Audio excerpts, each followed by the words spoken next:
Yeah!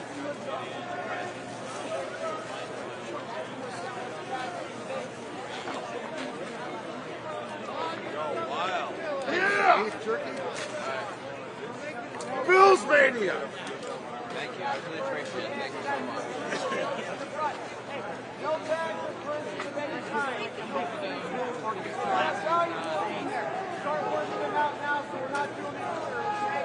If you have to ask me if the bag's okay, I promise you we're not going to allow it in your family. No bags, no purses of any kind. You'll have to get rid of it. It's not going to come in with it. It's up to you. Hey, actually, this is good for all.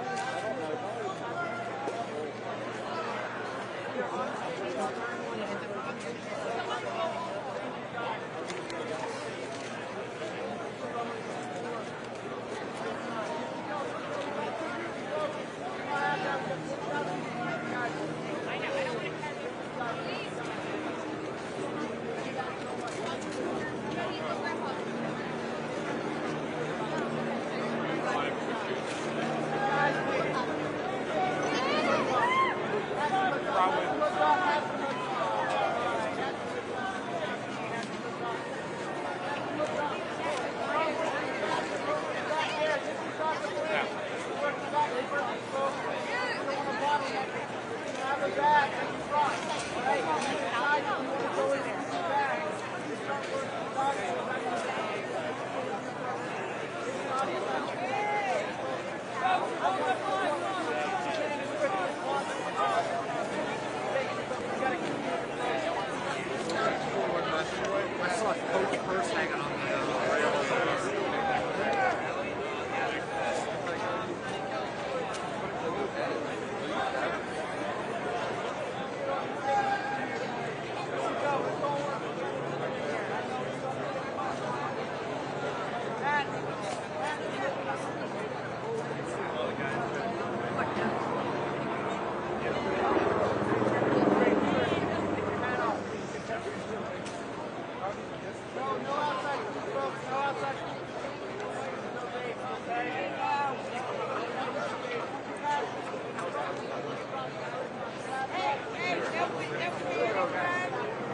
I understand you don't have to go in. That's what they're saying.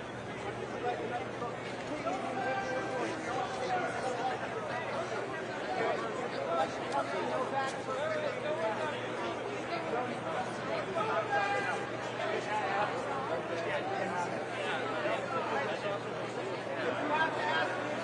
okay, it's not. I promise. No bags versus the mini pack. No. No bags versus the mini pack. You don't have to. You don't have to. You do not have to. Okay? No one's making you say anything.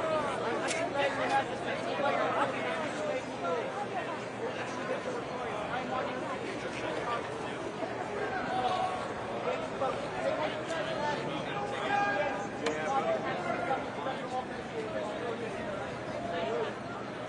You said no. You said no baby pack? No baby pack back to first. I know you won't see it. That's no good. Is there in our pocket? Why? What are we supposed to do with it? I don't have a hard answer for you. We're a small kid.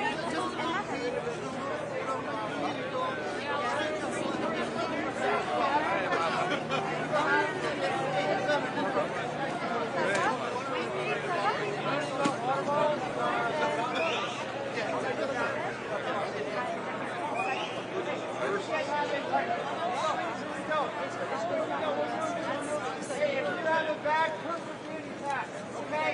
Start pushing the dog in there because you want to keep it back there, okay? So you're not participating. If you start to do that, Génial. you're going to feel a lot of pressure. Ok, bon bah génial, merci beaucoup. Merci, j'essaie de rentrer les cartes.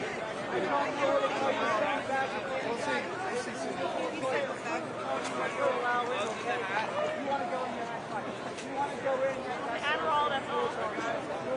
That's why it's so filthy.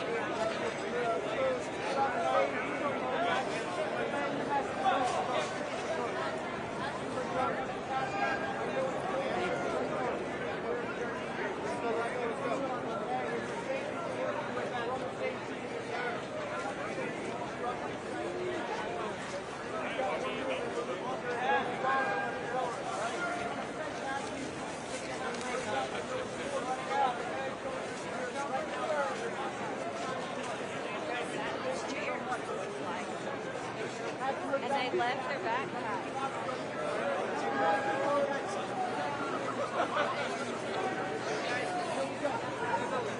No bag for purpose standing back. If you have to ask me if the bag's okay, it's not, I promise you.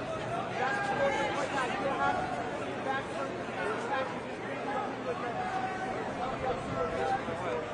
Yeah. That's what they're allowing, okay?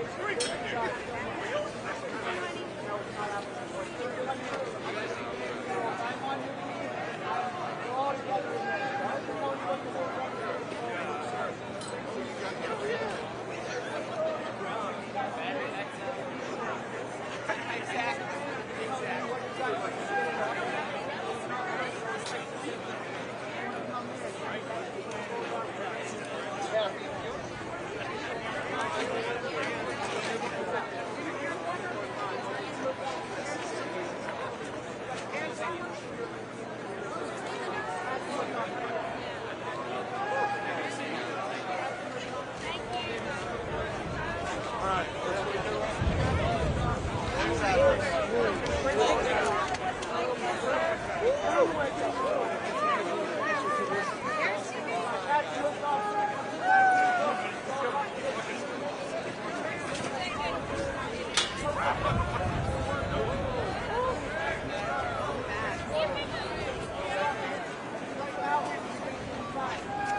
not allowed any bag of any kind. If you have to ask me if your bag's okay, I promise you it's not, alright? You don't have to give in your bag for your bag. You can't come in with them. If you would like to come in, we'd love to have you. You can't have a bag for your bag.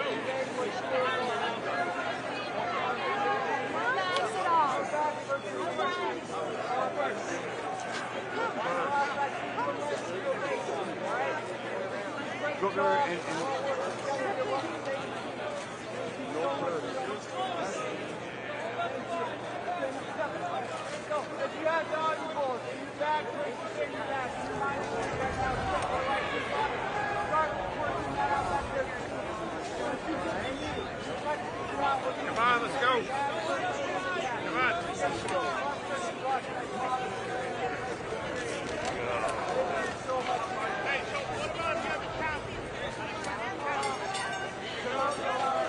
Make sure you got your wallet out of there.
Sorry, had to be done. Had to be done.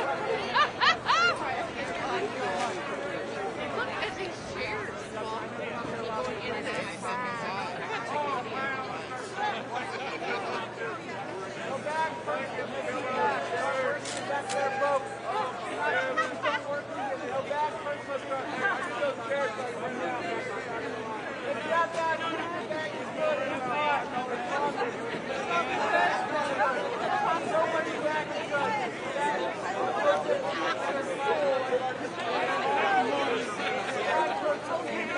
Get inside and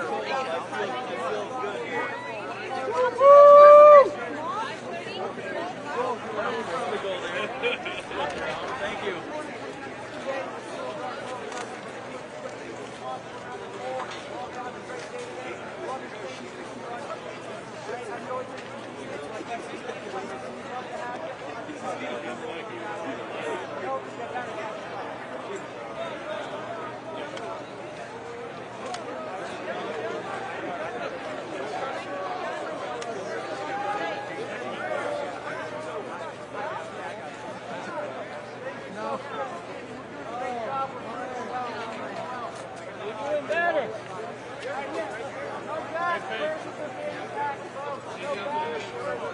I got my house keys right there. No inside. I promise.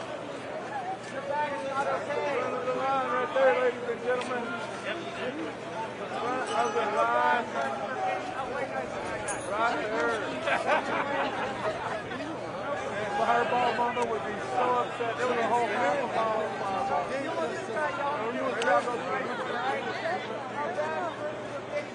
If you have to ask me your bag's good, it's not. It's not. Woo! You guys, stuff that I have to get. You don't have to do it. Your bag's good. I'm telling you, if you want to come in, Alright, come on. You waited 48 years. you guys are great. Much appreciated. Thank you so much. Hey, what do you guys have? Straight up lunch. Hats off. Great job on this. We're on the same team. We're moving. Hey, you got little ones.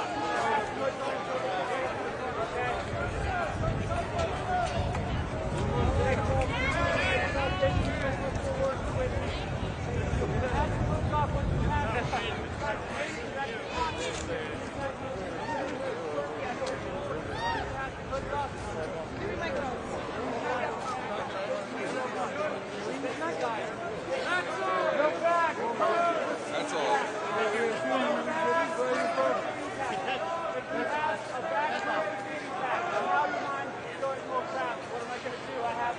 Start working it out back here. Work it out back there.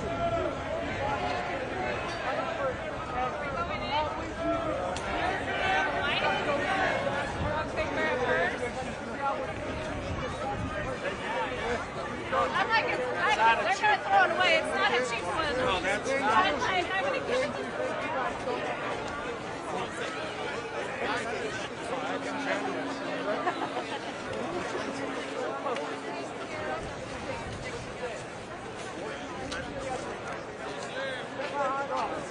Way better. Not kidding. Yeah, we're all like, you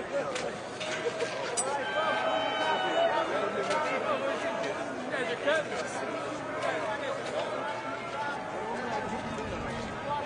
hey, no food, water outside the roof at all. Alright, no lighters, no bait.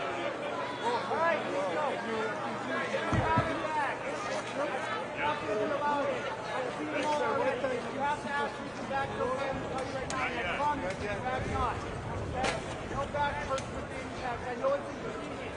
You don't have to get rid of it, but if you want to come in, I'm just telling you what you got to do. Okay? Go back for the impact. Please work it out back there. Start working it out up by me on what you can do back there.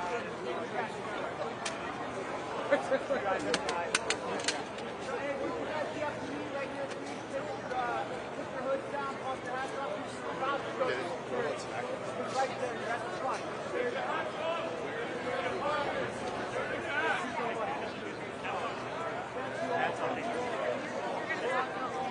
Yeah, go down. Tell somebody that your son is right up ahead and see if they will let you in. But come as far down. Great job.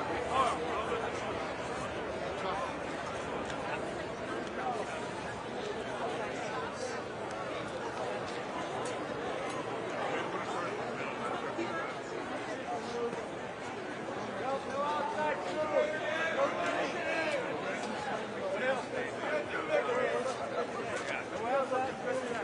Imagine who's down with the party, all right? I know it's cold, you guys are all good.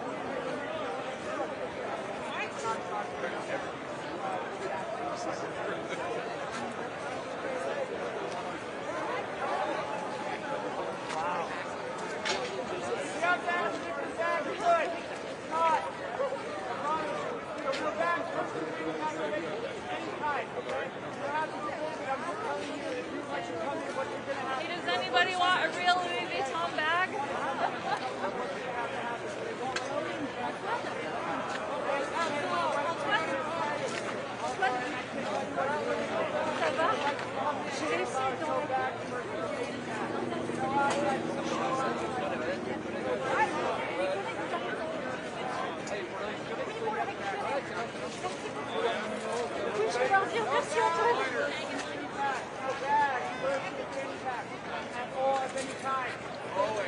Notre Dame's winning today.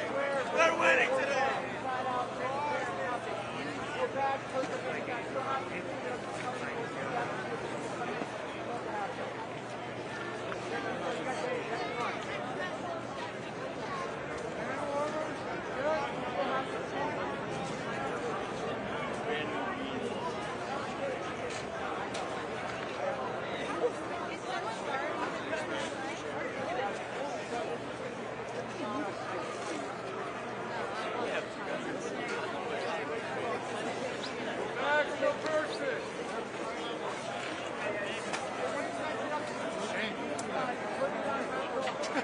Like right at the one. You're going to be one in a second, all right?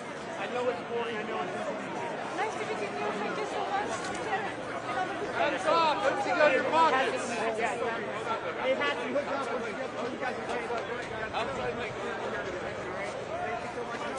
food or drink. All right, no outside food or drink. You want M&M's? Anything in your pockets, put it in your hat. Hats and hoods.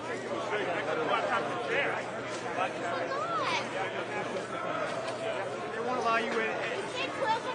I understand. I get it, I know. But they won't allow it. I'm just telling you what you have to do if you want to get in.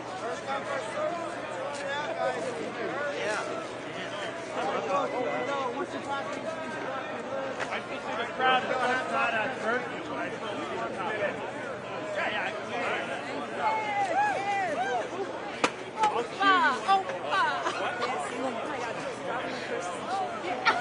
Hey, let's go. Go back, no person. Both legs, take your hat off. Go back, no persons. Hats off. Everything out of your pockets. Use your hat like a basket. Put all your stuff inside. Makes it go way quicker. Excuse me, sir. Sir. I got a question for you. You may have an answer. Take your hat off. What's up, sir? Everybody. You would not believe how many times I've been around looking for the disability entrance. It's right there. How do I get this? ADA. Just walk up there. Just walk up there? Yep. Tell that gentleman over there in the black, the guys with the beards, that you're ADA. Yeah, they said on the video. Yeah, but it was so tiny. Like, I just showed it to him. Amazing how fast I Go back, no persons.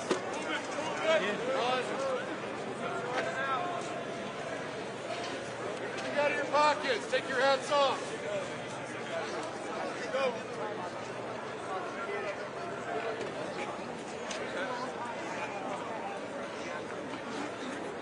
No bags, no persons. When does the game start? No bags, no persons.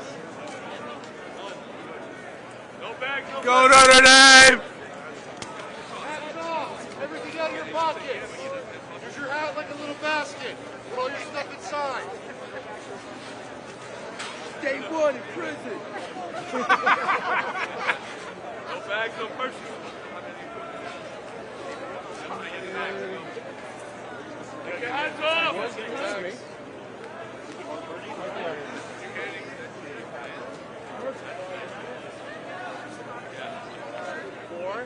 No bags, no purses. Hats off. Everything out of your pocket. No vapes, no lighters, no tablets. No, I got it. Take your hats off, your scarves off, everything. You're gonna do the use the outside thing. Yep.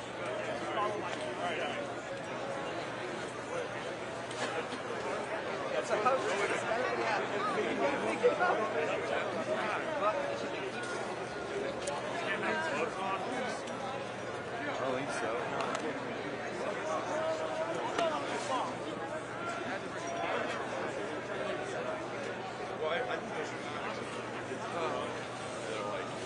That can go inside, so food. No bags, no purses. Everything out of your pockets. Hats off. No vapes, no lighters, no food, no drinks.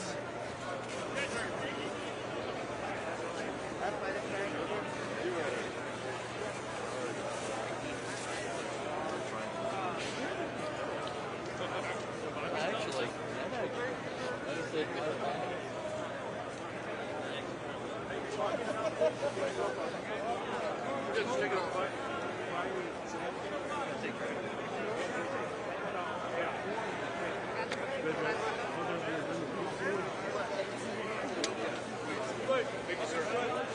Hats off! Everything out of your pockets! No bags! No purses!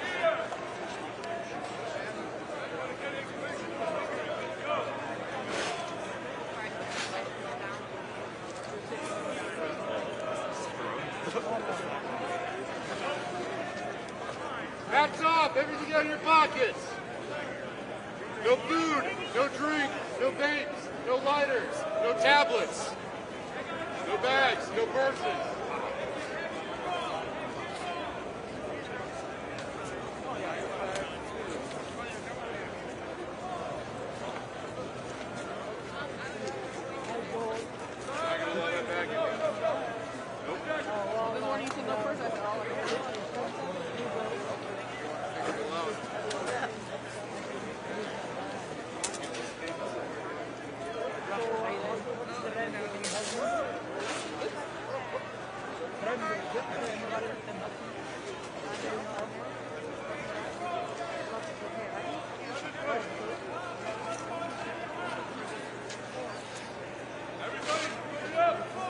Hats off, everything out of your pockets. Yes, sir. No bags, no purses.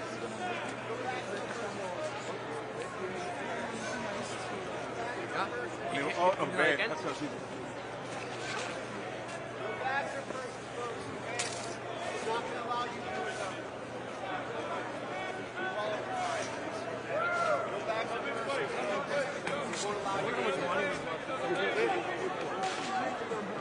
We won't allow you to do it.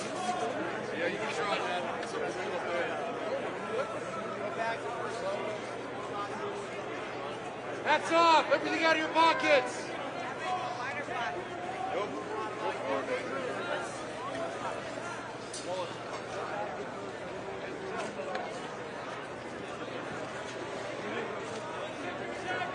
Hats off! Everything out of your pockets! No bags, no purses, no food, no drinks, no lighters, no vapes.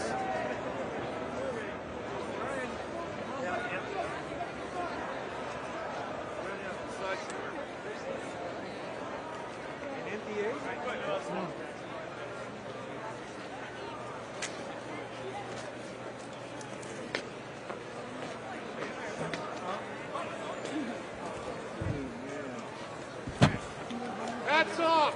Everything out of your pockets! No bags, no purses.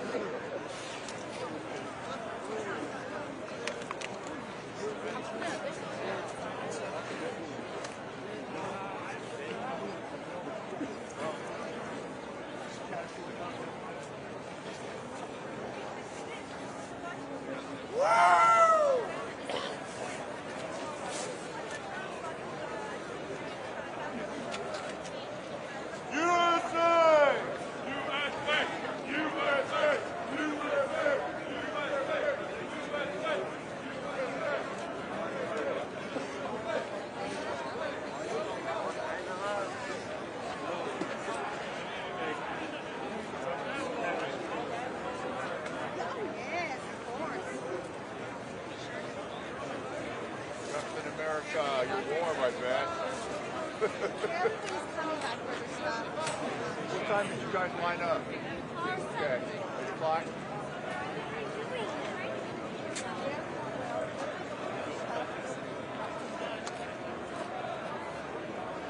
What time did you guys line up? 5 a.m.? Okay.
What?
Food wanted, food.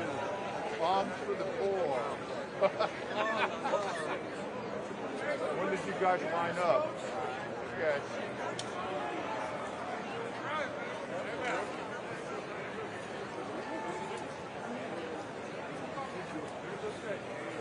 Hello. It's gonna be warm soon up. Yeah, yeah. It's gonna be warm soon enough. I know, right?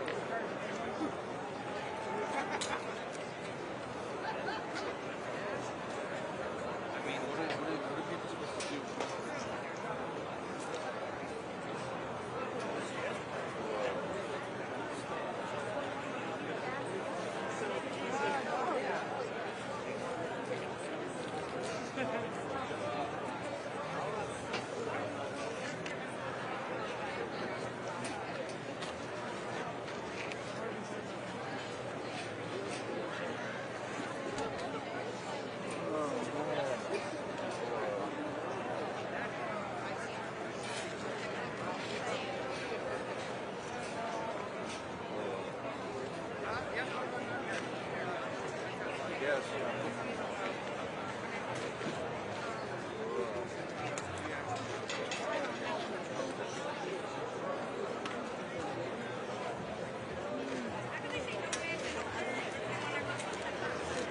What time did you line up?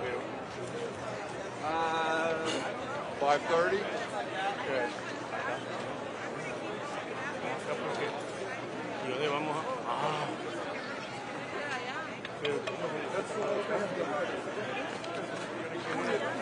We're going, Ed! like that one. That's it.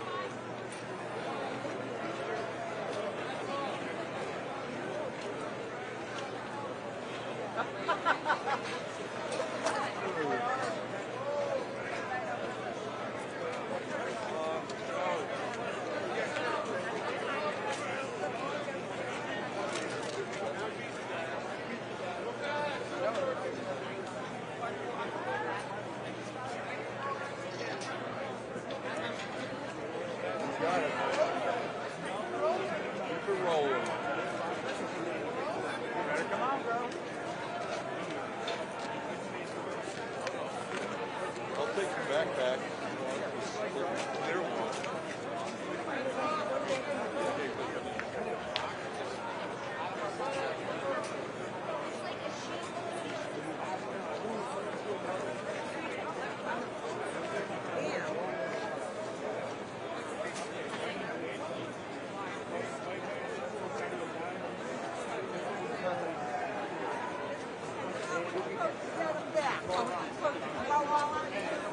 Yeah.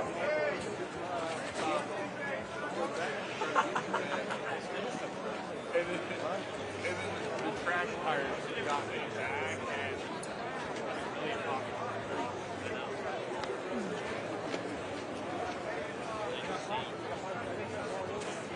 You dropped your glove. Hey.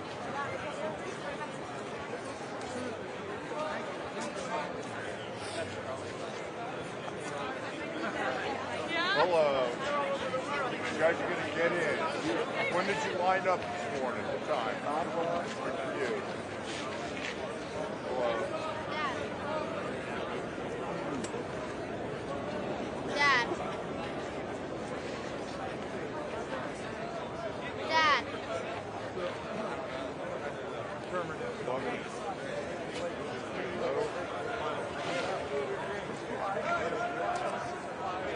Dad. God bless you. Dad.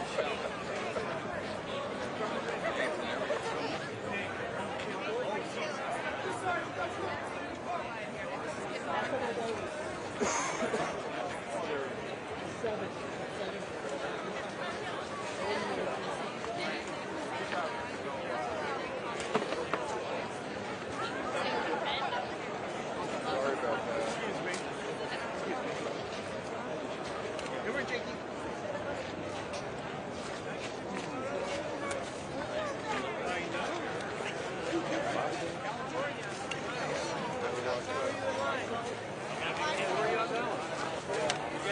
Not like get in here.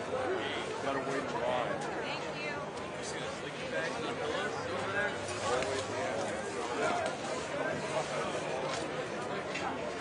I'm already full, sorry. This is the part you don't no go. No go. You want it? Yeah, thanks. Like you don't I know, right? Hey, whoa, whoa. Cool memento. What's that?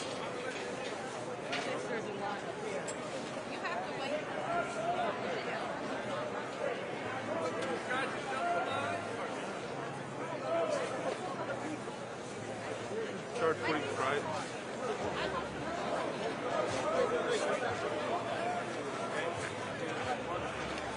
Where do they have you?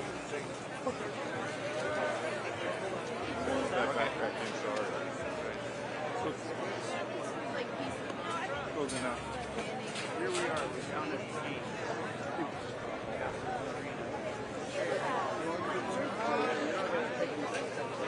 I just put down my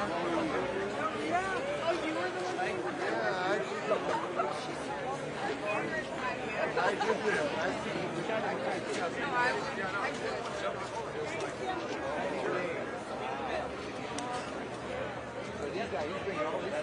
Cool change, man.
Everyone's just going to be hanging outside, really, right?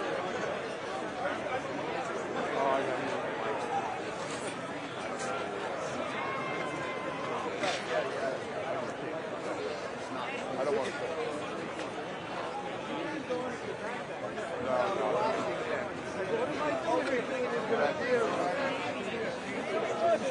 He did, bro. It's at the cabin.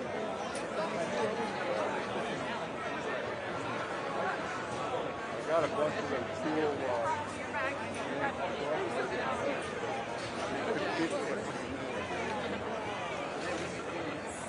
wow.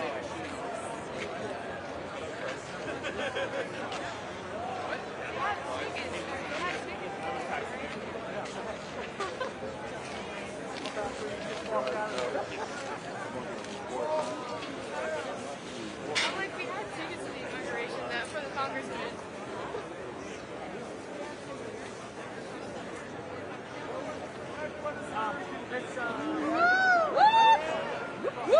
Hey, the hands down, we got here. That's all.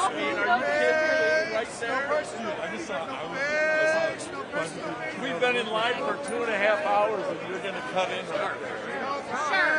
And I didn't put out because I was afraid of it. No personal fanny packs. Mom. Maxwell, put it down. Feel the burn. Feel it. Maxwell, put it down. Feel freedom ring.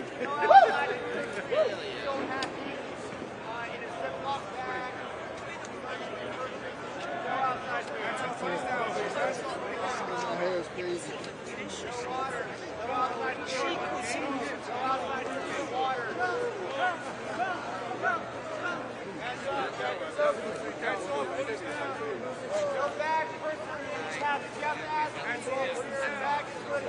Like a door. Yeah.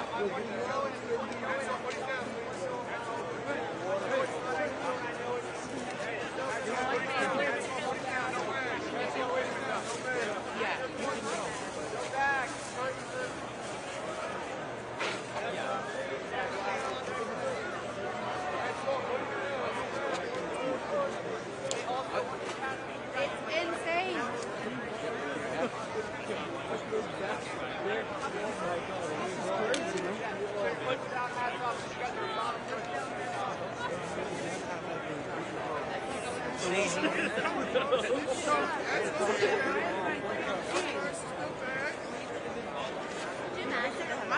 It doesn't matter. The wallet is there. Almost stuff everything.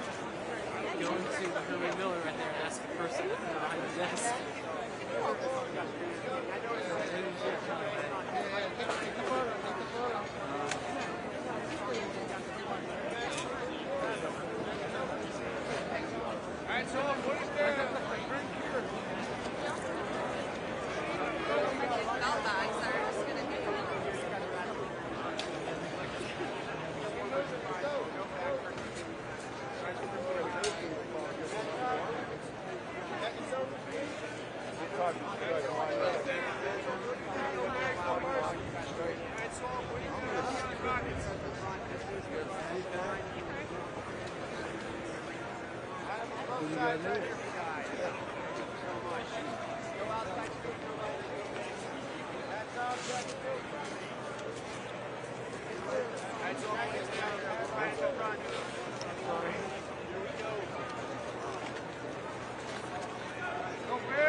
there's a reason I brought that bag. Go outside. Go outside. Personal feedback. Go, guys. Keep it rolling. No bags, no personal feedback.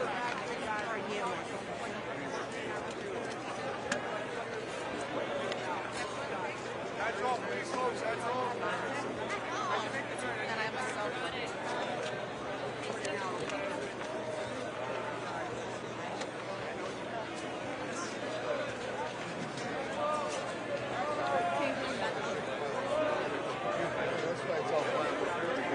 You got to this point probably before you found out, right?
so small. Got a bag on your foot.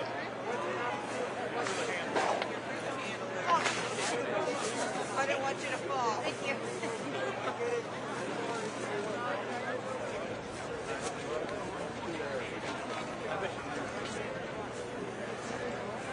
Oh my God! All right.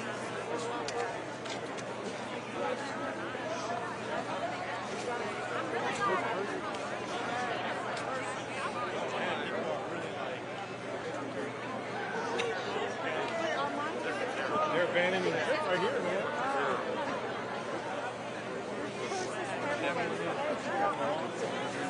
Yeah.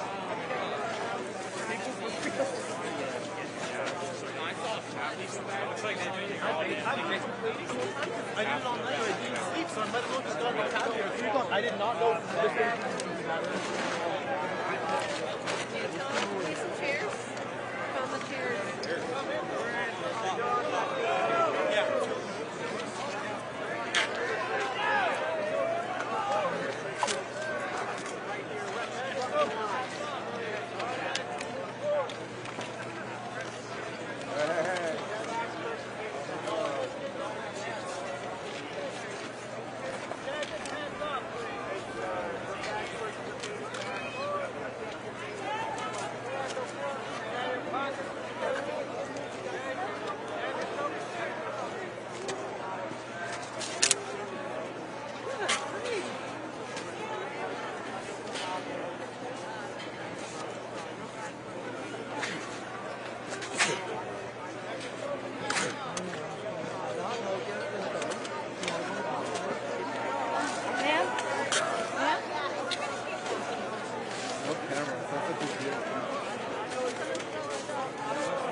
Stop him too much.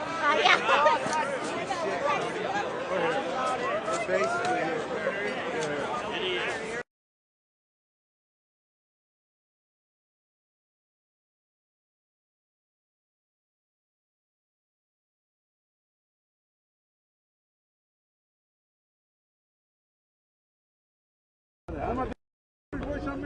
ship. What ship I want?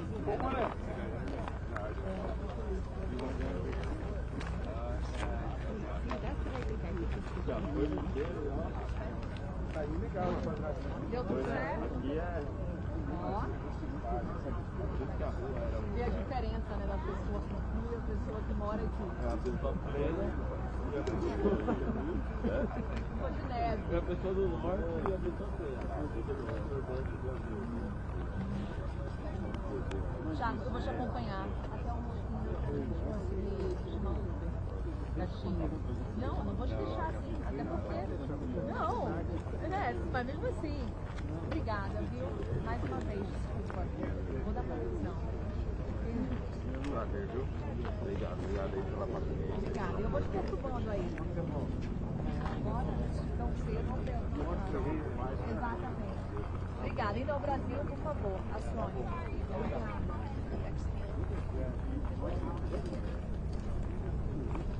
Yeah, this is the area I think you could like stand on.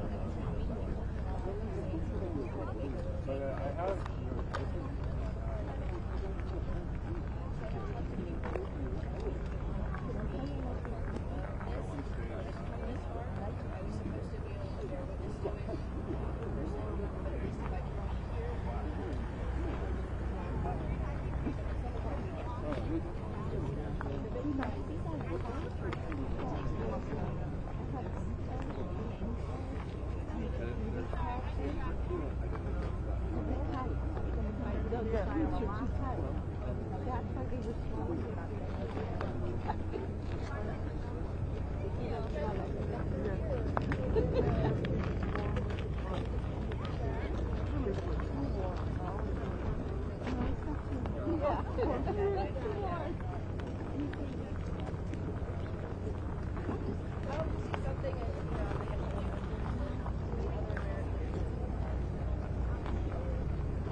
anything going to be happening here?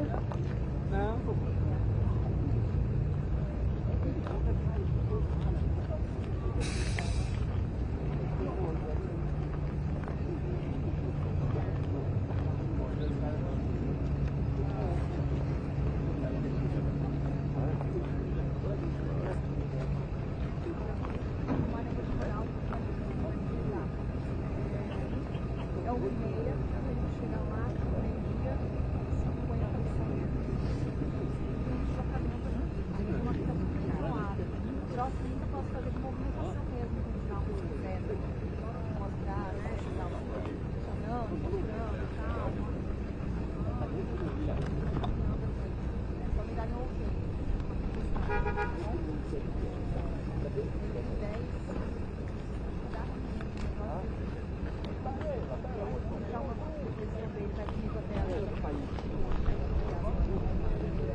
I worked on site for 35 years.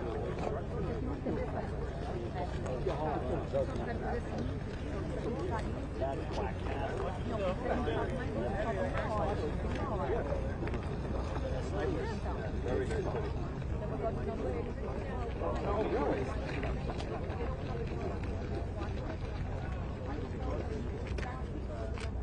From Providence? I know somebody that does that right on West Wilson Street.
You're more interested in their opinion than interviewing it. Oh, on opinion? Yeah. Yes. Yeah. I gotta ask, how are you not freezing? I am. Oh, okay. Just toughing it out, baby. You're just American tough. Okay. Of course. Yeah, he toughs it out anytime he wears that thing. Because like today, I don't know, I was up at like 5, 6. Yeah, that's when we were up. But I told him I guess. I've got some cold. I got like 3 pairs of pants on under I got here. double wool socks. But he's just toughing it I out. wear it in the summer, spring. Summer is a little tougher. This I'm not sweating. You're from there? Yeah, from Maryland. I'm Maryland's friendly neighborhood spider. Best deal. Yeah.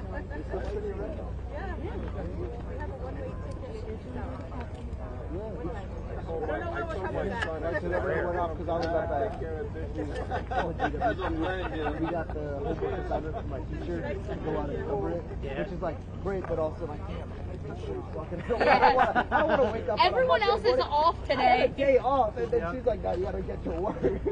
So, I put in 6 today. we get to 7.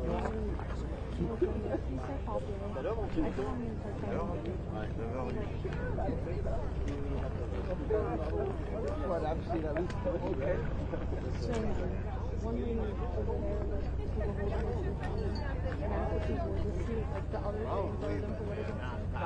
the other Thank you. Really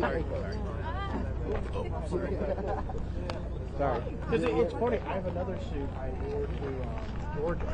It has built-in shoes, right? But I got it signed by all the drivers. Oh, wow.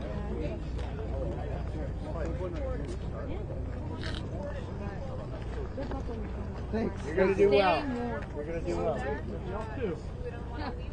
Yeah, you got it. You got it, guys. Just tough it out. You'll be fine. If you're fun, you provided the inspiration. Exactly. Exactly. I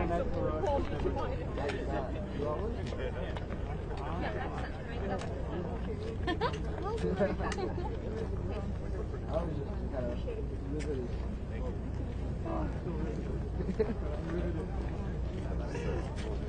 That's what he does this for. For people to say that's Okay, funny. I want you to start charging. Start charging now. 2 free ones. Do you want the mask? But I want you looking like you know, for little kids. Exactly. Exactly. There we go. There we go. Give me 1 second. Let me help. Oh yeah, that's looking good.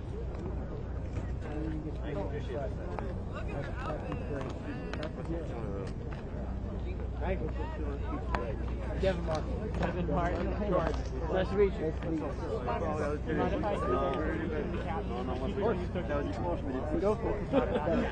It No, it is is. It is fans. This It is is. almost like, because everything I do is supposed to everything's always like, oh, yeah, like an analogy. Red, white, Yeah, we're supposed to be around.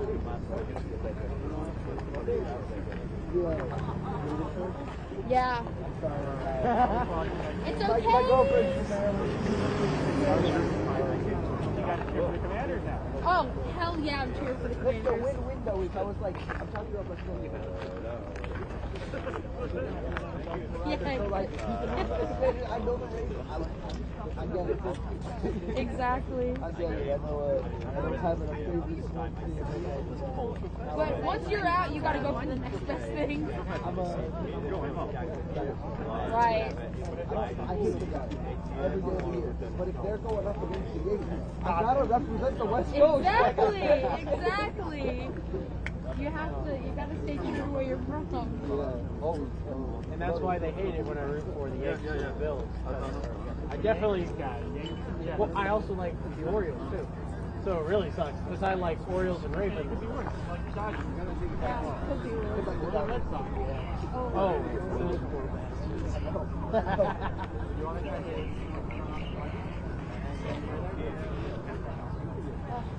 Have fun, guys. Stay warm.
Stop it right now, that'd be so funny.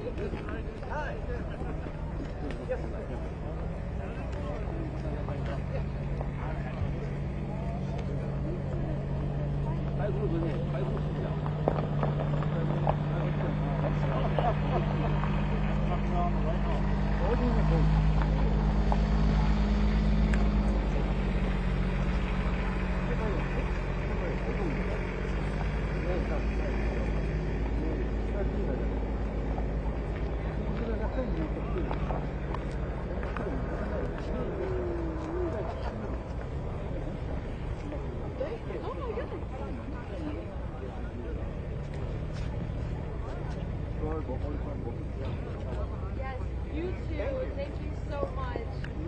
Yes, you too. Good. How are you? Where'd you guys come from? Maryland. Maryland. Pasadena, Maryland. We were in Pasadena, California. Oh, yeah. Wow. Yeah. We're doing something in a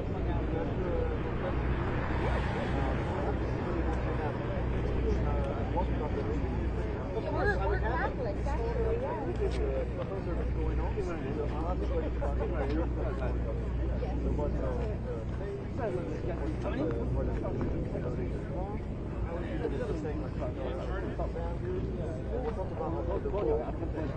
Yeah, of course.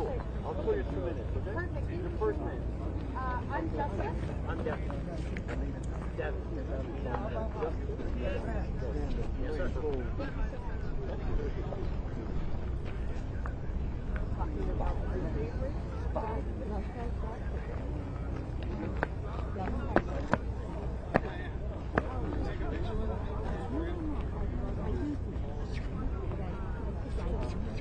Ok, ouais, c'est bon, c'est bon.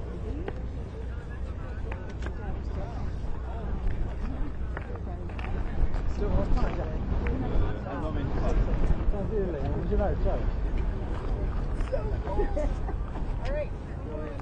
We got 3 minutes.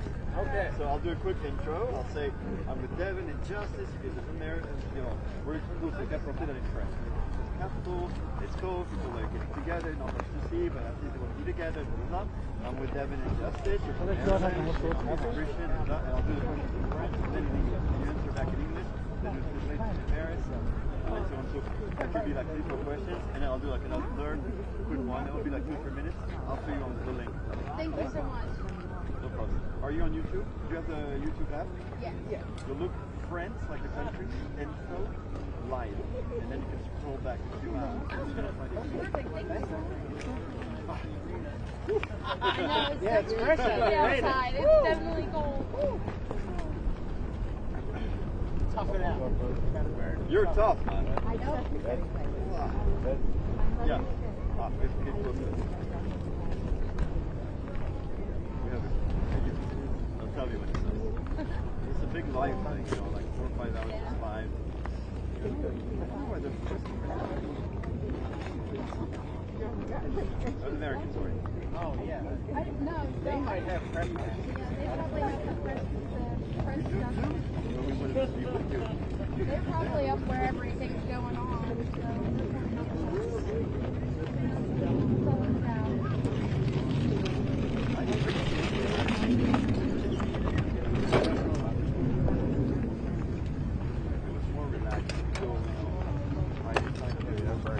I know, me too.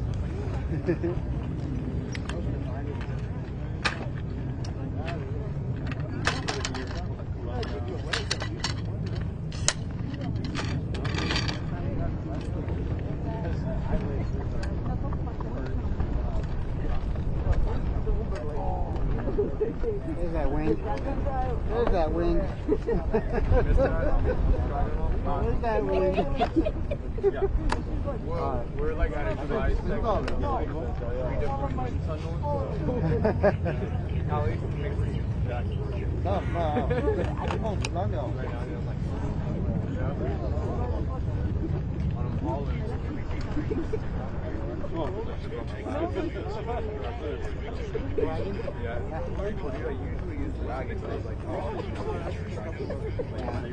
That's a long drive.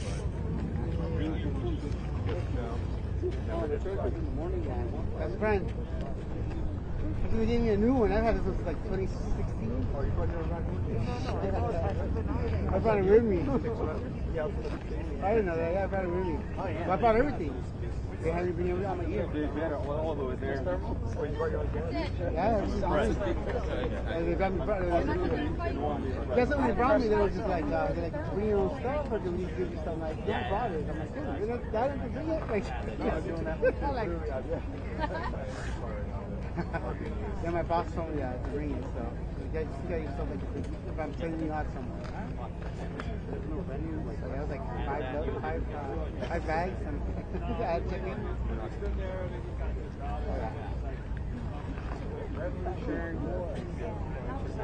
I got my skills. Like this, you know. Oh, yeah. Another question. Just dynamic, you know? Is that a generator? Oh, yeah. So if you point your computer, phone, something like that. I got portable phone chargers. Yeah. I got a heater as well. Oh, wow. I was like, oh, wow. Really? What's your grade today? I don't.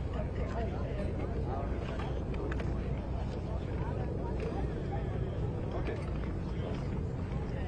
I don't know. No, you need it. Yes.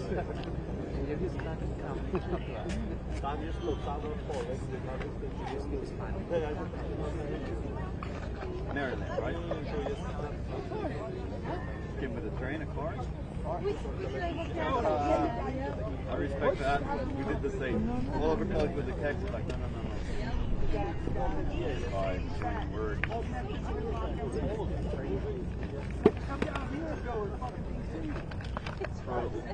boy, that's my foot right now. It's cold.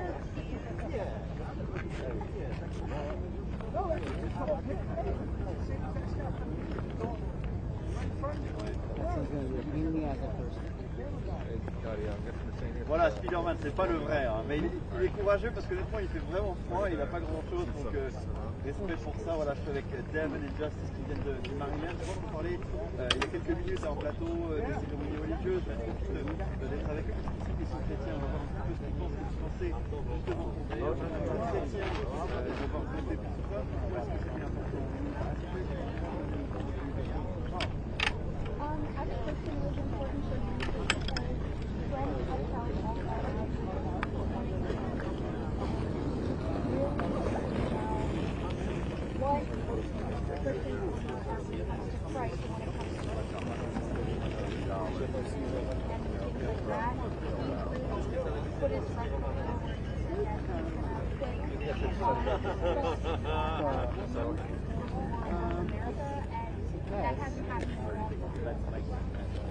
How about you, Devin? I put a lot of experience. I guess I'll have to find one out.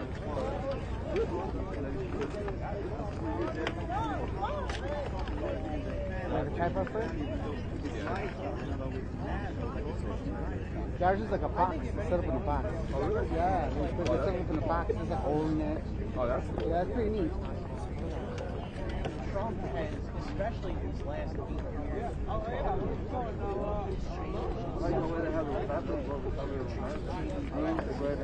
changing his lifestyle.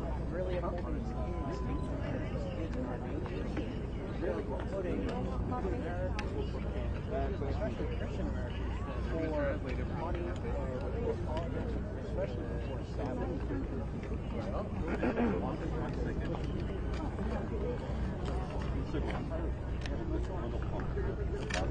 Pictures of the mass.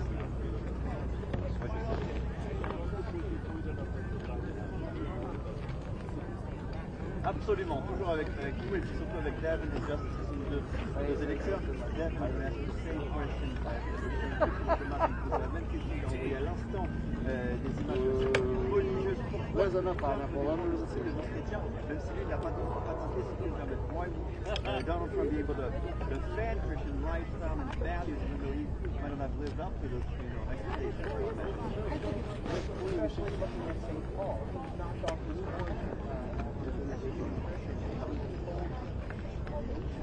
I think Trump had a very eccentric lifestyle for he didn't really hunker down the last 12 years. Right now? Now he has president again, especially now putting American values, Christian values,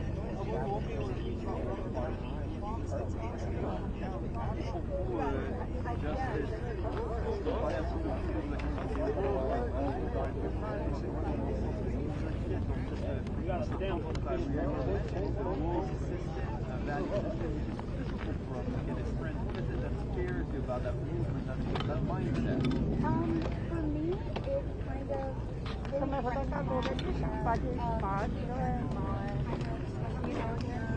man, woman, children, that kind of household. And to me, both America is complicated that for myself, I wouldn't be a stay-at-home mom, I wouldn't be a parent my kids. And with Woke America, I'm looked down upon for that, and I am, almost ashamed to say I don't want to go to work every day. I want to stay home and tend to my house and tend to my family. And Trump, to me, really puts that first. Don't be ashamed of that. Still have your Christian values. Take care of your family. Be the wife you want to be. And that's very important. On a entendu aussi hier Donald Trump parler de la question homme-femme dans le sport. Quelle autre mesure we heard yesterday Donald Trump rallying mentioning, Christian men and women in sport. What other concrete, measures can we take to defend the fact? Mainly, I think it's affecting culture because a lot of the problems in American culture That's where the Baptist and I think Trump started his inauguration in his victory really reestablished the basis of American life. Une dernière question, on parle justement de la question des woke, de la politique de communication, Elon Musk, c'est vraiment un campagne sur cette question-là. Est-ce que vous pensez que c'était un bon choix de toute manière? Elon Musk, what's Donald Trump's life, bringing him on that team, very strongly about that. Thank you. Thank you so much. I personally don't think that especially after the last year,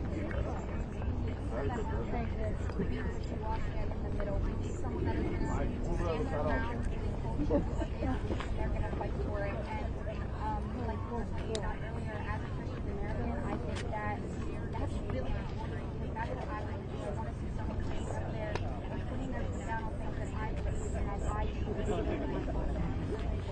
One more question. Une dernière question peut-être pour vous. Et je parle d'un point de vue français, quand on voit des images, on voit des pasteurs qui pour le continent, from a French perspective, when we see those pictures with pastors, praying for President Trump, some people in France might think, oh, this is alcohol. Is it a show or is it real? I personally believe that it's real just because of what they're talking about. And especially Catholic, and I think that it's very important to look at the Catholic calendar because people are respected and say, this is very real, and this is,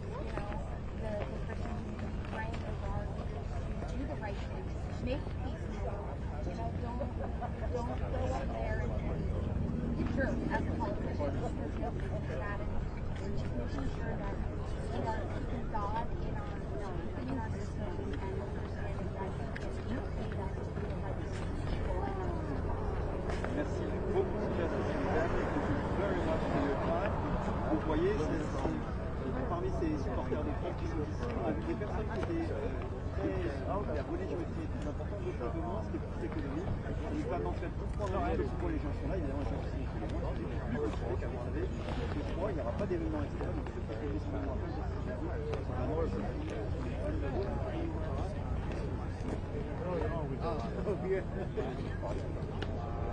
Thank you very much. Yeah, let me show you the link. Yeah, take it.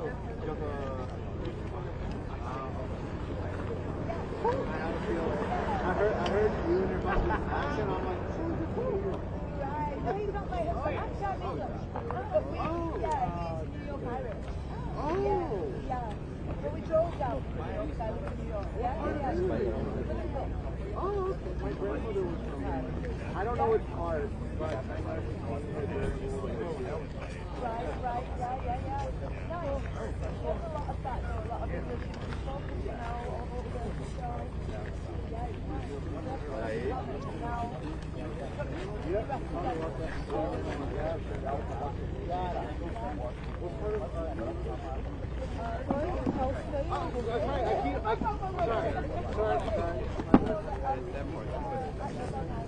Okay, long.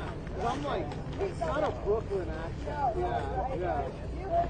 Yeah. It was hard to tell because I know my dad was from Brooklyn.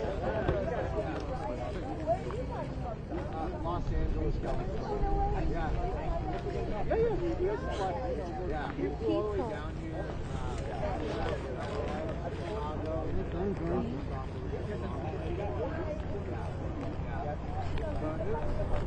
It was an awesome time.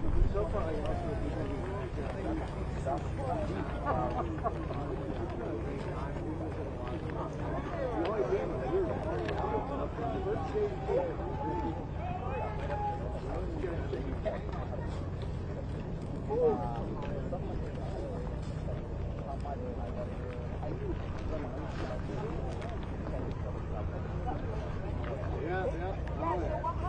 So, first day, when I first to go to the Harlem, it's kind of a lot. But you find out, the next day he's from King, and he came with JD bands and they put the wreath on for the King of the Unknown Soldier. Yeah, we could have been. Hey, how you doing? Yeah. So, that's what counts.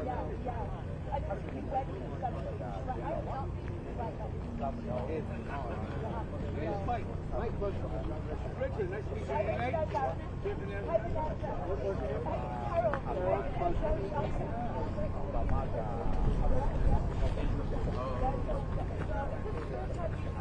This is our first time ever. Yeah. Me too. Me too? Yeah, it's my first time. Wait, did you guys experience? Oh, no, yeah, I've been to DC many times. Oh! I went to school about an hour and a half north of here. Okay. And we got here for like a field trip. Oh, yeah. We could tag and get it. So, yeah, I've been to DC many times. First inauguration. It's my second. It's my second. Wait, who was your first? Oh, nice! Okay. He's going. He's also going. So this is the National Mall.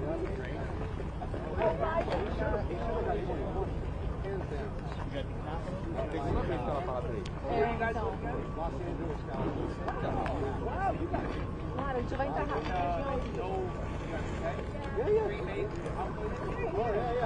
Oh, well, I wasn't in the country when that happened. Oh, no. I was in Turkey and Greece when all that was going on. Oh, no way. Yeah, so we got up, I got off on one flight a week after.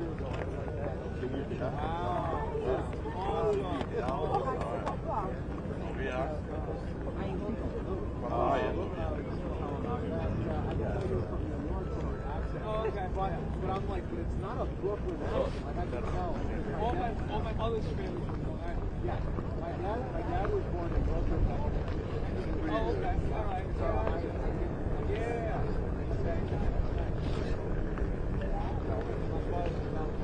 We're here for 4 hours. Yeah.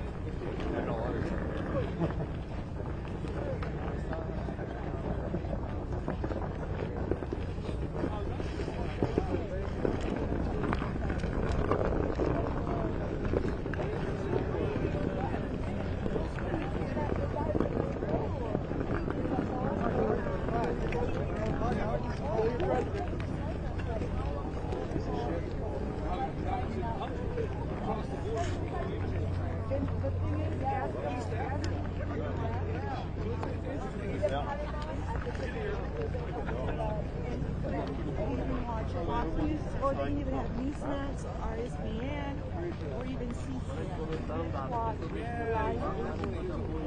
Watch live I'm like, this should get I wonder if he's actually, I don't know if he's just strolling around, but he's actually going to make Canada a 50-foot state. Part of me feels like he's just messing around. But I don't know. Maybe there's some truth.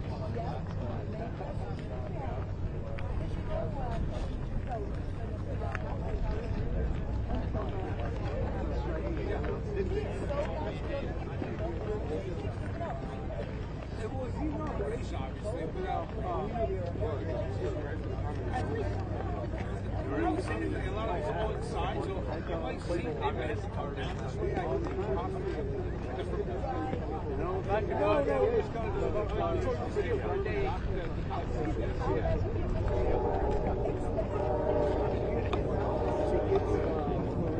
I got you.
And that's, I think, what they actually want to do.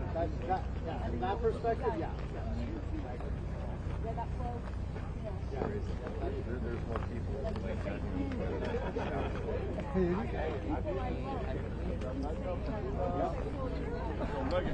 I have family, they cut ties with us. I'm like, good riddance. You're doing me the favor. Want to say you're down where we're at? We'll find us down there.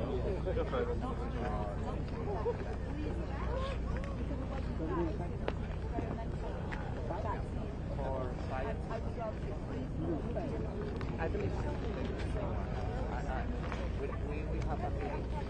Dans ma poche de...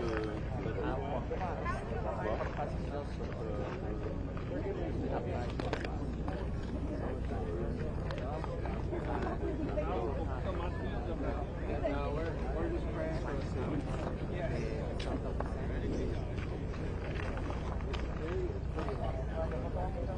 I wonder how many more thousands of people. There's going to be a lot.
No game, no chance. Definitely disappointed that I'm not going to see council, you know, but it's not the end of the world. So at least we're here. We hear more about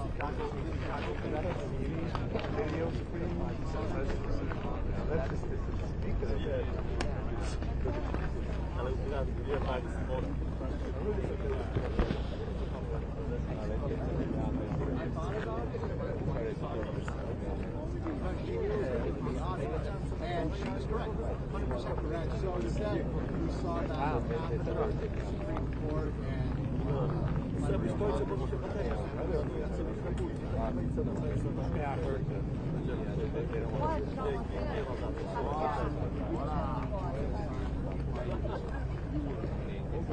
Chop cheese, my boy. Chop cheese. I'm guessing it may have been for different reasons. Yeah, it's but as far as yeah.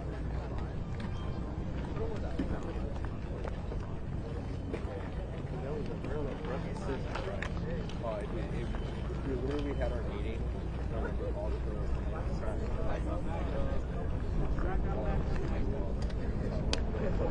Yep. You're having fun?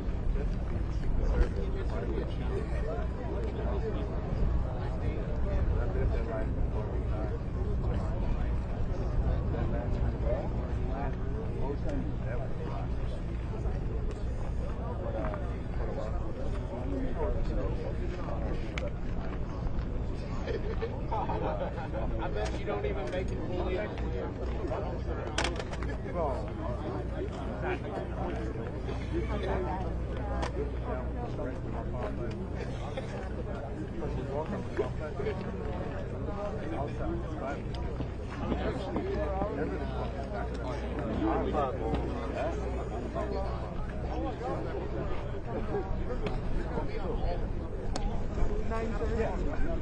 Yeah.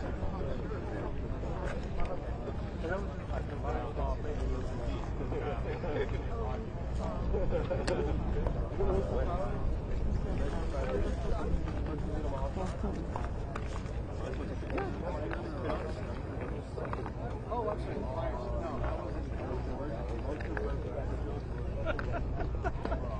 Yeah. Sir. Oh, I do remember that. Were you on the front of the fence? Yes.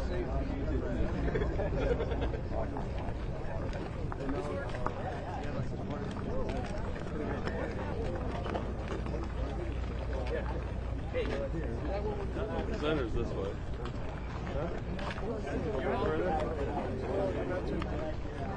Hey, wait.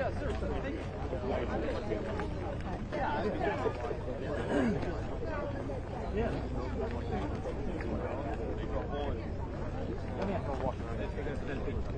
Okay. All right, ready?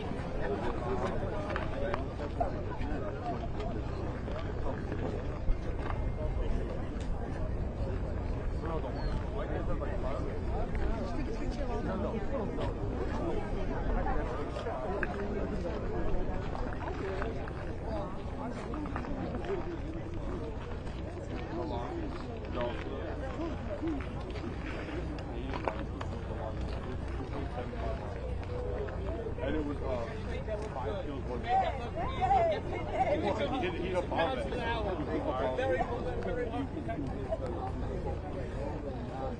I'm well smoked. I get it from my dad. Especially like with the question of like 2020, I'm like, okay, I gotta word that carefully because it could be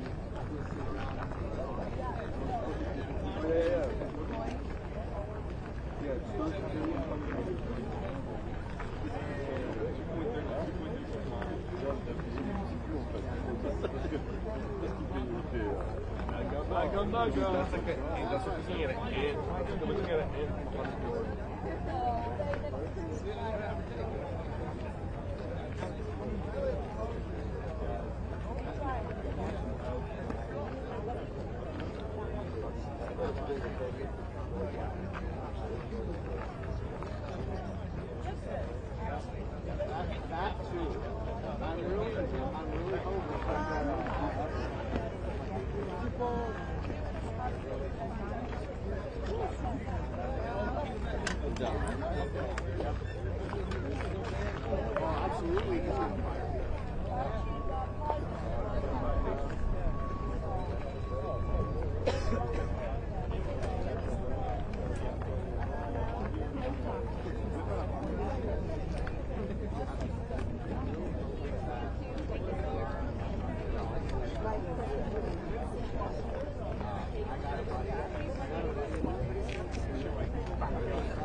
Keep walking forward.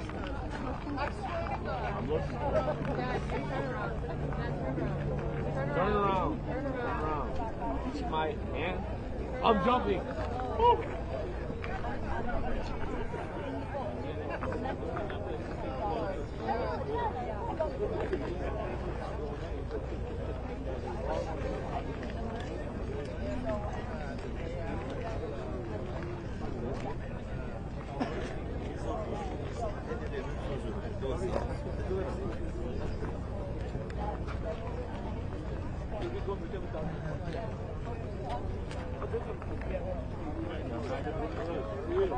Where are you from? Yeah.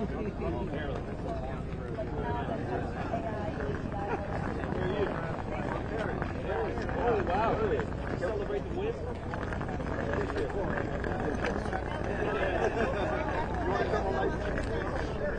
Yeah, no problem. There you go. Are you working on your boss? It'll be like maybe I can get 2 minutes. What I'll do, I'll do this introduction. I'll say, we're here and we're capital. I'll do it.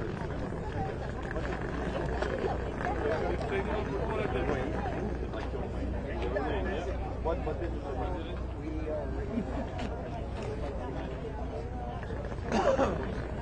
So I'll say that. I'll say, Joanne Way, Maryland, and I'll say, I think we can get back to that.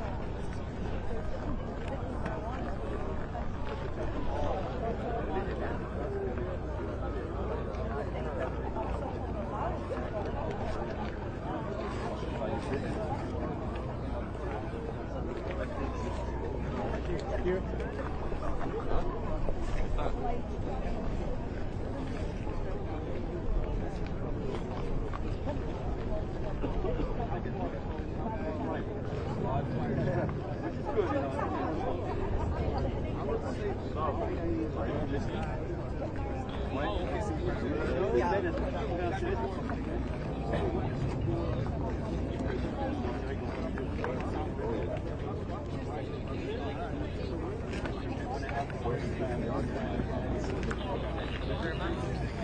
Oh, I also have Oh, I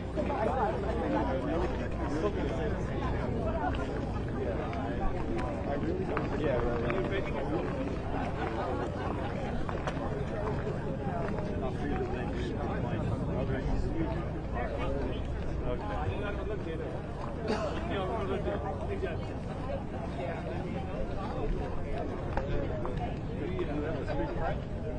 We can go check the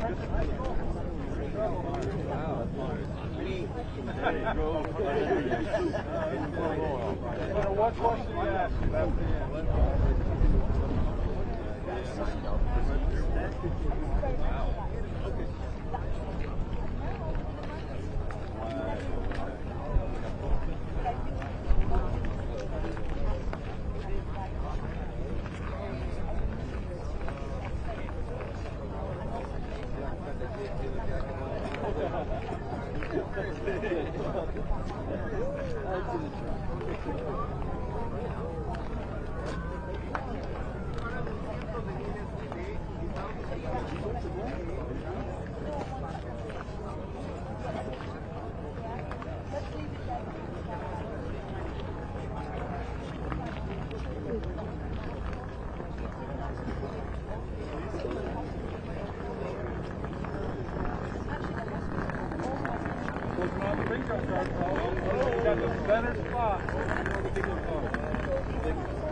It's time. Man, standing still. La wind speaking of too.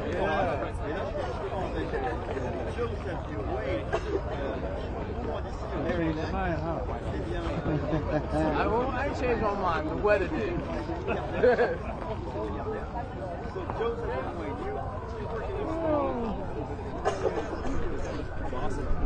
Let's do this way too. Let's get a group shot this way.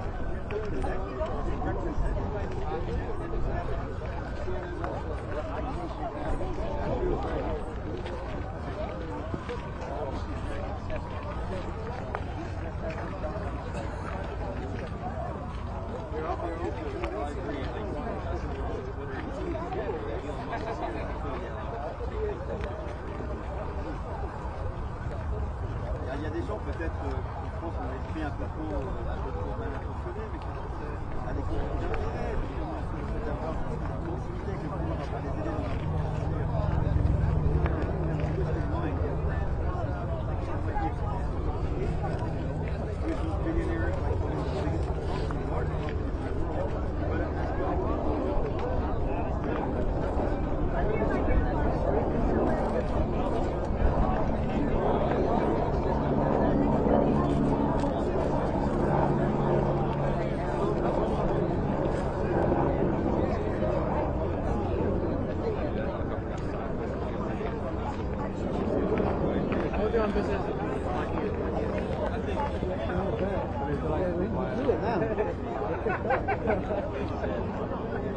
It keeps going down and I'm like, okay, sun, this and that.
But in the end, really it's a celebration.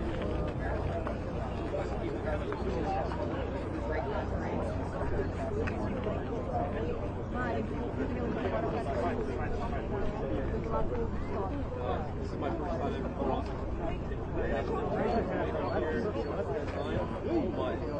Yeah, we just gotta come forward. Big day. Thank you very much for your time. Voyez,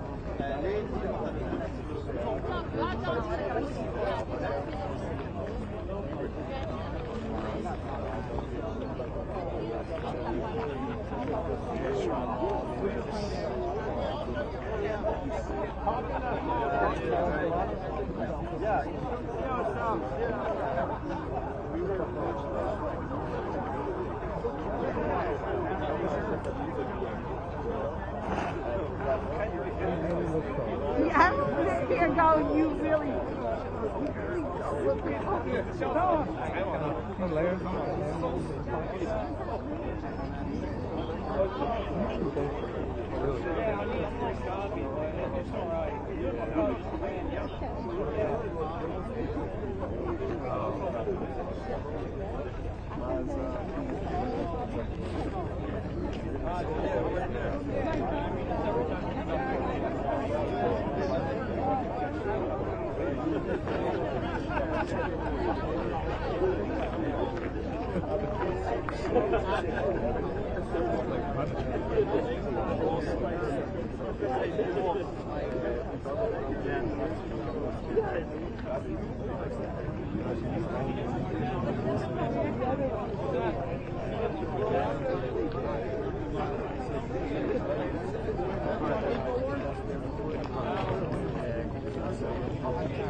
How's your Wi-Fi? What's that? How's your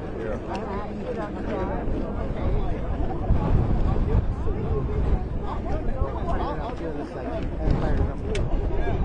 The bars are full bars, so. I think that'd be okay. That's right. The building like this.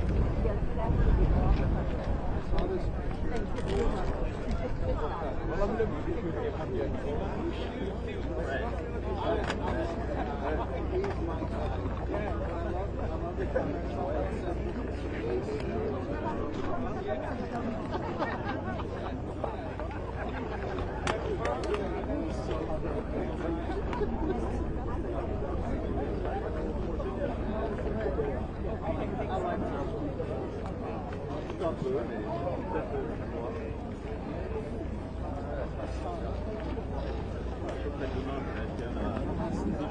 It's not all full bars. They got like 2 bars, 2 bars, 3 bars, and 2 bars. Or you had,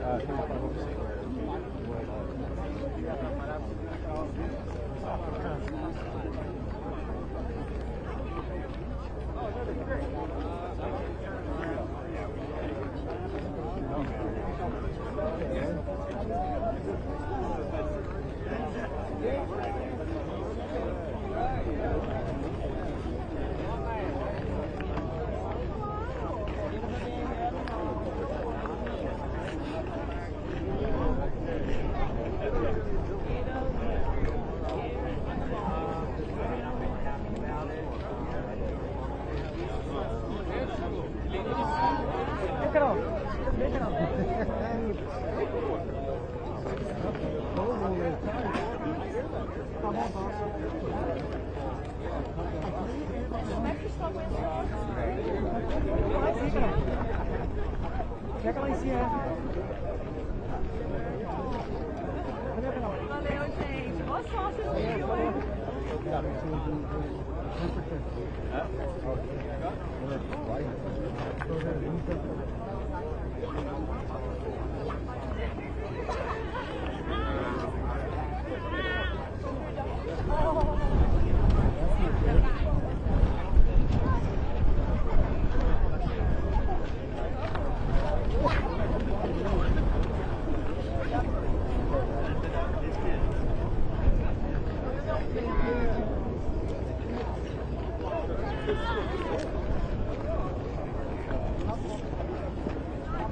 Anytime it's to recharge the battery because of cold. It's pretty tricky.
He's actually on YouTube.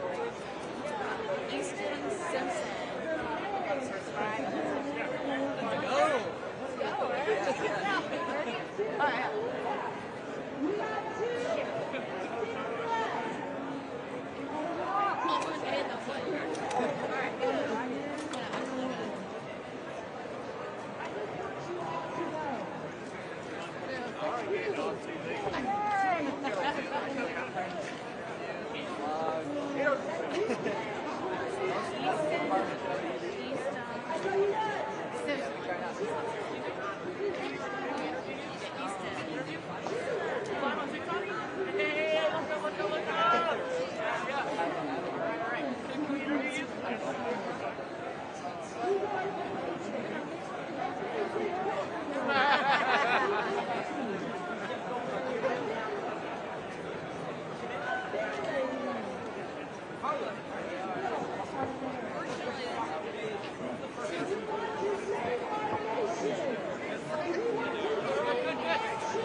Again.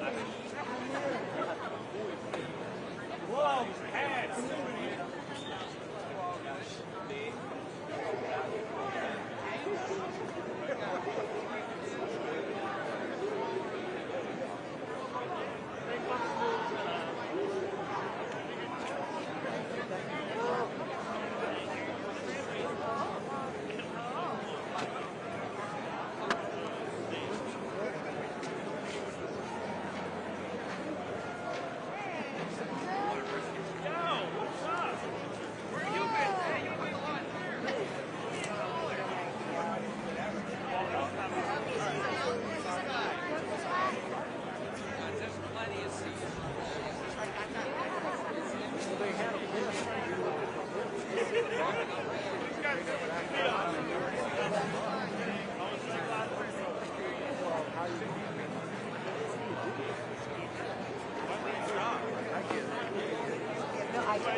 They must, you know what? So they must be having.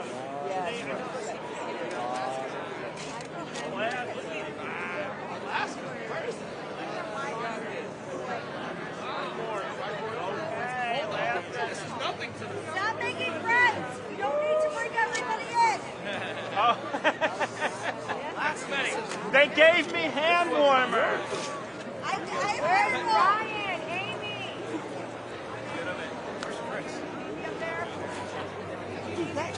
Oh my God, you got separated. That's what I mean. Wow, dude. What are we doing, bro?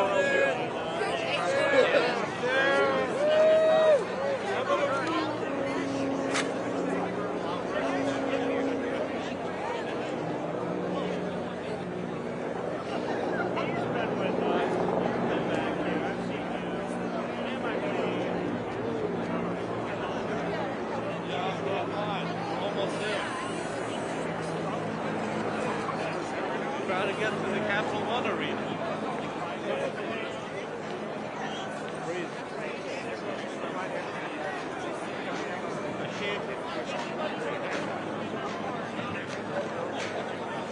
Well, I was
egg. I need an egg.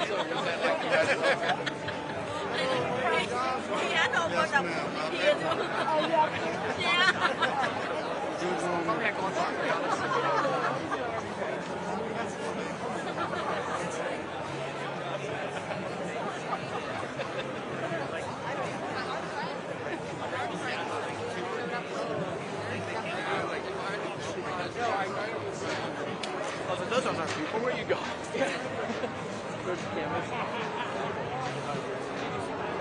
I did, yeah. I got a picture of it.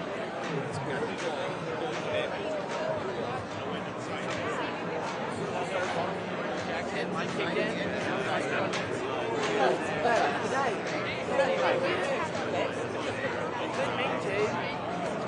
G'day.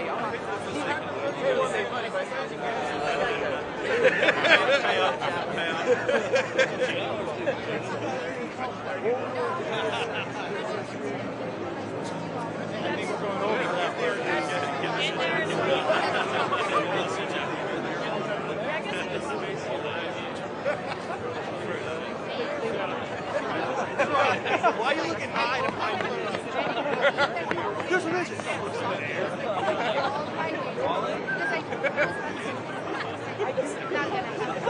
Quick.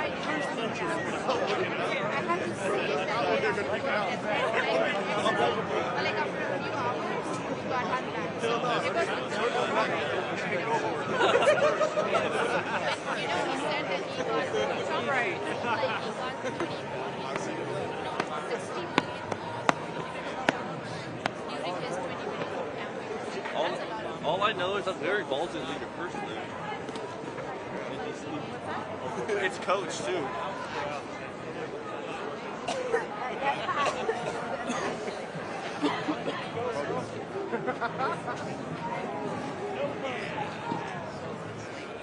Twist his dick.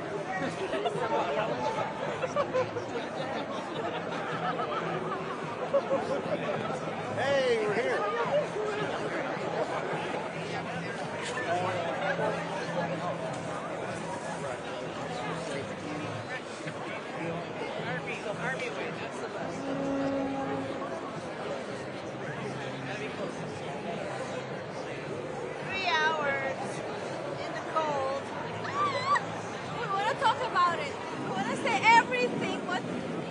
This adventure.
like looking at me like, I don't know if I should.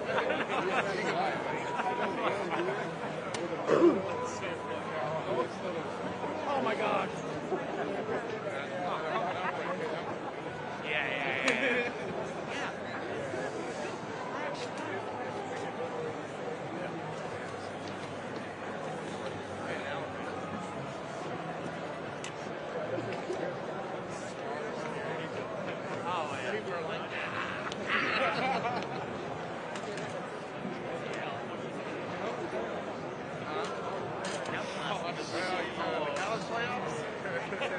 We're a little sad. You know, actually, I'm a little happy. You kidding me? We didn't make it. As you can see again.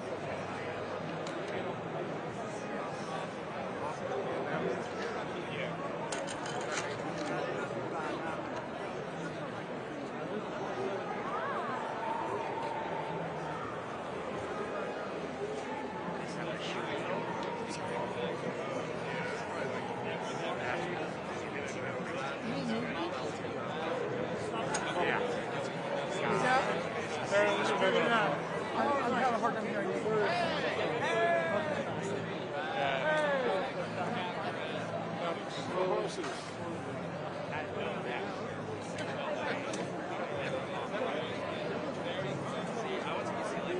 I had to get out and walk.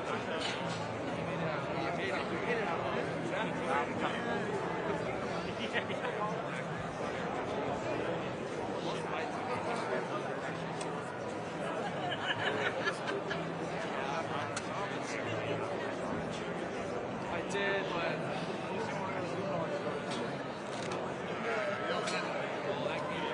it's beautiful. You guys said Pepperdine. There's this Nickelodeon show way after your time. Well, I'm not Dan Schneider, so. That says UK. Oh, come on, say I can.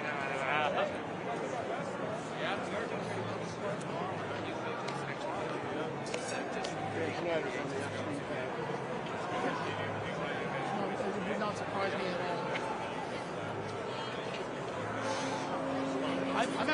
I'd like to see what goes on the Diddy list.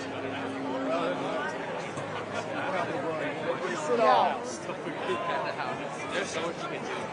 So we could, I want to do something where like we know who random is now. We kind of know everybody's around us. We've been around her for 4 hours.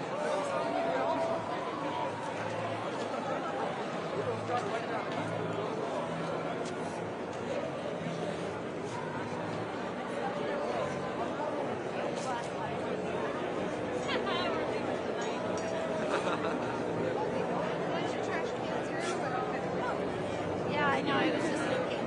I work at Boston Children's now, and I work the overnight shift to their house.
I drew 25. 6 a.m.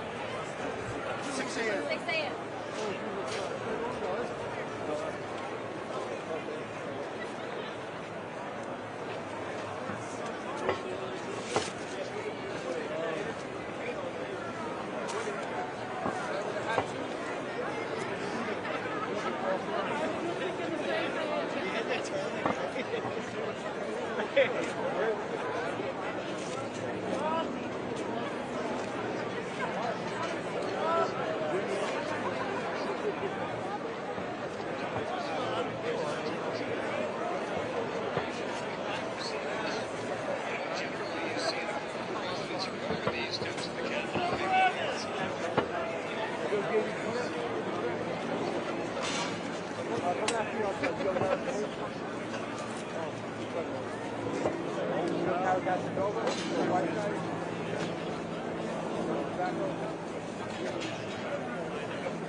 I got three. I had you guys sitting right up front. Okay. You're moving. I'm moving too fast for you, huh? Yeah, yeah, good. Yeah, you guys keep thinking straight. Yeah, we're good. We'll give up. Matter of fact, one of these is from the night. Okay, come on.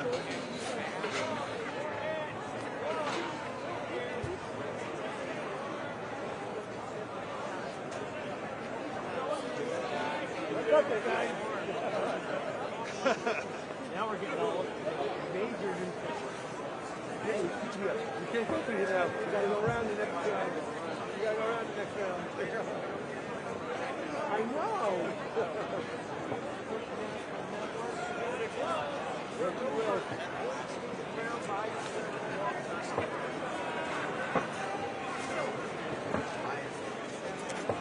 I can tell you right now, I drive the motorcade, you get right by. You get right by. We drive the motorcade. Buffalo's back there. Yeah. You never know. We drive the stuff to get to my stuff. You got the trucks to the service, and then you get you there, then what? Go on, good. You got the right people to get it for you. I supply the drivers.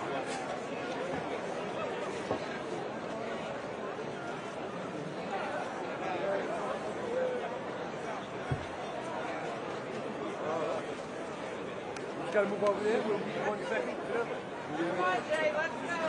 All right, right here. Now I know you're clear. And that's what they're running into you. No, your crew's up there. Right there. You know, we're about to go on 2 feet, so. Oh, are you? All right, we're right here.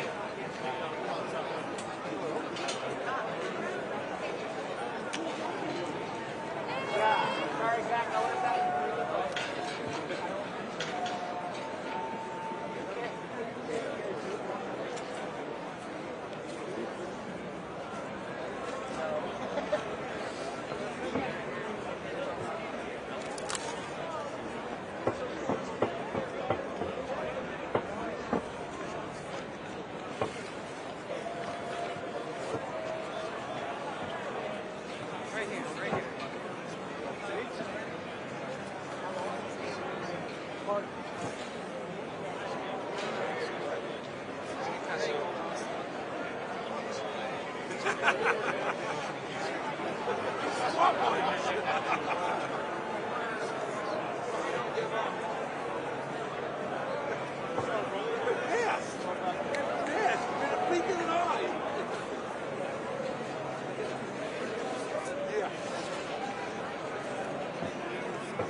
How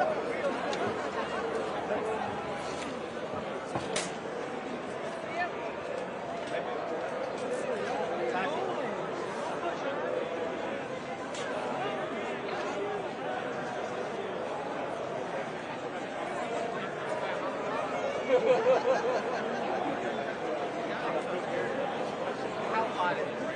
It's pretty warm. It like scalded my tongue when I sit there. And this lady behind me was like, excuse me. I'm like, I'm scalding my tongue right now. Let me hurt myself.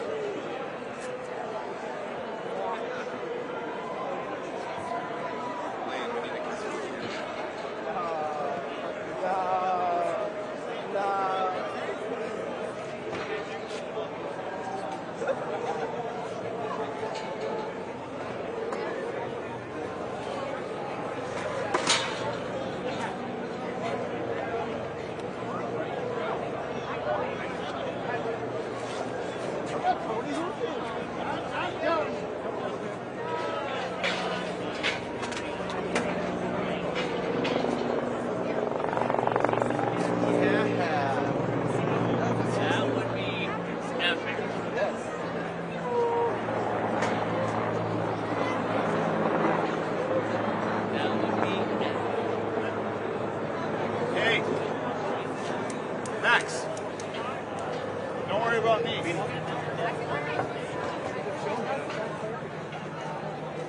got to get here.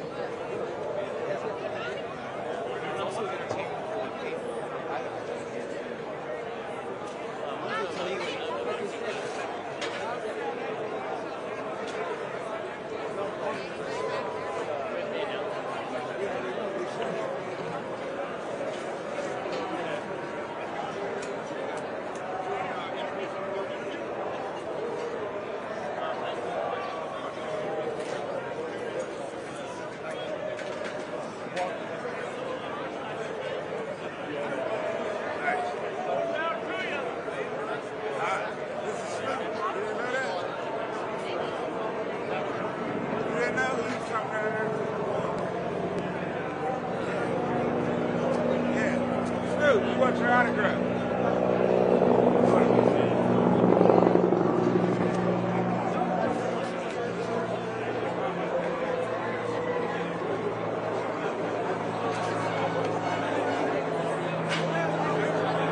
That is crazy. Like when you see the videos of like people are just like in the downtowns, like live their life and you can see all that.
Sunny outside, bright in our hearts. Sir, what are you expecting on executive orders?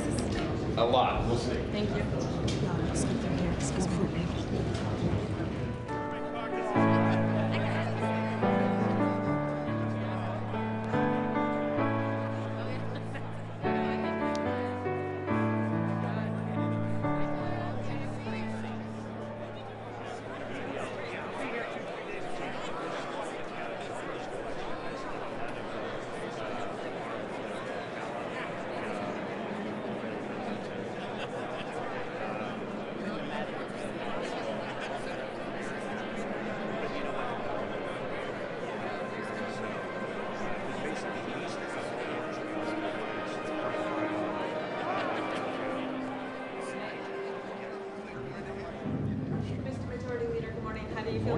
No interviews.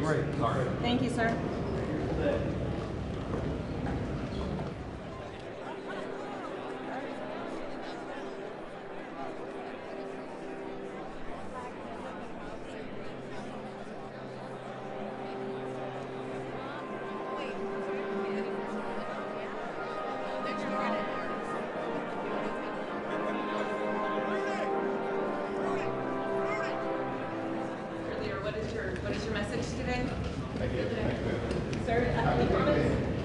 Honor, go.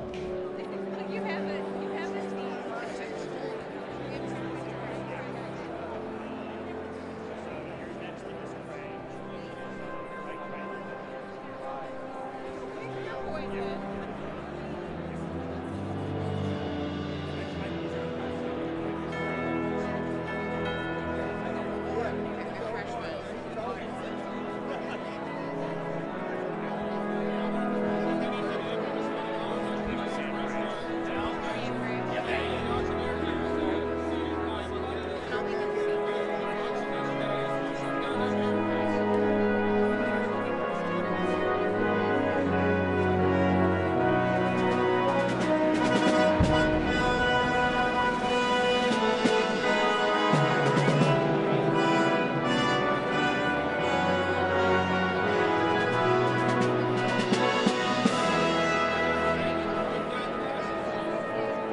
Ladies and gentlemen, the members of the United States Senate, led by Majority Leader, the Honorable John Thune, Majority Whip, the Honorable John Barrasso, and Democratic Whip, the Honorable Dick Durbin.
Good morning. How are you? All right.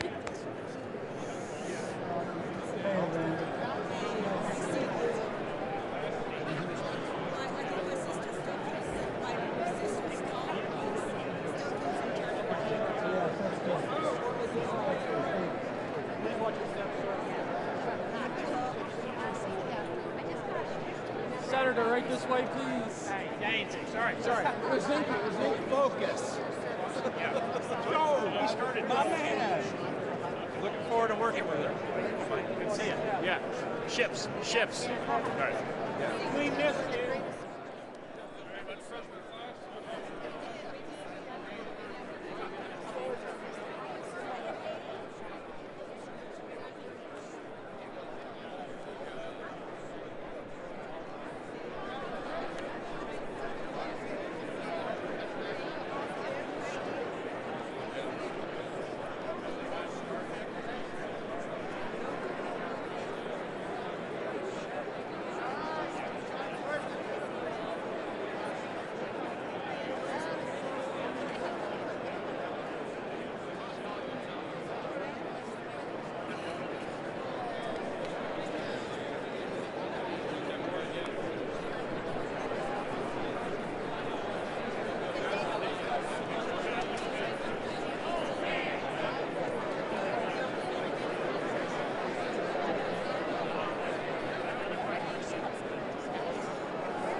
Our president was shocked because of people like her.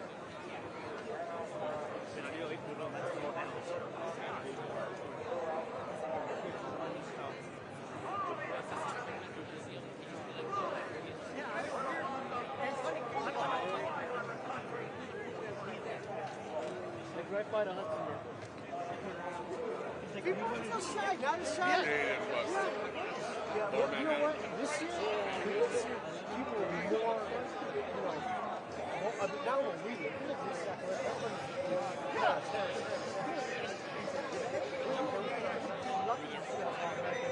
Yeah. True. Yes, you know what? Some of that stuff is changing. On November 5th? Yeah. Us two? The wine. What are you doing? What are you doing?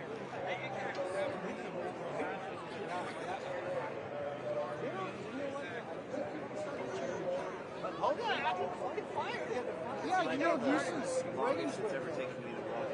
Nice to get arrested Right there, this far away. Oh, you dumbass. Yeah!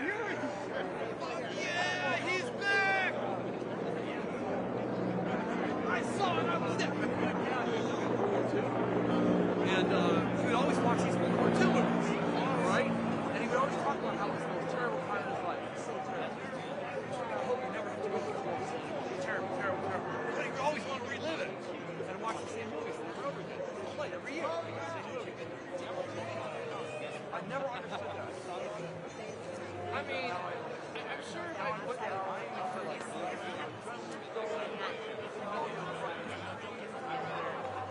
Yo vine en 2000.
How do you do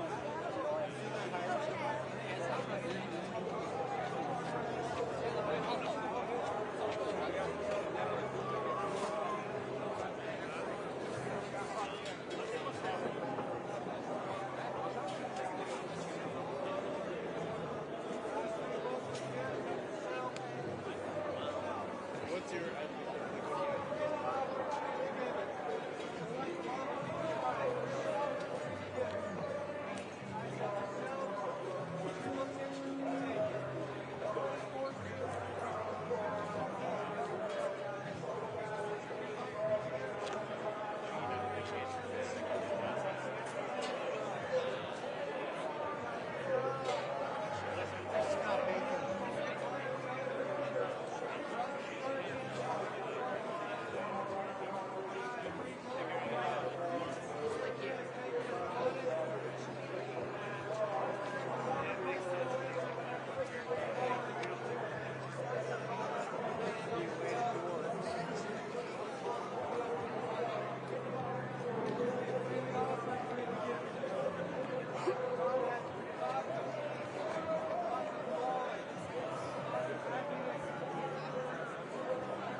history, talking about God's hand working in his Protestant reformers, bringing the Christian church to where it's at today, and the disciples on the today. The second half is about prophecy, God's word for these last days. Particularly what we see in the book of Daniel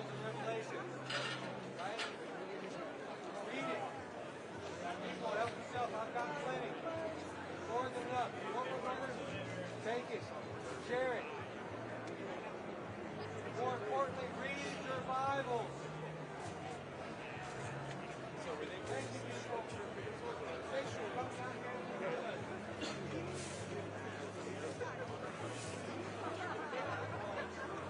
Okay, I gotta get more. I'll be back. Good, how are you? I'm an Adventist from Collegeville, Tennessee. And if it doesn't get back to me, it's okay. I got some good shots of you. Oh, praise the Lord. You working with James Bullard? So the guys I just met today, I drove up to Austin, Texas. The only name I know is Andrew, but there's a local Seventh-day Adventist church here in D.C. area. So I just connected with them. I'll be giving them some of my pictures. I'll shoot them to you, so if they have your contact, get it.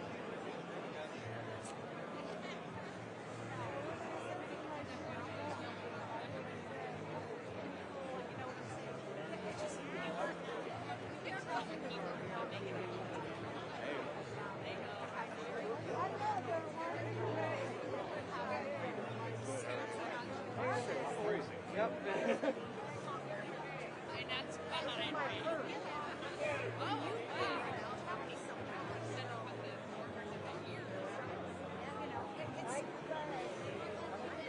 do you live in Arkansas?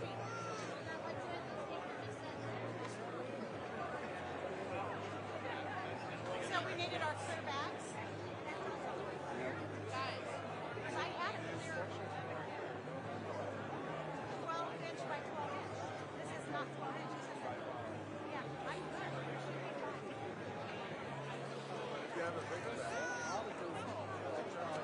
Well, you can toss the bag. I like your accents. It's really something. Wait, yours?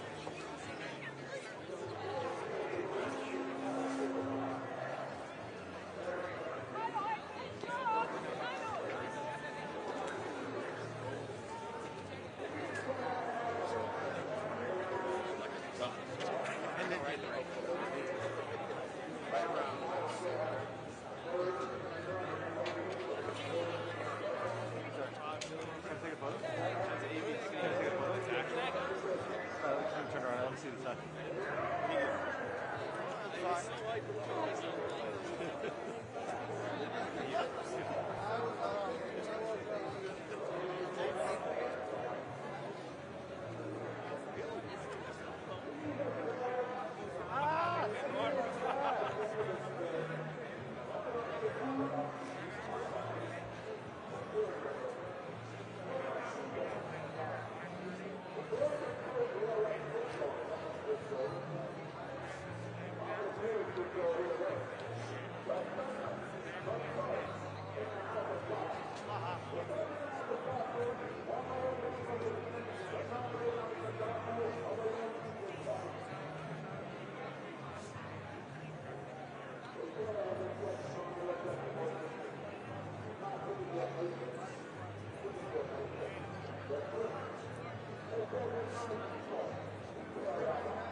time in the morning did you get here?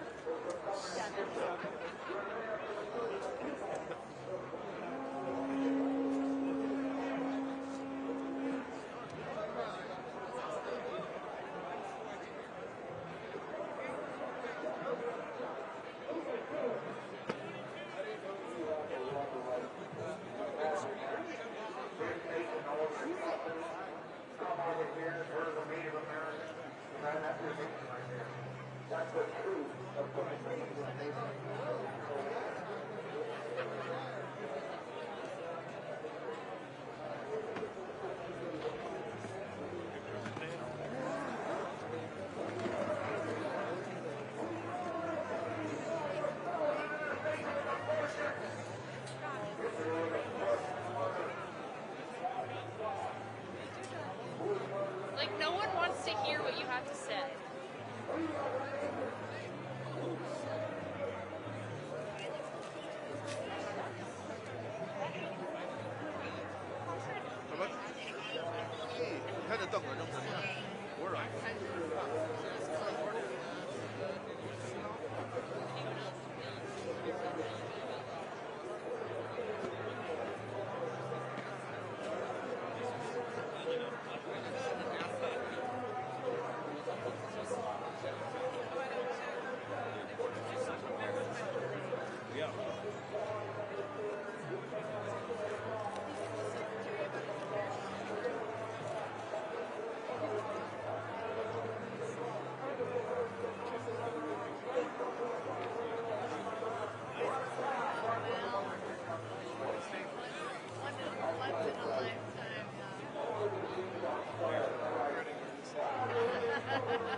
roads locked down. I never went nowhere. What they saying, loot is back. Blame it on that contour. The hood call it Ludiac. And I'm on this foolish track, so I spit my foolish flow. My hands go up and down like strippers' booties go. My verses still be serving, tight like a million virgins. Last time on a college remix, now I'm on the original version. Can't never count me out, y'all better count me in. Got 20 bank accounts, accountants count me in. Make millions every year, the South's champion. Cause all I do is win, win, win, no matter what. Got money on my mind, I can never get enough. And every time I step up in the building, everybody hands go up. And they stay there, and they say yeah, and they stay there. Cause all I do is win, win, win. And if you going in, put your hands in the air, make them stay there. Swerving in my low, head on a swivel, you know serving me's a no-no. Clean as a whistle as I pull out in my Rolls Royce. Yellow bone passenger, they see it, they say, oh boy. Tell Cali, back it up, my call me loco. Down for armed trafficking, don't make me pull up. Ask you what you laughing at, represent that mud life. Dirty money, better get your mud right. We come together holding hands and holler hood life. We all strapping all black, it's like, all we do is win. You riding or what? Cause we riding tonight. Now you riding with me cause you wasn't riding. All I do is win, win, win, no matter what. Got money on my mind, I can never get enough. And every time I step up in the building, everybody hands go up. And they stay there, and they say yeah, and they stay there. Cause all I do is win, win, win. And if you going in, put your hands in the air, make them stay there. Heat in the kitchen, pot on the stove, water getting boiled. Being sold, Snoopy in the hookie, system overload. I've been running this rap game since I was 20 years old. I hung with the worst of them, bust till I burst them up. Check, hey, 1, 2, hey, hey. Check, check, 1, 2, hey. Check, 2, hey.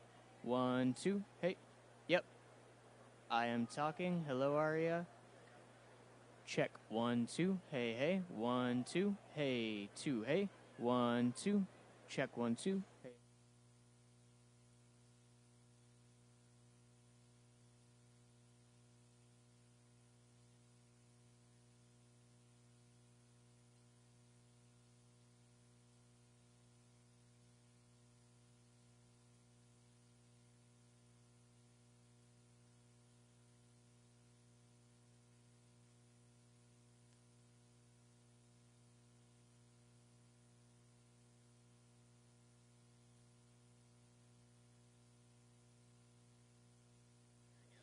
Check, hey, 1, 2. Check, hey, 2. Hey, 1, 2. Mic check.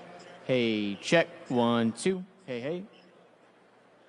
Check, 1, 2. Microphone check. Falcon check. Hey.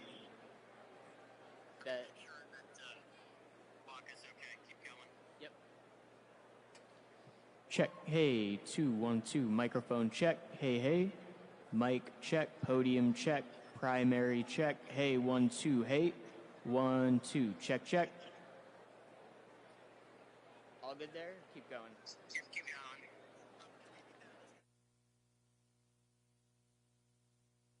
Backup check. Backup check. Backup check. Hey, hey. Secondary check.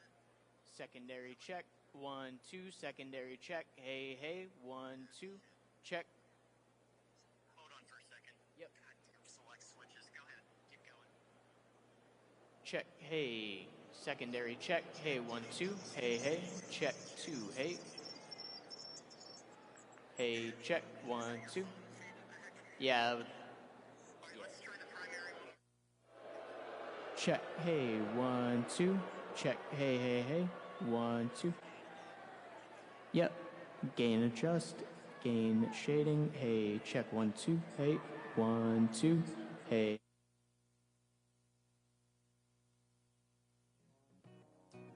Fill it up with only 2.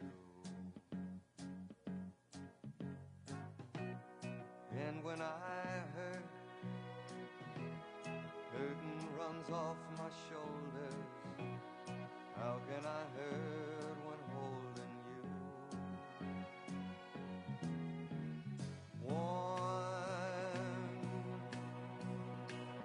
touching warm, reaching out, touching me, touching you.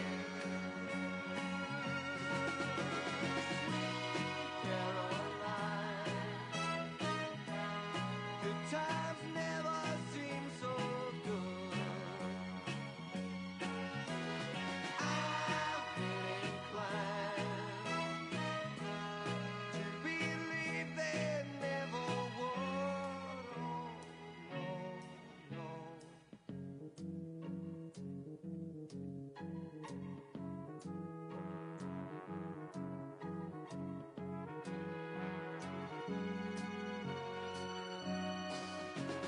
Sweet Caroline, good times never seem so good. Sweet Caroline, I believe they never could. Sweet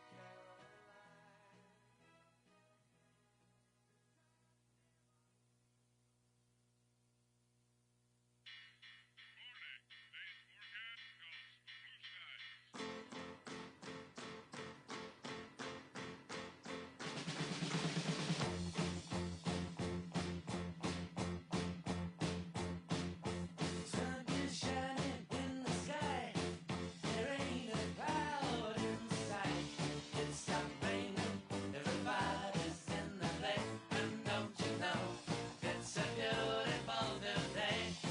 Hey, running down the avenue. See how the sun shines brightly in the city. On the streets where once was pretty, Mr. Blue. Sky is living here today. Hey, Mr. Blue Sky, please tell us why you had to hide away for so long. Where did we go wrong? Mr. Blue Sky, please tell us why you had to hide away for so long. Where did we go wrong?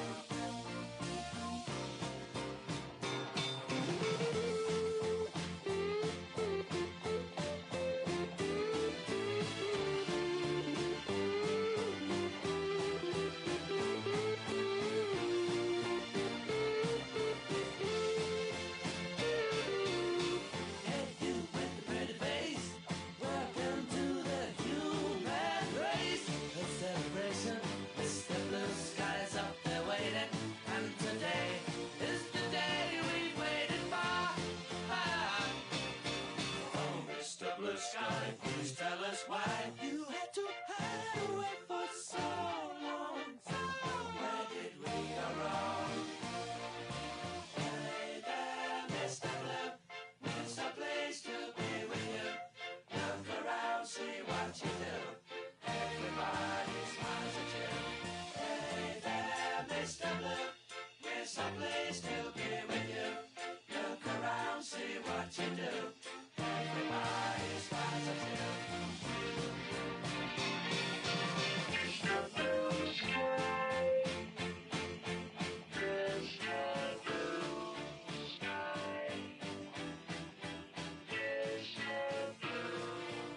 our guns. We love who we love and we wanna have fun, yeah. We cuss on them Mondays and pray on them Sundays. Pass it around and we dream about one day, 'cause this is how we roll. Oh, we hanging round, singing down everything on the radio. We light it up with our hands up. This is how we roll. This is how we ride. We're slanging up the mud, cutting through the countryside, baby. This is how we roll.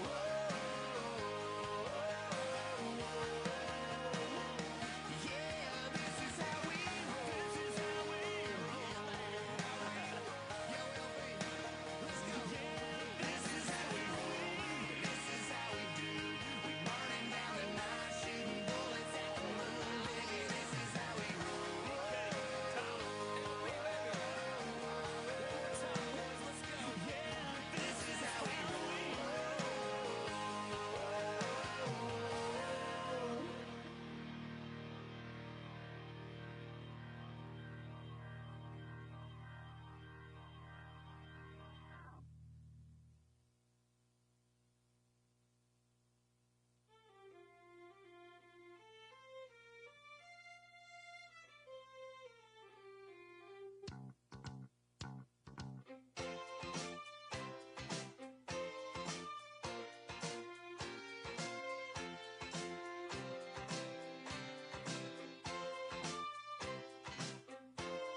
Oh, believe me, for those endearing young chums that I gaze on so fondly today were to suddenly leave you or fly in the night, just like fairy gifts gone in the sky.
Ladies and gentlemen, performing O America, please welcome the Armed Forces Chorus and America's tenor, Christopher D. Macchio.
grand, and all through this land you are beautiful to me. Oh, America, you're calling. Oh, I can hear you calling me. You are calling me to pay to thee, to thee. Oh, I will be.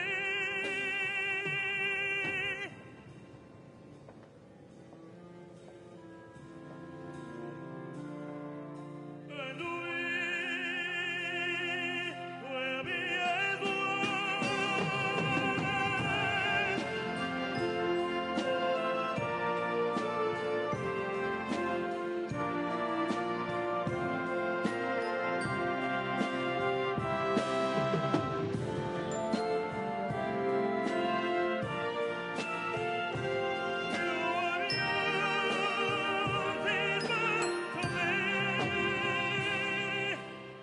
Oh, America, you're calling.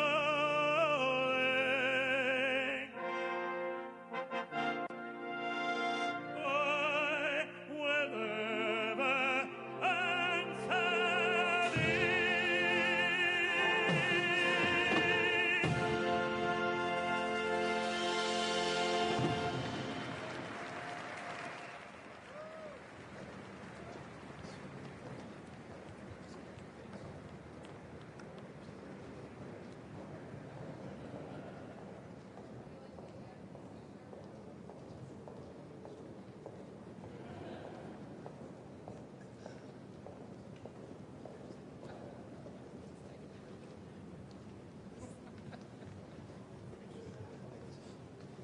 The Honorable Jackie Barber, the Clerk of the House of Representatives, the Honorable Kevin F. McCumber, Mr. John Bessler, Mrs. Kelly Johnson, Mrs. Iris Weinshaw Schumer, and Mrs. Jennifer Scalise.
Ladies and gentlemen, escorting the President of the United States and the Vice President of the United States, Ranking Member of the Joint Congressional Committee on Inaugural Ceremonies, the Honorable Deb Fischer, House Democratic Leader, the Honorable Hakeem Jeffries, and Senate Majority Secretary, the Honorable Robert Duncan.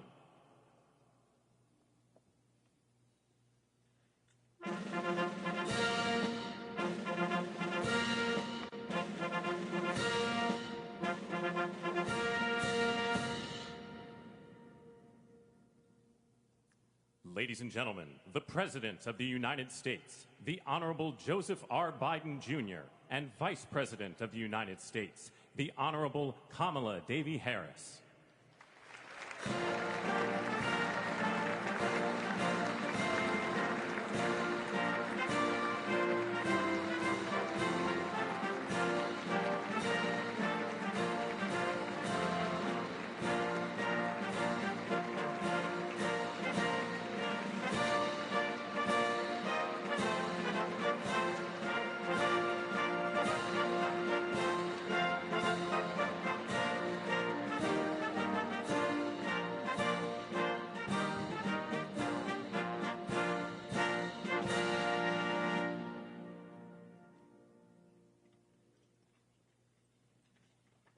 Ladies and gentlemen, escorting the Vice President-elect, the Executive Director for the Joint Congressional Committee on Inaugural Ceremonies, Mr. Michael Wagner, Senate Deputy Sergeant-at-Arms and Doorkeeper, Jason Bell, and House Deputy Sergeant-at-Arms, Mr. Sean Keating.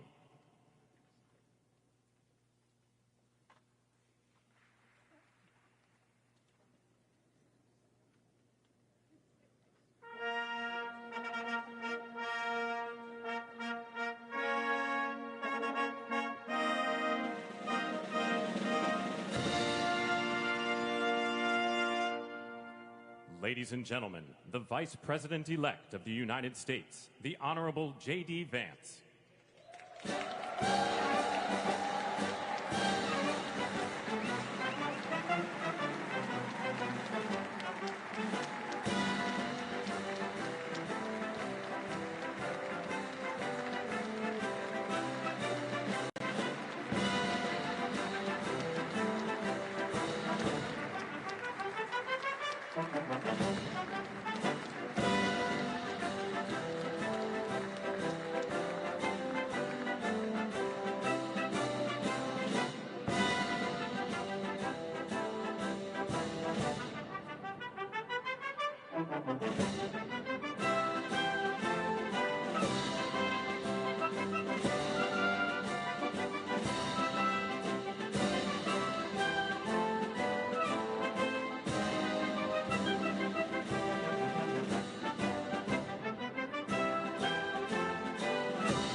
Ladies and gentlemen, escorting the President-elect, the Staff Director for the Joint Congressional Committee on Inaugural Ceremonies, Elizabeth Farah, House Sergeant-at-Arms, the Honorable William P. McFarland, Senate Sergeant-at-Arms and Doorkeeper, the Honorable Jennifer A. Hemingway, Senate Majority Leader, the Honorable John Thune, and the Joint Congressional Committee on Inaugural Ceremonies, House Democratic Leader, the Honorable Hakeem Jeffries, House Majority Leader, the Honorable Steve Scalise, Speaker of the House of Representatives, the Honorable Mike Johnson, Senate Democratic Leader, the Honorable Charles E. Schumer, Ranking Member of the Joint Congressional Committee on Inaugural Ceremonies, the Honorable Deb Fischer, and Chairwoman of the Joint Congressional Committee on Inaugural Ceremonies, the Honorable Amy Klobuchar.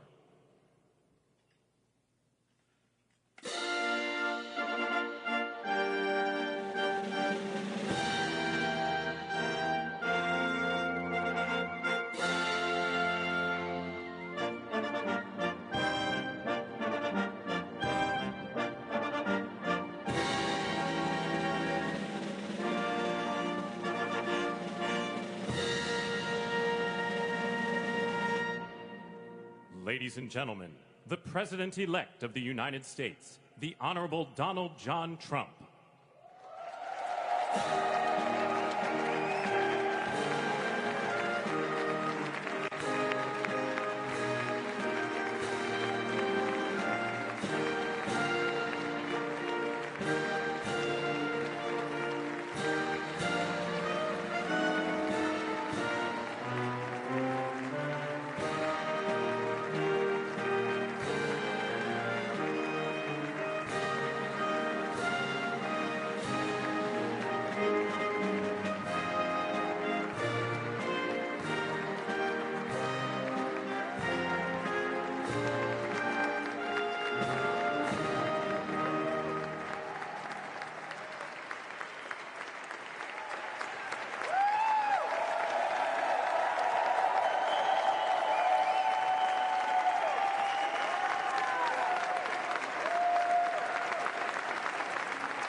Ladies and gentlemen, please be seated.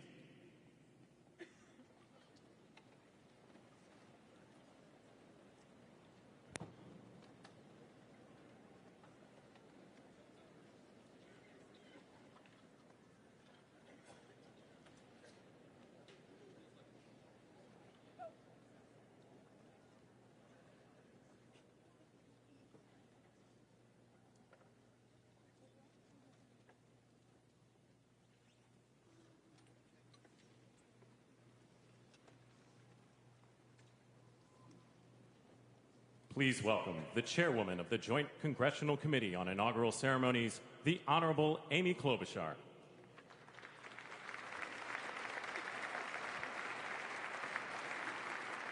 Good morning, everyone. Welcome to the 60th presidential inauguration. Today, President-elect Trump and Vice President-elect Vance will take their oaths of office, and we will witness the peaceful transfer of power at the heart of our democracy.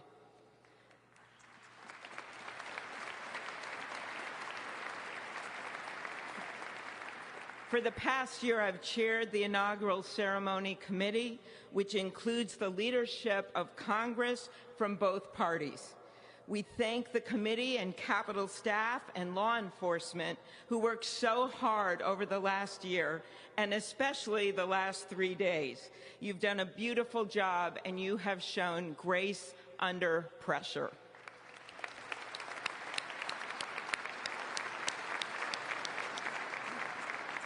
Our theme this year is our enduring democracy.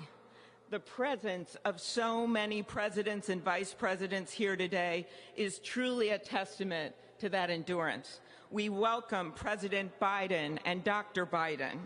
We welcome Vice President Harris and Doug Emhoff, President Obama, President Clinton and Secretary Clinton, President Bush and Laura Bush, Vice President Pence, Vice President Quayle and Marilyn Quayle.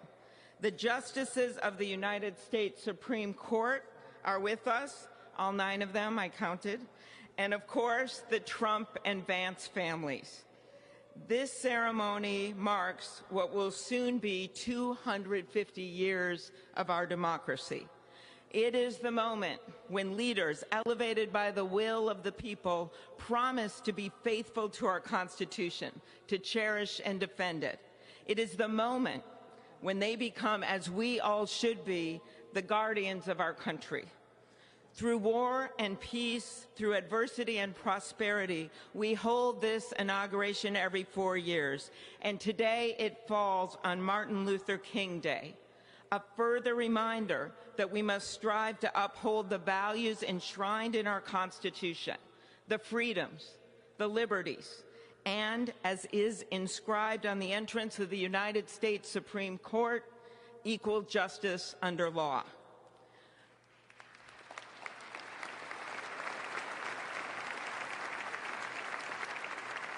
But what makes this moment more than a passing ceremony is all who are watching it across the country, the people of this nation, the ordinary people doing extraordinary things.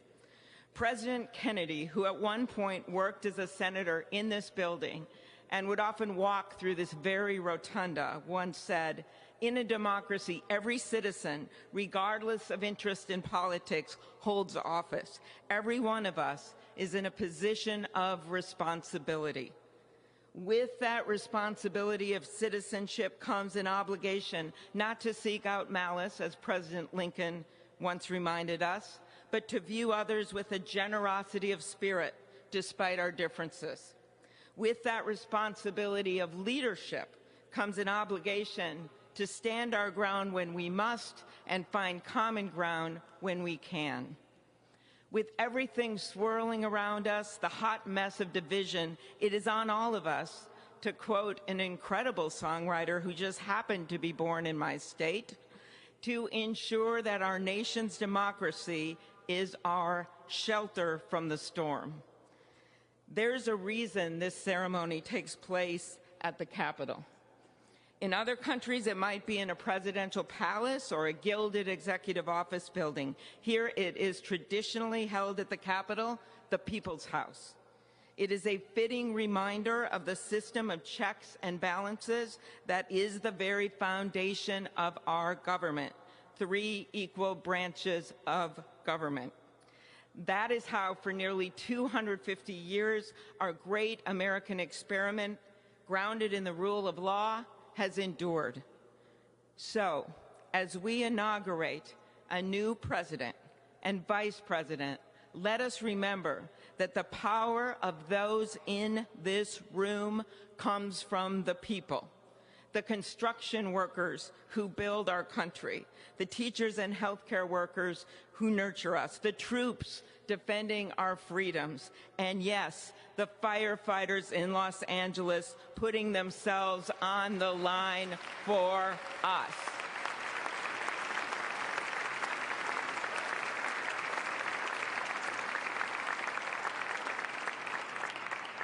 Our democracy's strength and grit must match theirs. May God bless our nation. Thank you.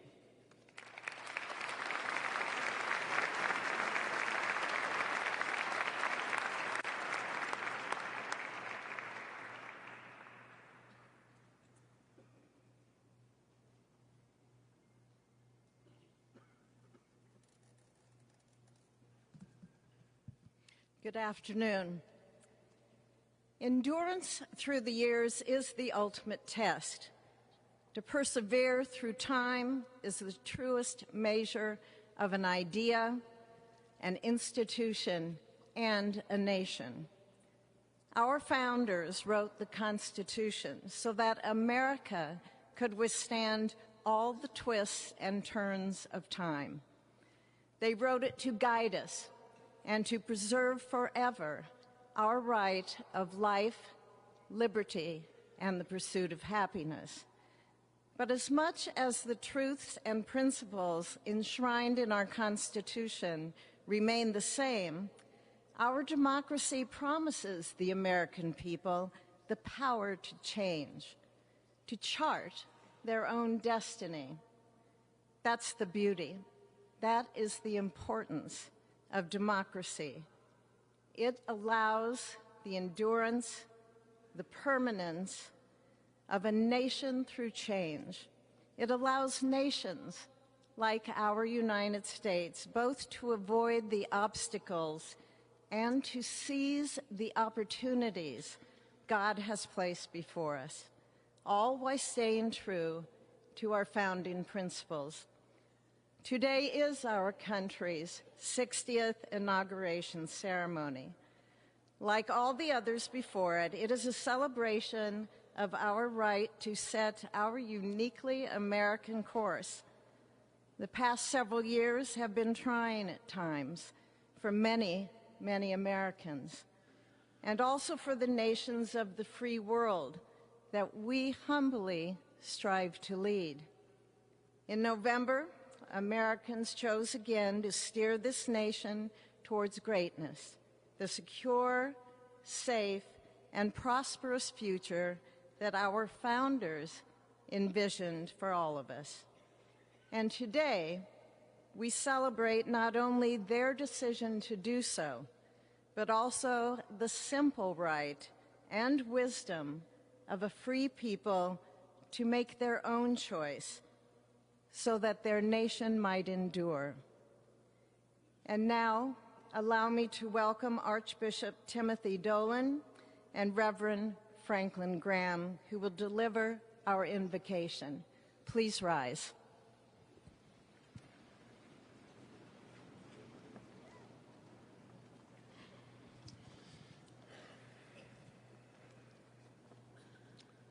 Be still and know that I am God, supreme among the nations, supreme on the earth. Let us pray. Remembering General George Washington on his knees at Valley Forge, recalling Abraham Lincoln at his second inaugural, with malice toward none, with charity for all, with firmness in the right as God gives us to see the right. Remembering General George Patton's instructions to his soldiers as they began the Battle of the Bulge 8 decades ago. Pray. Pray when fighting. Pray alone. Pray with others. Pray by night. Pray by day. Observing the birthday of the Reverend Martin Luther King, who warned, without God, our efforts turn to ashes. We, blessed citizens of this one nation under God, humbled by our claim that in God we trust, gather indeed this Inauguration Day to pray for our President Donald J. Trump, his family, his advisors, his cabinet, his aspirations, his vice president, for the Lord's blessings upon Joseph Biden, for our men and women in uniform, for each other whose hopes are stoked this new year, this inauguration day. We cannot err in relying upon that prayer from the Bible, upon which our president will soon place his hand in oath, as we make our own the supplications of King Solomon for wisdom as he began his governance. God of our fathers, in your wisdom you set man to govern your creatures, to govern in holiness and justice, to render justice with integrity. Give our leader wisdom, for he is your servant, aware of his own weakness and brevity of life. If wisdom which comes not from you be not with him, he shall be held in no esteem. Send wisdom from heavens, that she may be with him, that he may know your designs. Please, God, bless America. Please, mend her every flaw.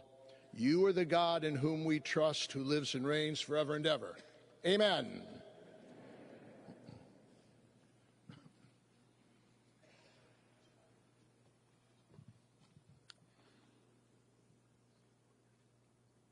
Mr. President, the last 4 years, there are times I'm sure you thought it was pretty dark. But look what God has done. We praise him and give him glory.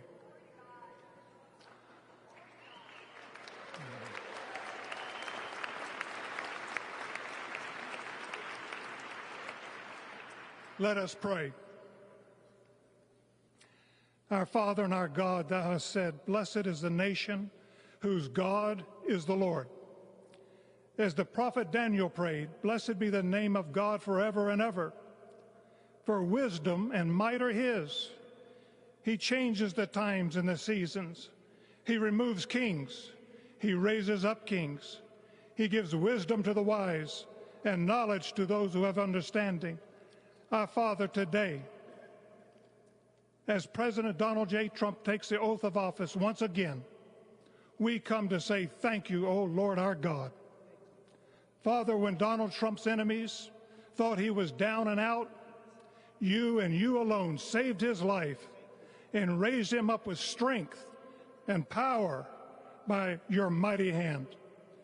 We pray for President Trump that you'll watch over, protect, guide, direct him. Give him your wisdom from your throne on high. We ask that you would bless him and that our nation would be blessed through him. We also ask that you would bless and protect Melania as First Lady. We thank you for the beauty, the warmth, and grace that she shows not only to this nation, but to the whole world. We thank you for Vice President-elect J.D. Vance and his wife Usha and their young family. May he be a strength to President Trump, to stand beside him, to hold up his arms like Aaron held up the arms of Moses in the midst of battle. The prophet Samuel reminded the people, it was you that brought them up from the land of Egypt. And he said, now stand still, that I may reason with you before the Lord.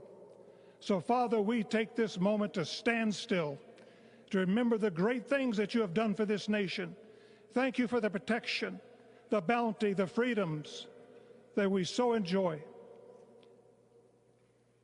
We remember to keep our eyes fixed on you, and may our hearts be inclined to your voice. We know that America can never be great again if we turn our backs on you. We ask for your help, and we pray all of this in the name of the King of Kings, the Lord of Lords, your Son, my Savior, and our Redeemer, Jesus Christ. Amen. Ladies and gentlemen, please welcome Associate Justice Kavanaugh to administer the Vice Presidential Oath of Office.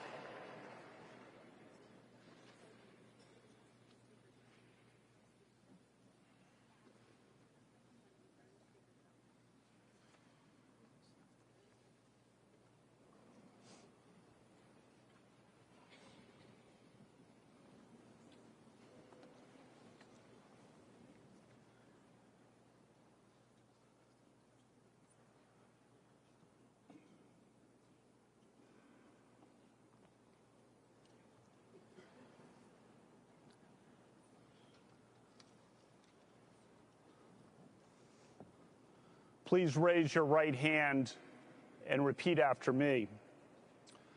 I, James David Vance, do solemnly swear. I, James David Vance, do solemnly swear that I will support and defend the Constitution of the United States. that I will support and defend the Constitution of the United States Against all enemies, foreign and domestic. against all enemies, foreign and domestic. That I will bear true faith. That I will bear true faith. And allegiance to the same. And allegiance to the same. That I take this obligation freely. That I take this obligation freely. Without any mental reservation. Without any mental reservation. Or purpose of evasion. Or purpose of evasion. And that I will well and faithfully discharge. And that I will well and faithfully discharge. The duties of the office. The duties of the office. On which I am about to enter. On which I am about to enter. So help me God. So help me God. Congratulations, Mr. Vice President.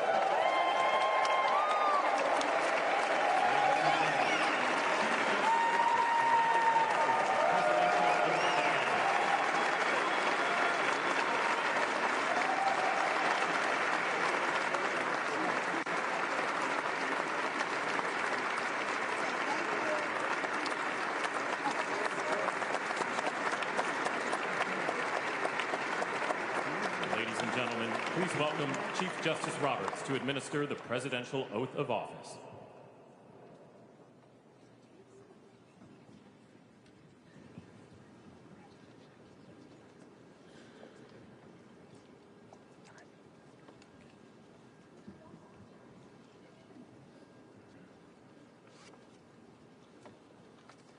Please raise your right hand and repeat after me. I, Donald John Trump, do solemnly swear I, Donald John Trump, do solemnly swear that I will faithfully execute that I will faithfully execute the office of President of the United States the office of President of the United States and will, to the best of my ability, and will, to the best of my ability, preserve, protect, and defend preserve, protect, and defend the Constitution of the United States. the Constitution of the United States. So help me God. So help me God. Congratulations, Mr. President.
fellow citizens. The golden age of America begins right now.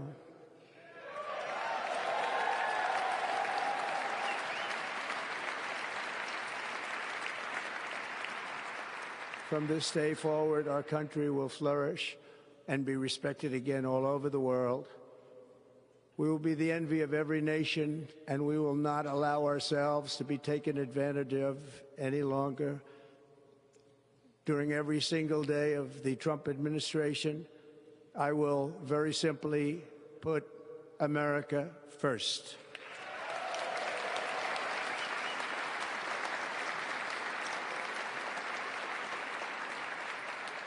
Our sovereignty will be reclaimed. Our safety will be restored.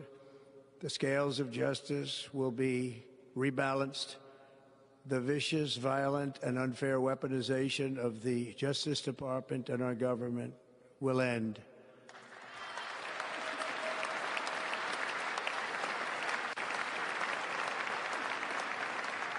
And our top priority will be to create a nation that is proud, prosperous, and free.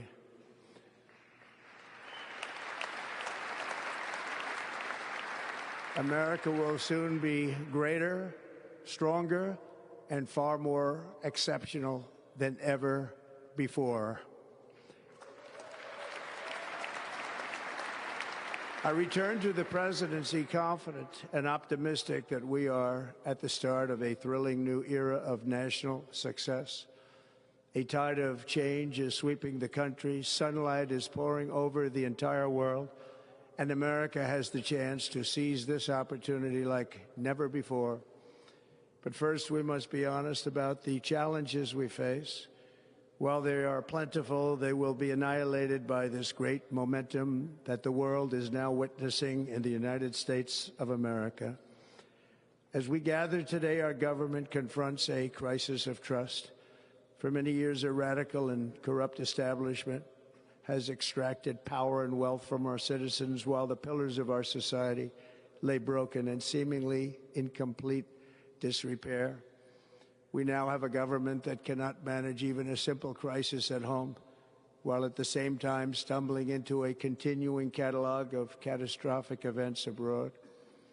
It fails to protect our magnificent, law-abiding American citizens, but provides sanctuary and protection for dangerous criminals, many from prisons and mental institutions that have illegally entered our country from all over the world. We have a government that has given unlimited funding to the defense of foreign borders, but refuses to defend American borders or, more importantly, its own people. Our country can no longer deliver basic services in times of emergency, as recently shown by the wonderful people of North Carolina, been treated so badly.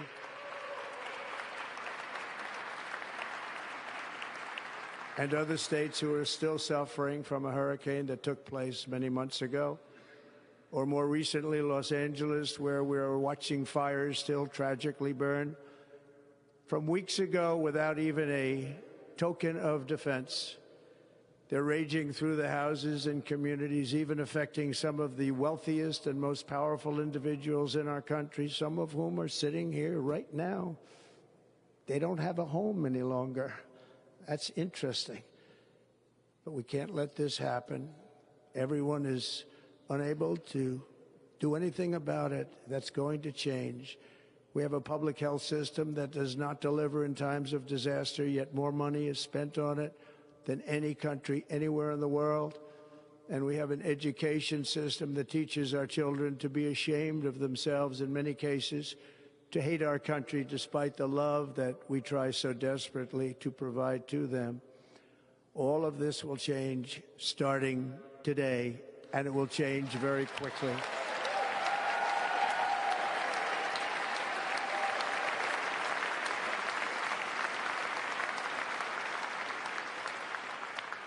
My recent election is a mandate to completely and totally reverse a horrible betrayal and all of these many betrayals that have taken place, and to give the people back their faith, their wealth, their democracy, and indeed their freedom. From this moment on, America's decline is over.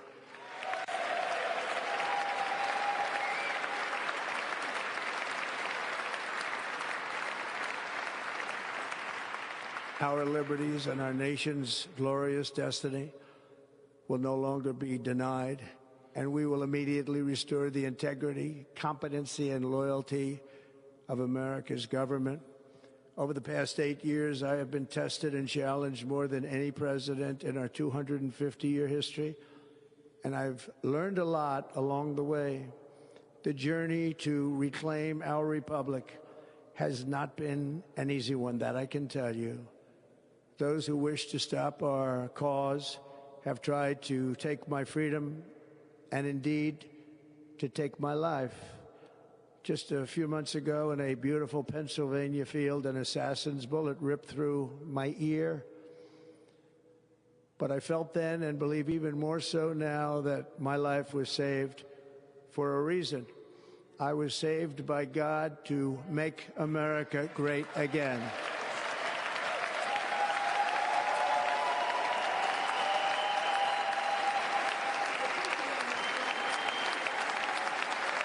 Thank you.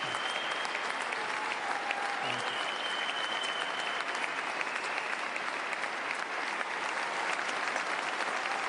Thank you very much.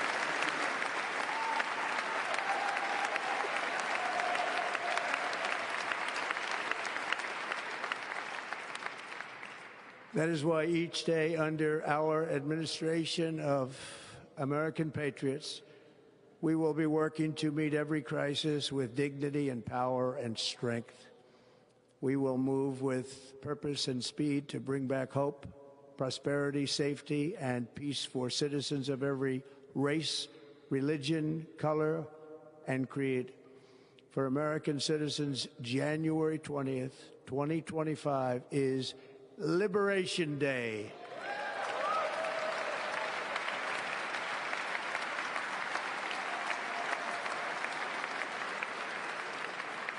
It is my hope that our recent presidential election will be remembered as the greatest and most consequential election in the history of our country. As our victory showed, the entire nation is rapidly unifying behind our agenda with dramatic increases in support from virtually every element of our society, young and old, men and women, African Americans, Hispanic Americans, Asian Americans, urban, suburban, rural, and very importantly, we had a powerful win in all 7 swing states. And the popular vote, we won by millions of people. To the Black and Hispanic communities, I want to thank you for the tremendous outpouring of love and trust that you have shown me with your vote. We set records, and I will not forget it. I've heard your voices in the campaign, and I look forward to working with you in the years to come. Today is Martin Luther King Day, and his honor, this will be a great honor, but in his honor, we will strive together to make his dream a reality. We will make his dream come true.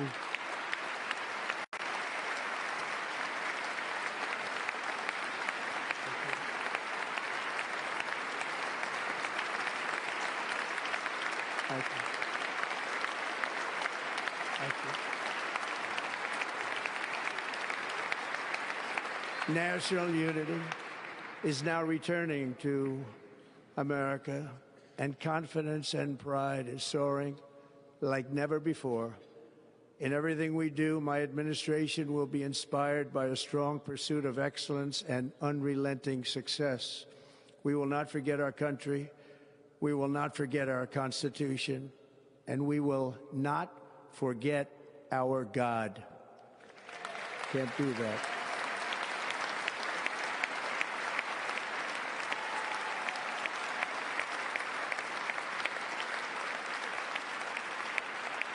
Today, I will sign a series of historic executive orders. With these actions, we will begin the complete restoration of America and the revolution of common sense. It's all about common sense. First, I will declare a national emergency at our southern border.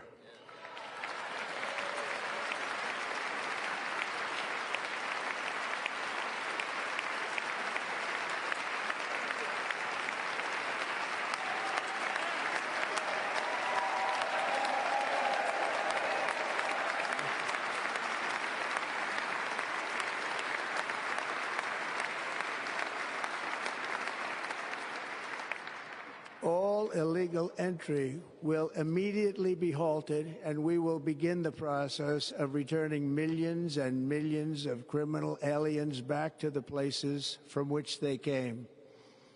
We will reinstate my Remain in Mexico policy.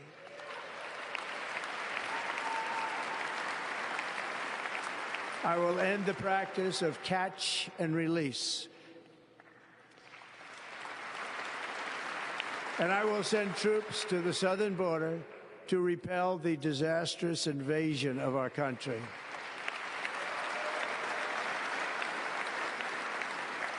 Under the orders I signed today, we will also be designating the cartels as foreign terrorist organizations.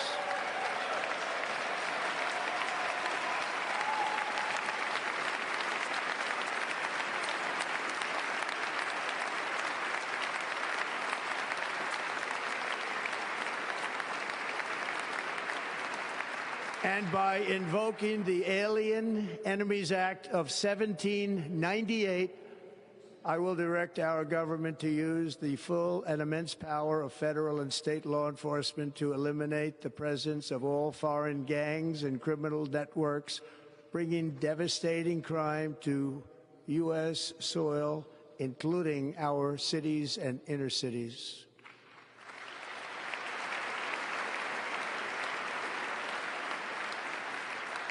As Commander-in-Chief, I have no higher responsibility than to defend our country from threats and invasions, and that is exactly what I am going to do. We will do it at a level that nobody's ever seen before. Next, I will direct all members of my cabinet to marshal the vast powers at their disposal to defeat what was record inflation and rapidly bring down costs and prices.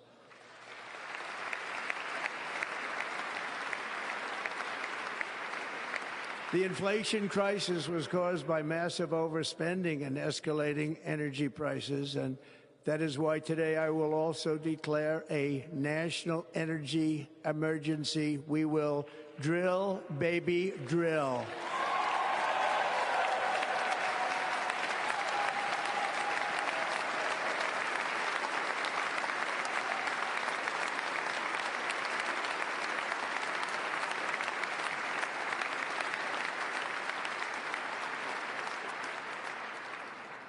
America will be a manufacturing nation once again, and we have something that no other manufacturing nation will ever have, the largest amount of oil and gas of any country on earth, and we are going to use it. Let me use it. We will bring prices down, fill our strategic reserves up again right to the top, and export American energy all over the world. We will be a rich nation again, and it is that liquid gold under our feet that will help to do it. With my actions today, we will end the Green New Deal, and we will revoke the electric vehicle mandate, saving our auto industry and keeping my sacred pledge to our great American auto workers.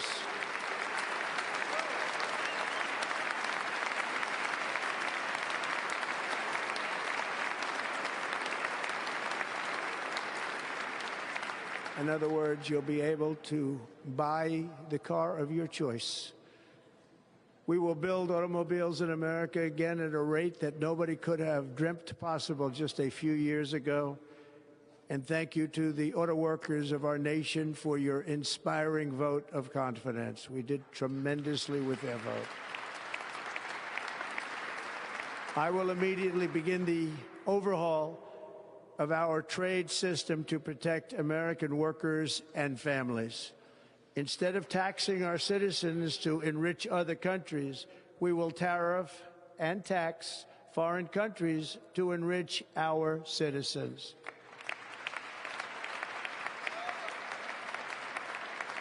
For this purpose, we are establishing the External Revenue Service to collect all tariffs, duties, and revenues. It will be massive amounts of money pouring into our treasury, coming from foreign sources. The American dream will soon be back and thriving like never before to restore competence and effectiveness to our federal government. My administration will establish the brand new Department of Government Efficiency.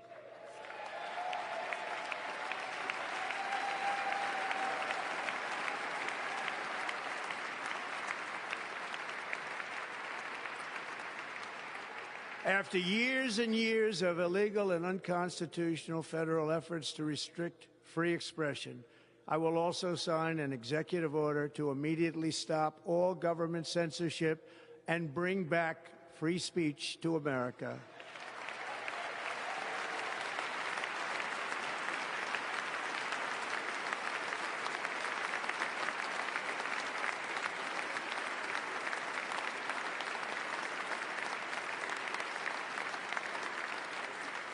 Never again will the immense power of the state be weaponized to persecute political opponents, something I know something about. We will not allow that to happen. It will not happen again. Under my leadership, we will restore fair, equal, and impartial justice under the constitutional rule of law.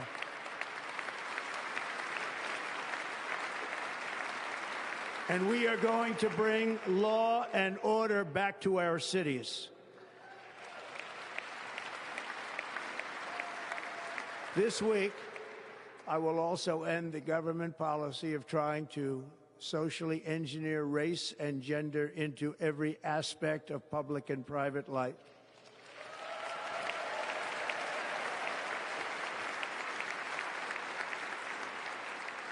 We will forge a society that is colorblind and merit-based.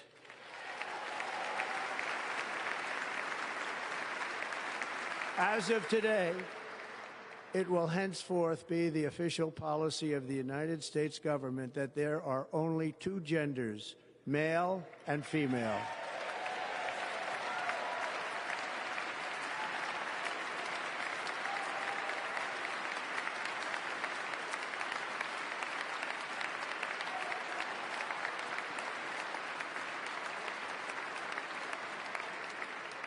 This week, I will reinstate any service members who were unjustly expelled from our military for objecting to the COVID vaccine mandate with full back pay.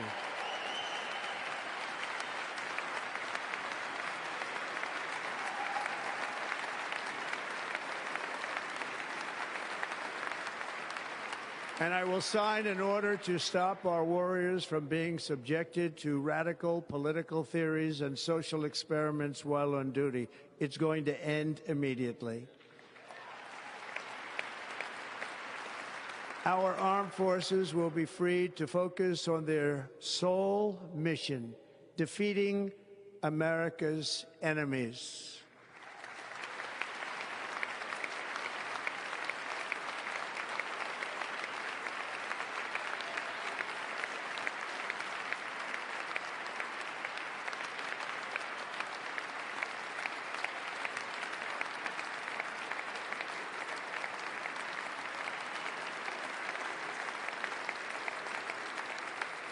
Like in 2017, we will again build the strongest military the world has ever seen. We will measure our success not only by the battles we win, but also by the wars that we end, and perhaps most importantly, the wars we never get into.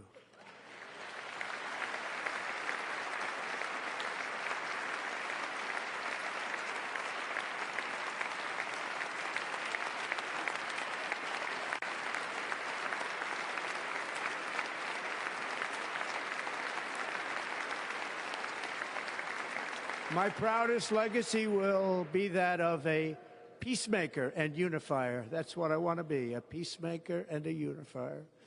I'm pleased to say that as of yesterday, one day before I assumed office, the hostages in the Middle East are coming back home to their families.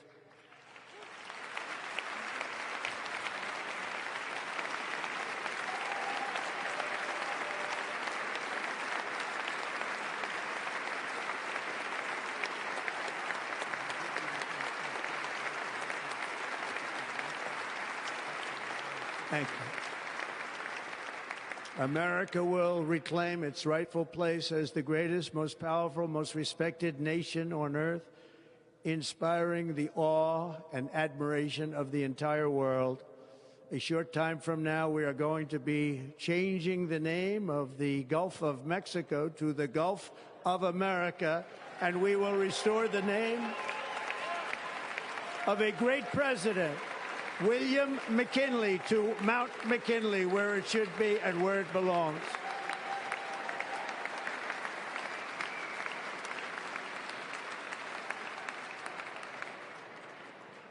President McKinley made our country very rich through tariffs and through talent.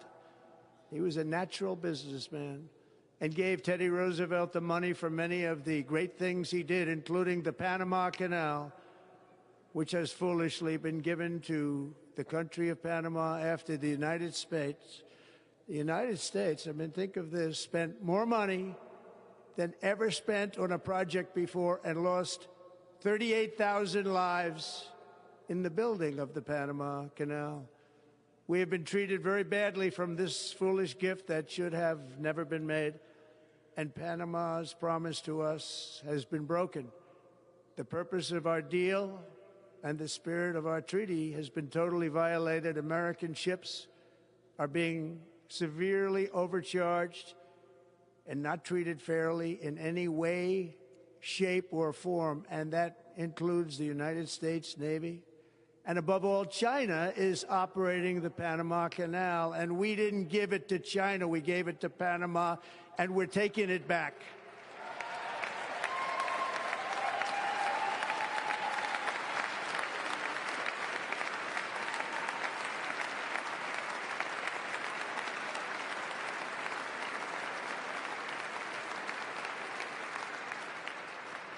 Above all, my message to Americans today is that it is time for us to once again act with courage, vigor, and the vitality of history's greatest civilization.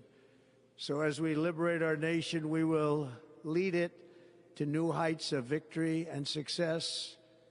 We will not be deterred. Together we will end the chronic disease epidemic and keep our children safe, healthy, and disease-free.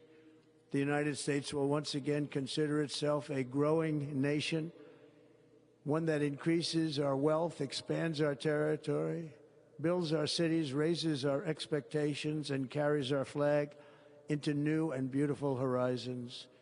And we will pursue our manifest destiny into the stars, launching American astronauts to plant the stars and stripes on the planet Mars.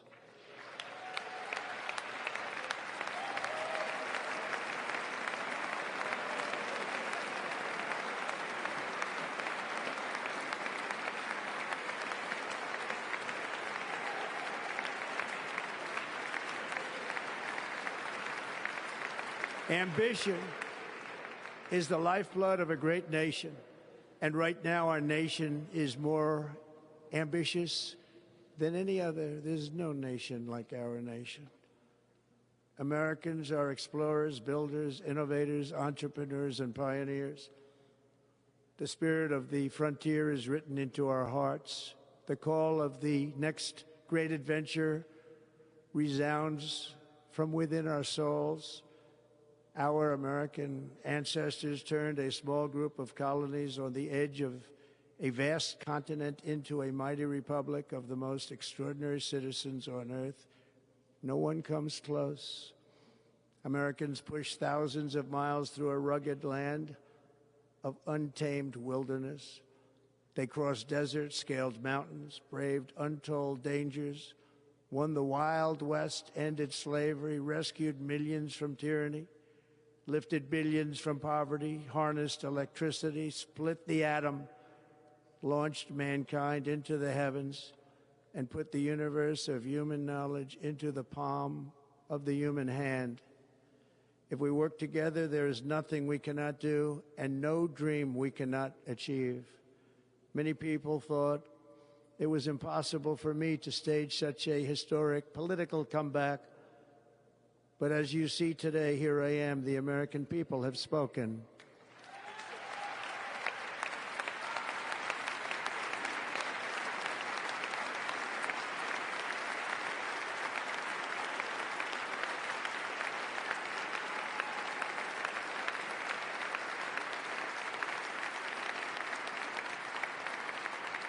I stand before you now as proof that you should never believe that something is impossible to do.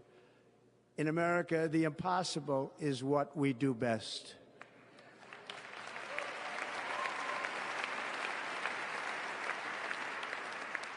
From New York to Los Angeles, from Philadelphia to Phoenix, from Chicago to Miami, from Houston to right here in Washington, D.C., our country was forged and built by the generations of patriots who gave everything they had for our rights and for our freedom. They were farmers and soldiers, cowboys and factory workers, steel workers and coal miners, police officers and pioneers who pushed onward, marched forward, and let no obstacle defeat their spirit or their pride. Together they laid down the railroads, raised up the skyscrapers, built great highways, won 2 world wars, defeated fascism and communism, and triumphed over every single challenge that they faced. After all we have been through together, we stand on the verge of the 4 greatest years in American history. With your help, we will restore America promise, and we will rebuild the nation that we love, and we love it so much. We are one people, one family, and one glorious nation under God. So to every parent who dreams for their child and every child who dreams for their future, I am with you, I will fight for you, and I will win for you. We are going to win like never before.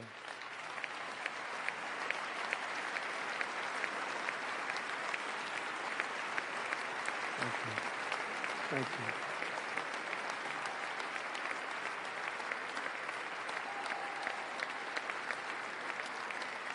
Thank you.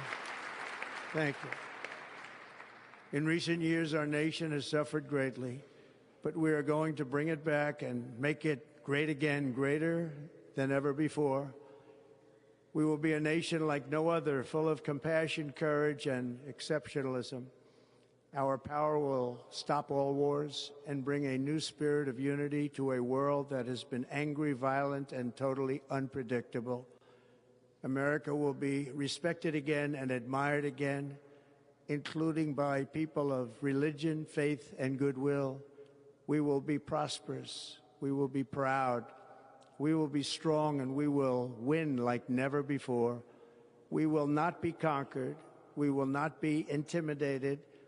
We will not be broken, and we will not fail. From this day on, the United States of America will be a free, sovereign, and independent nation. We will stand bravely. We will live proudly. We will dream boldly, and nothing will stand in our way because we are Americans. The future is ours, and our golden age has just begun. Thank you. God bless America. Thank you all. Thank you. Thank you very much. Thank you very much. Thank you.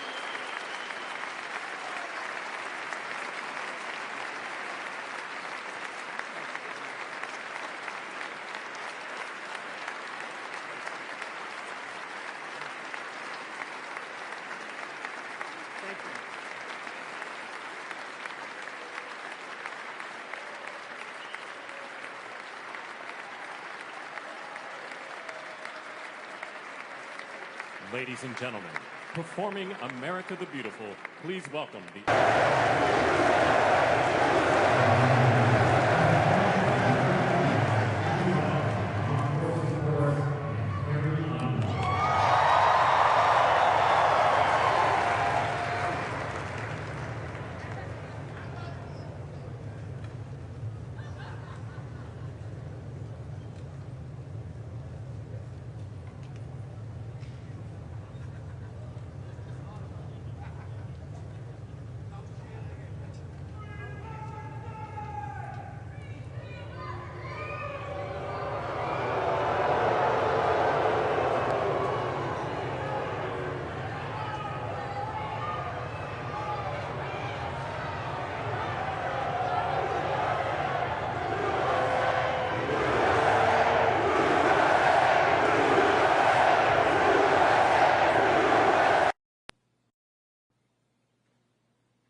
you know the words, help me out here.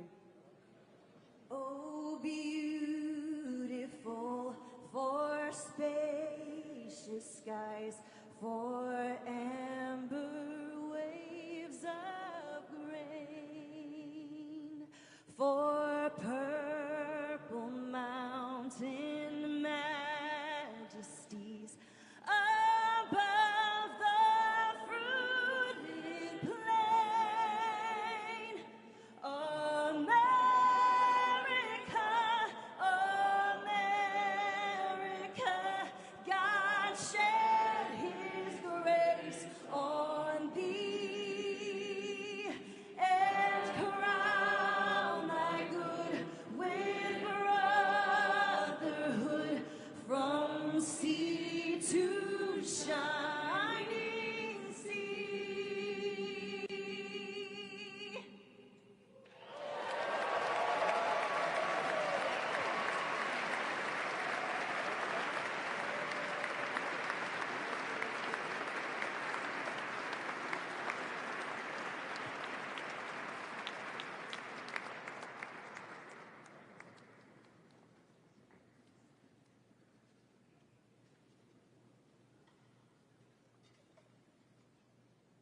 Ladies and gentlemen, Senator Fisher will now introduce the benediction clergy.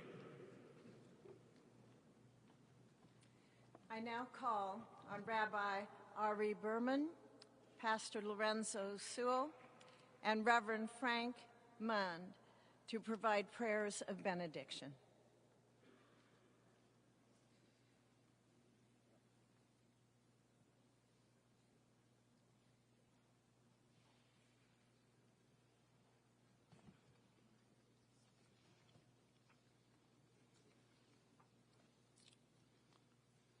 Let us pray. Almighty God, your prophet Jeremiah walked the streets of Jerusalem and blessed its inhabitants with the Hebrew words, Baruch HaGever Asher Yiftach BaHashem.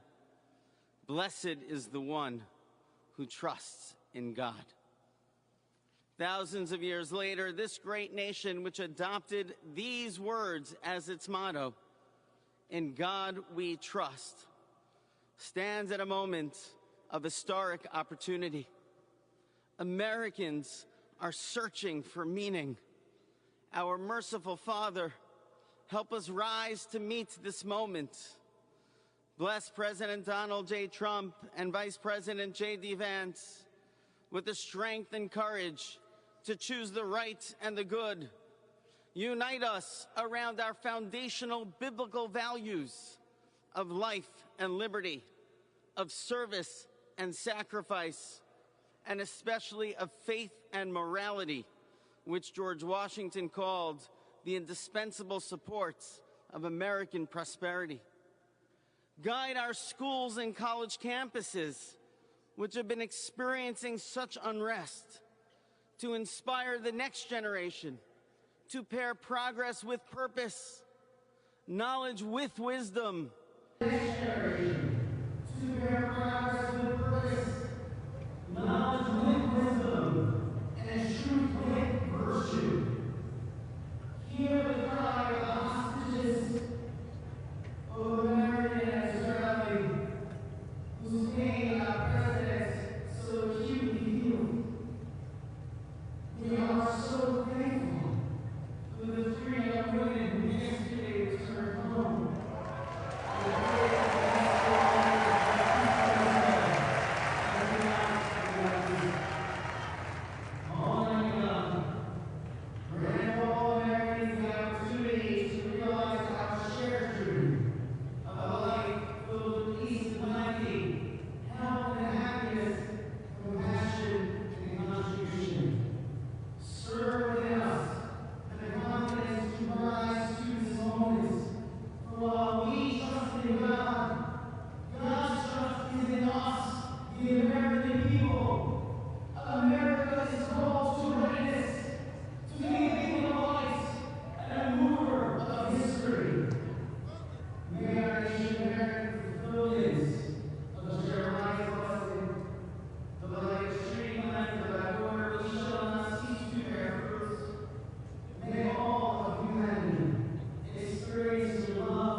From Stone Mountain, Georgia.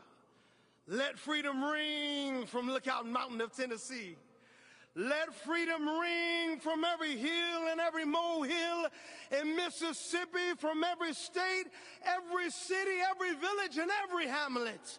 And when we let freedom ring, we will be able to speed up that day where all of your children, black men and white men, Protestant and Catholic, Jew and Gentile, will be able to sing in the meaning of that old Negro spiritual, free at last, free at last. Thank you, God Almighty. We are free at last. If you believe where the Spirit of the Lord is, there is liberty. Come on, put your hands together and give your great God great glory.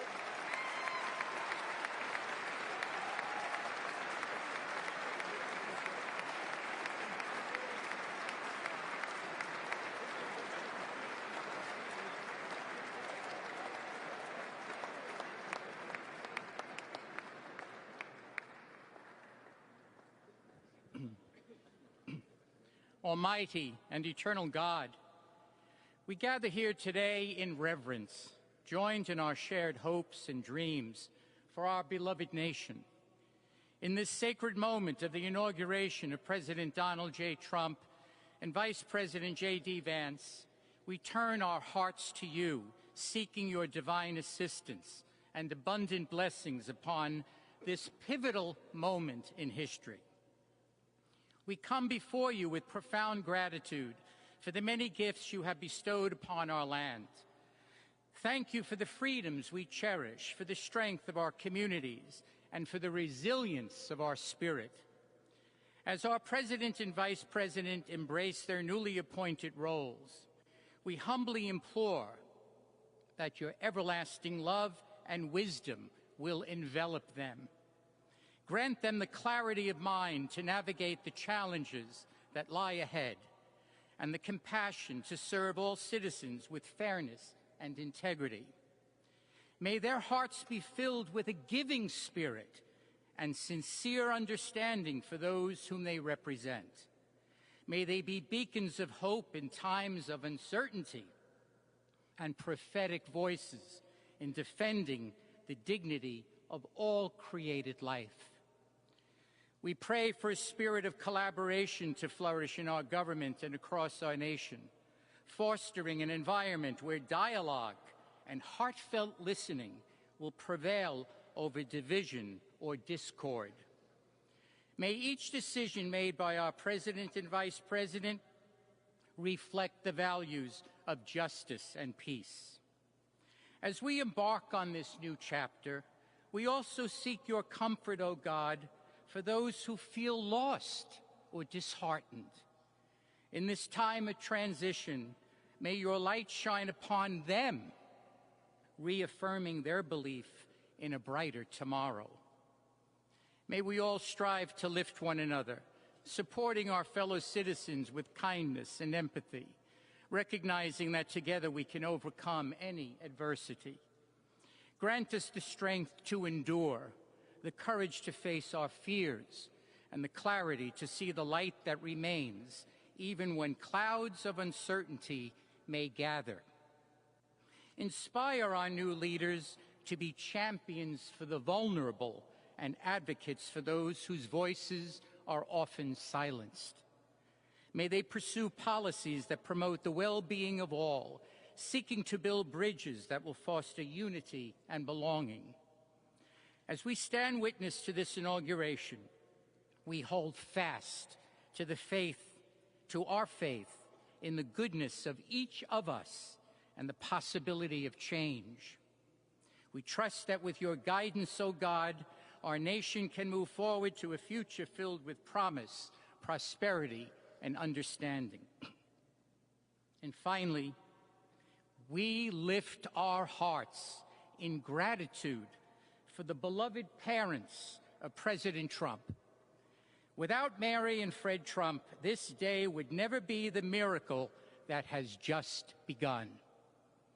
From their place in heaven, may they shield their son from all harm by their loving protection, and give him the strength to guide our nation along the path that will make America great again. Let us go forth now with these words of President Trump's emblazoned on our hearts. As long as we have pride in our beliefs, courage in our convictions, and faith in our God, then we will not fail. We stand tall, we stand proud, because we are Americans, and Americans kneel to God, and to God alone. Amen. Ladies and gentlemen, please remain standing for our national anthem.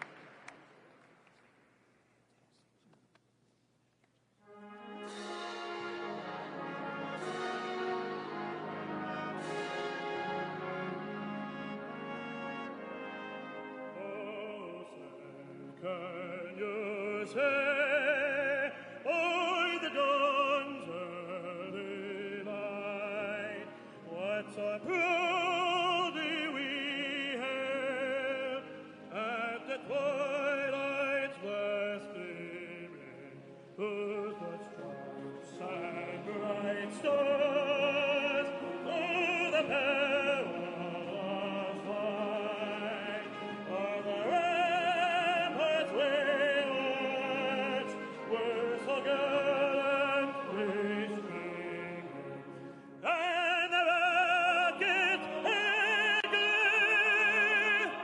heavens bursting in earth, gave proof to the night that our flag was still there. Oh, say does that star-spangled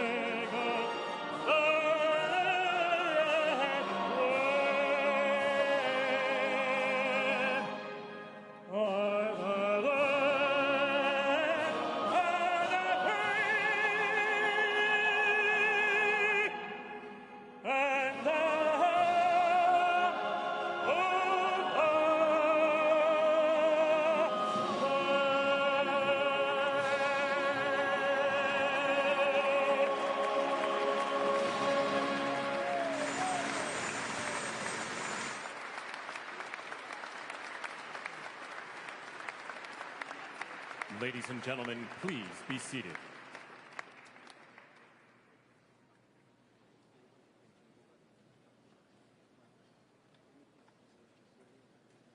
Ladies and gentlemen, please remain at your seats while the President and official party depart the platform.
That was a good way to start it off. You know, I didn't know exactly what the president would put in that speech, and I hoped to myself that he wasn't going to hold back, and sir, you didn't hold back. That was a hell of a way to start the next 4 years, but I just want to say from the bottom of my heart, and I know I speak for the president and for all of us, thank you, thank you, thank you for making this possible. We love you.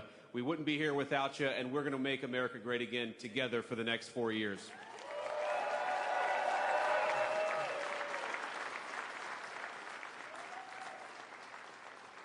And the last thing I'll say is, you know, having stood outside for about 5 minutes to wave goodbye to the Bidens, thank God we moved that thing indoors because it was a beautiful ceremony and it was cold as hell outside. So, sir, the 45th and 47th President of the United States, Donald J. Trump.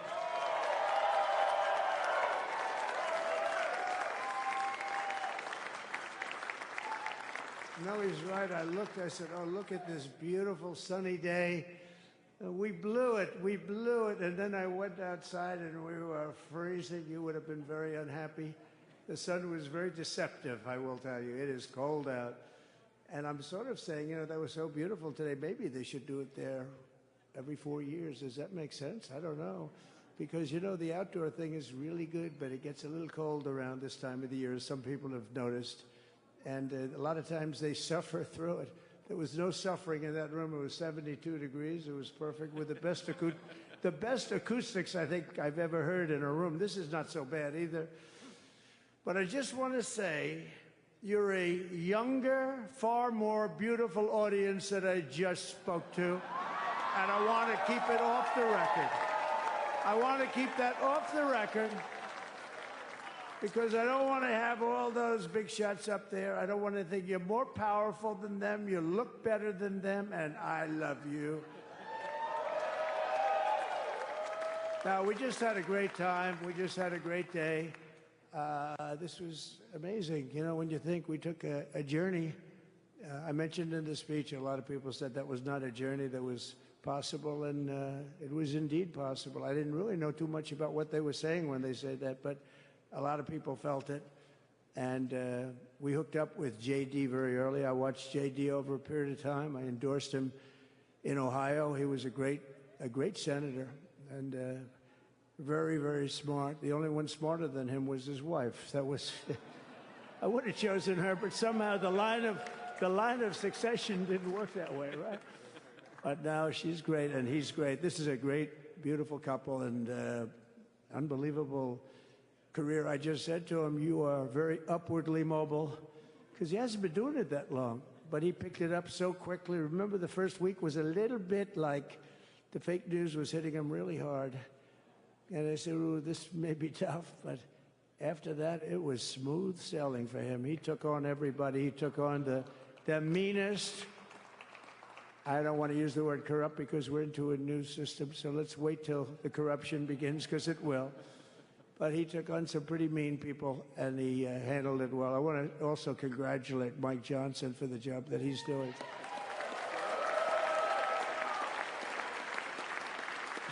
Steve, we gave him a majority of almost nothing, and then I said, to make it tougher on him, let me take 2 or 3 of the people, right? I said, he'll only have to suffer with that for about 3 months. How are they doing, by the way? Are they? Is that moving along? Totally unified. I said, do you mind if I take this one, that one, and a couple of others? He didn't mind. He can handle it.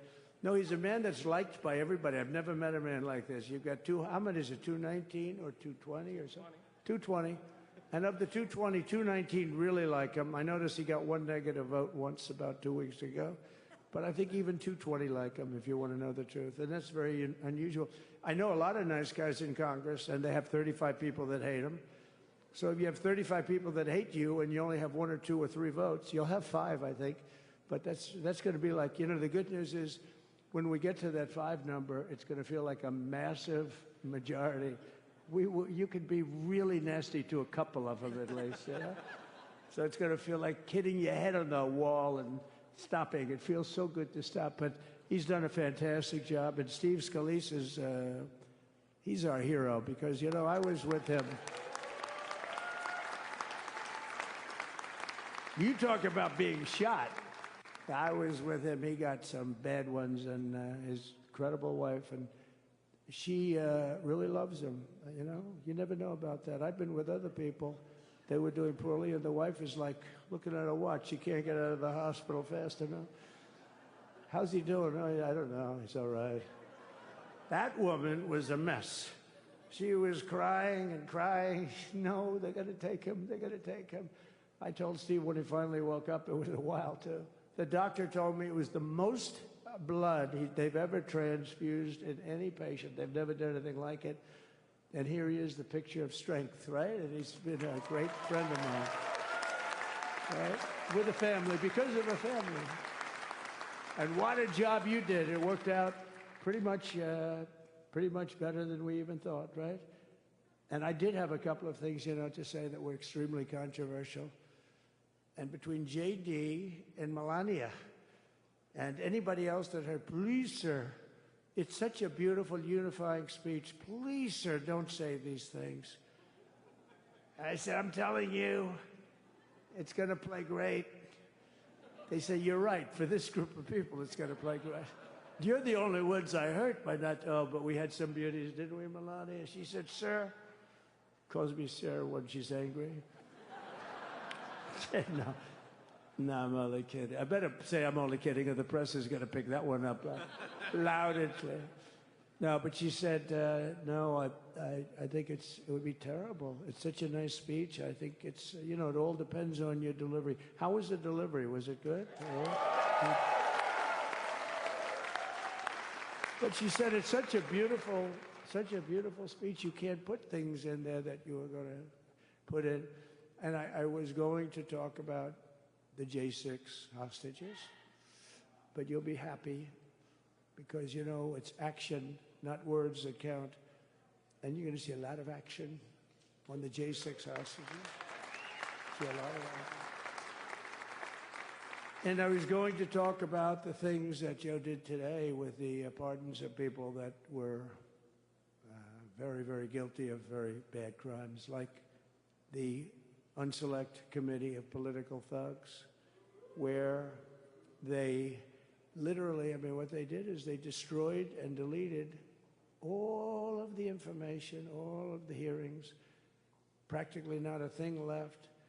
They deleted all the information on Nancy Pelosi having turned down the offer of 10,000 soldiers. You wouldn't have needed 10,000. You could have had 500, and it would have stopped. Because we may have had 1 million people that day, the people that were there. You don't see any photographs, but we have a lot of great photos. But you don't see those photographs. They don't put them in. They show the people at the Capitol. But I was talking about that. I was going to talk about that. They said, please don't bring that up right now. You can bring it up tomorrow. I said, how about now in front of the I'll bring it up right now. You know, this little time delay is good because we're getting great reviews on the speech. Now watch. They'll take the speech and say, I didn't like it because he left there and he talked to people. But we're giving you a little more information than we gave upstairs. But no, they pardoned a lot of people. They pardoned, before we even get to today, they pardoned, 33 murderers, absolute murderers, the worst murderers.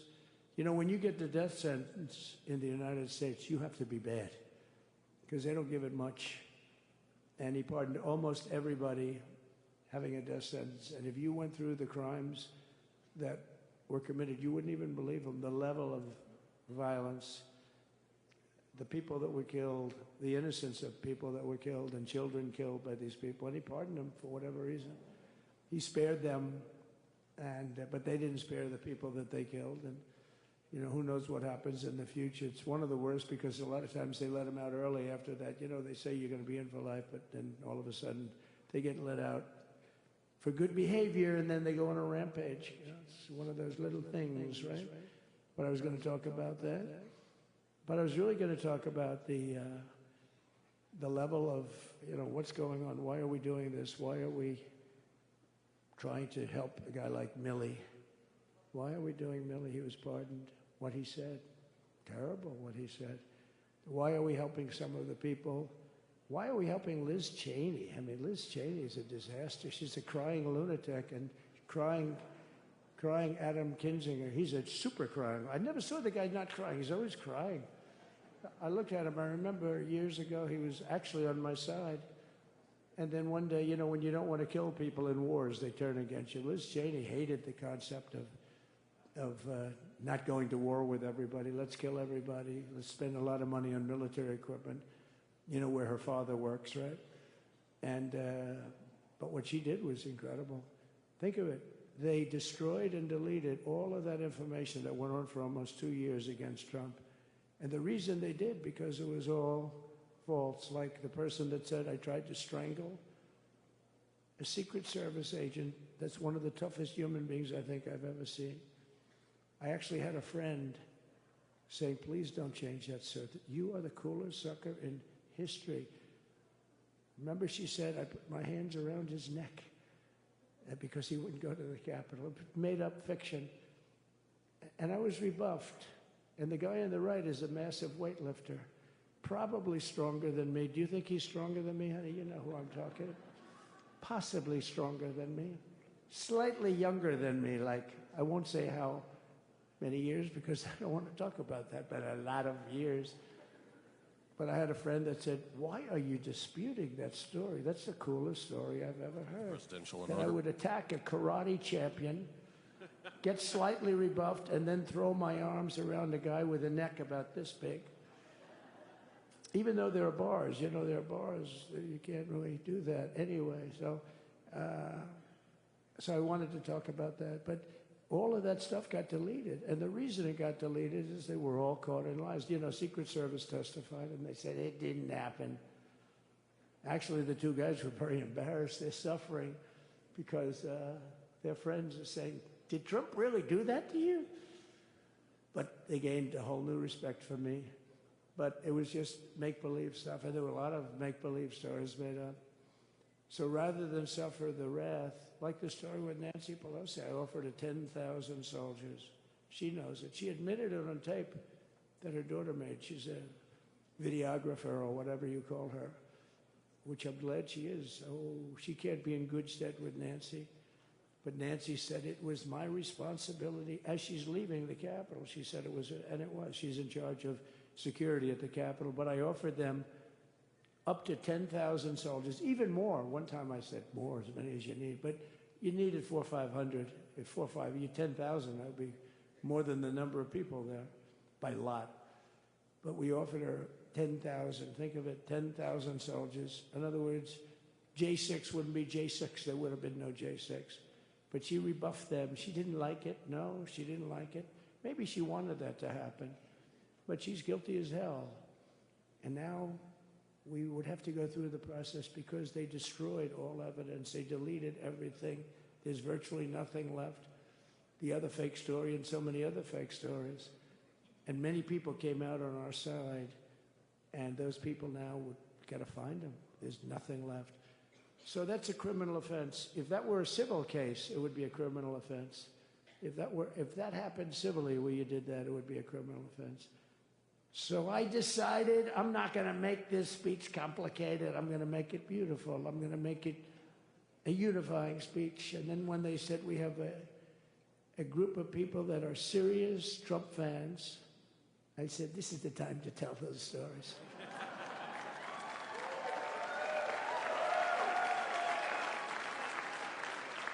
He knows. So anyway, but seriously, I'd like to, I think it was a tremendous success. I think we're very lucky we put it inside because it is really cold. We just went to the helicopter out of respect to something that's taken place for a long time. I guess it's as old as helicopters. You used to get into a stagecoach, now you get into a helicopter. Times change. But it's pretty old custom.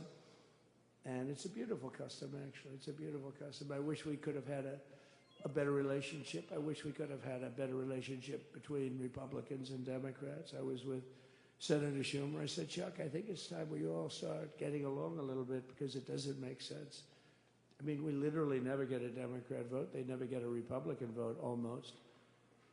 And although there is a bill coming up very shortly that we have a lot of Democrat votes, right?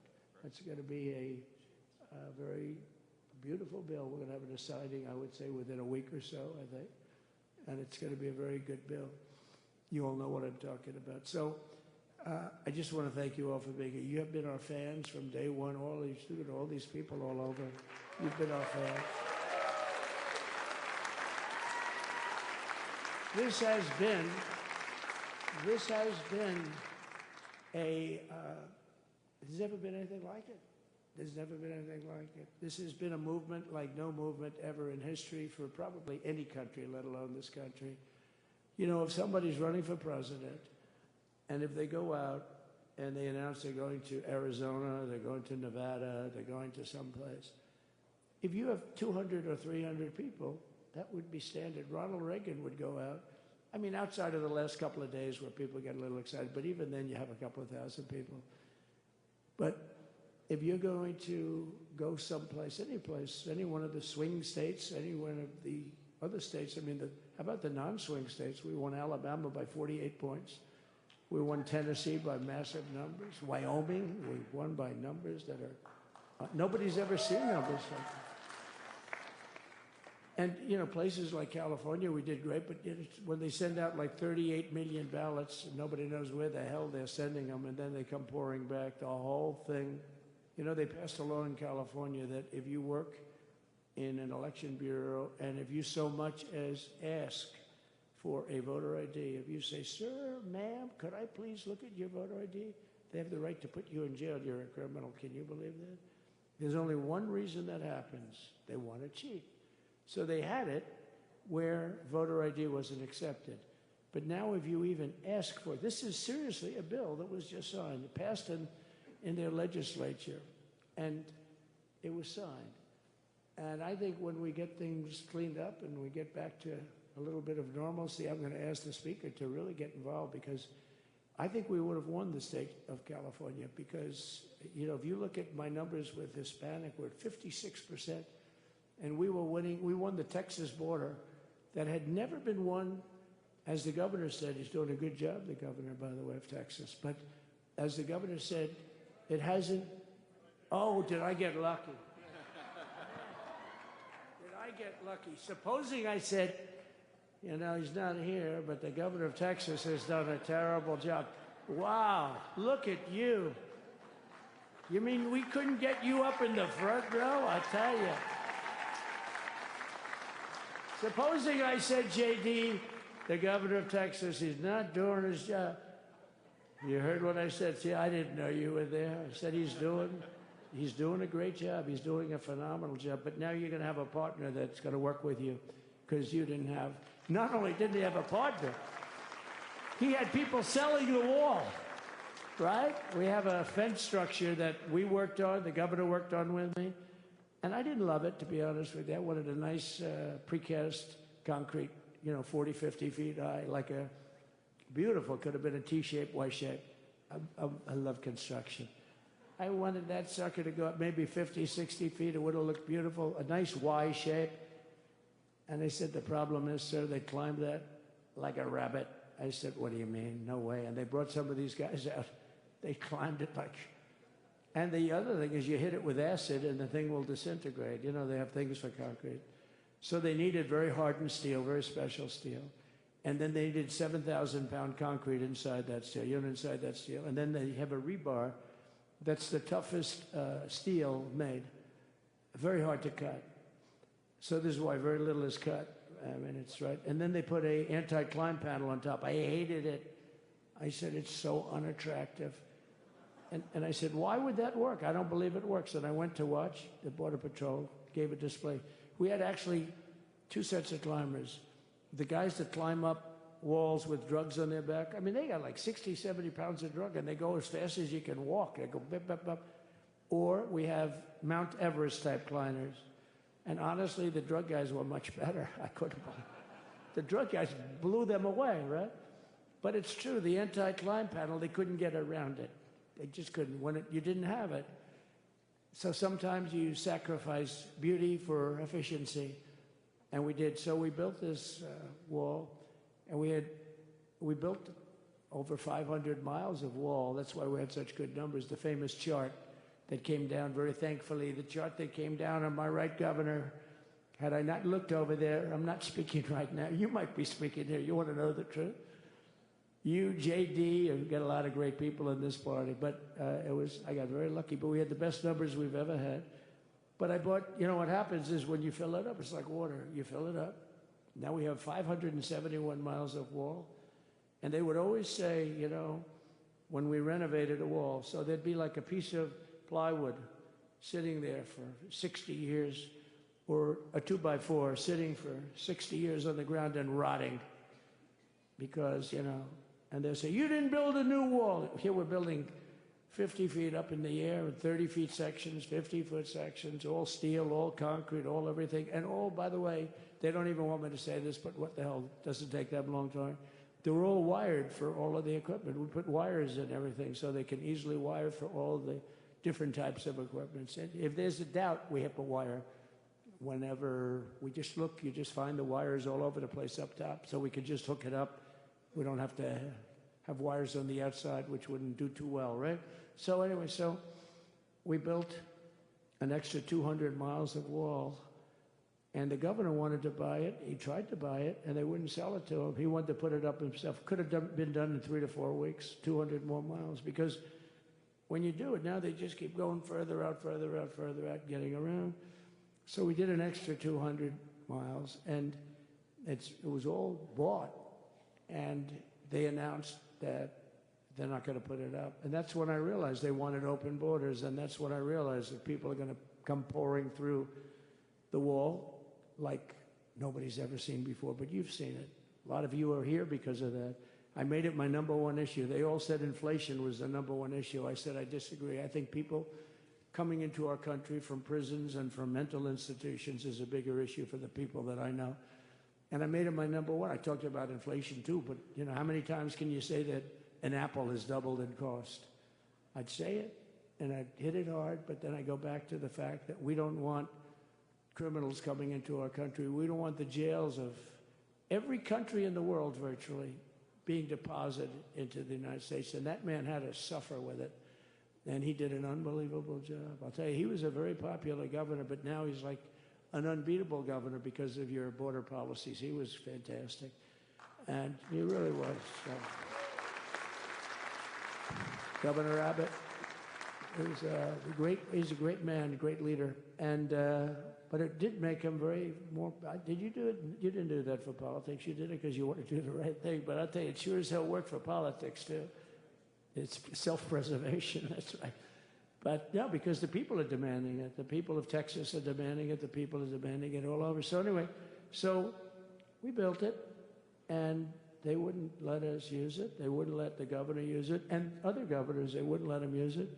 But he was the leader of the pack and did a great job. And then we heard about a month ago that not only wouldn't they let us use it, they were selling it. They were going to sell it for 5 cents on the dollar. Now, 5 cents on the dollar then, but today it would cost more than twice as much to build because we bought it like 6 years ago.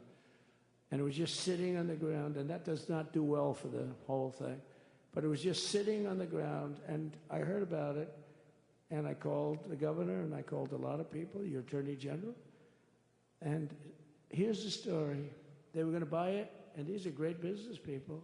They were going to buy it for 5 cents on the dollar or less, and they were calling us up, we'll sell it to you for 200 cents on the dollar. In other words, it will cost you twice as much, so it's 200 cents on the dollar. I said, can somebody explain that to a judge? I mean, how corrupt is that? You'd think they'd say, maybe we'll sell it to you for 20 cents, 30 cents, but not 200 cents. So they were going to buy something for 5 cents, and they were going to sell it to us for a fortune. They were going to make it would be, they'd have it down in Fortune magazine, they'd put it of the deal of the year, okay? You buy something like that. But it was so corrupt and so horrible. And when we told that to the administration, they didn't care. They just kept going forward. They couldn't care less. And they kept going forward. They knew that they were trying to sell it back to us. They would have sold it back to us. You would have ended up buying it. You would have paid probably 50, 60 cents. Who knows?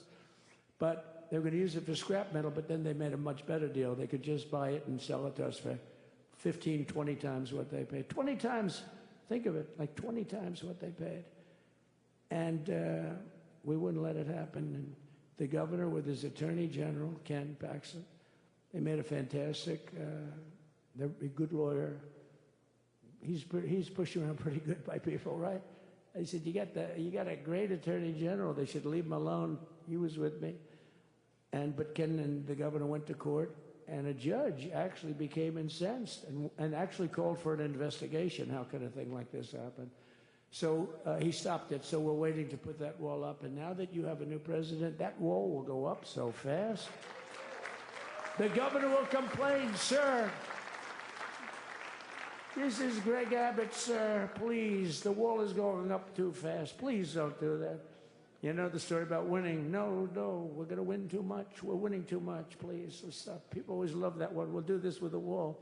Governor Abbott calls, "Sir, the wall is going up too fast. We can't take it. We just can't take it." No, I think you'll be very happy if the wall goes up too fast, right? But we'll get that done. We'll work with you on that. But it was a great decision by a great Texas judge, right? And it was beautiful, beautiful to watch. He stopped them right in their track. I mean, they were literally loading this stuff onto trucks. It was terrible. Honestly, it was terrible.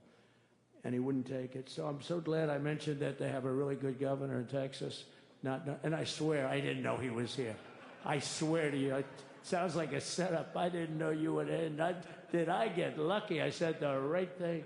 Because there have been moments when I wasn't so happy with him, you know? But not too many, I can tell you that. So anyway, it's good to see you too, Governor. Great. But I just want to thank everybody. You've been incredible. I recognize so many of you. It's so crazy. But this has been a long journey. This was a journey that started in 2015, probably started 20 years before that. People used to say, "You're going to run for president? You're going to run?" And I always said, no, I don't want. And then one day I said, let's give it a shot. And what I talked about then was the border, too. I think it probably was the #1 issue for me.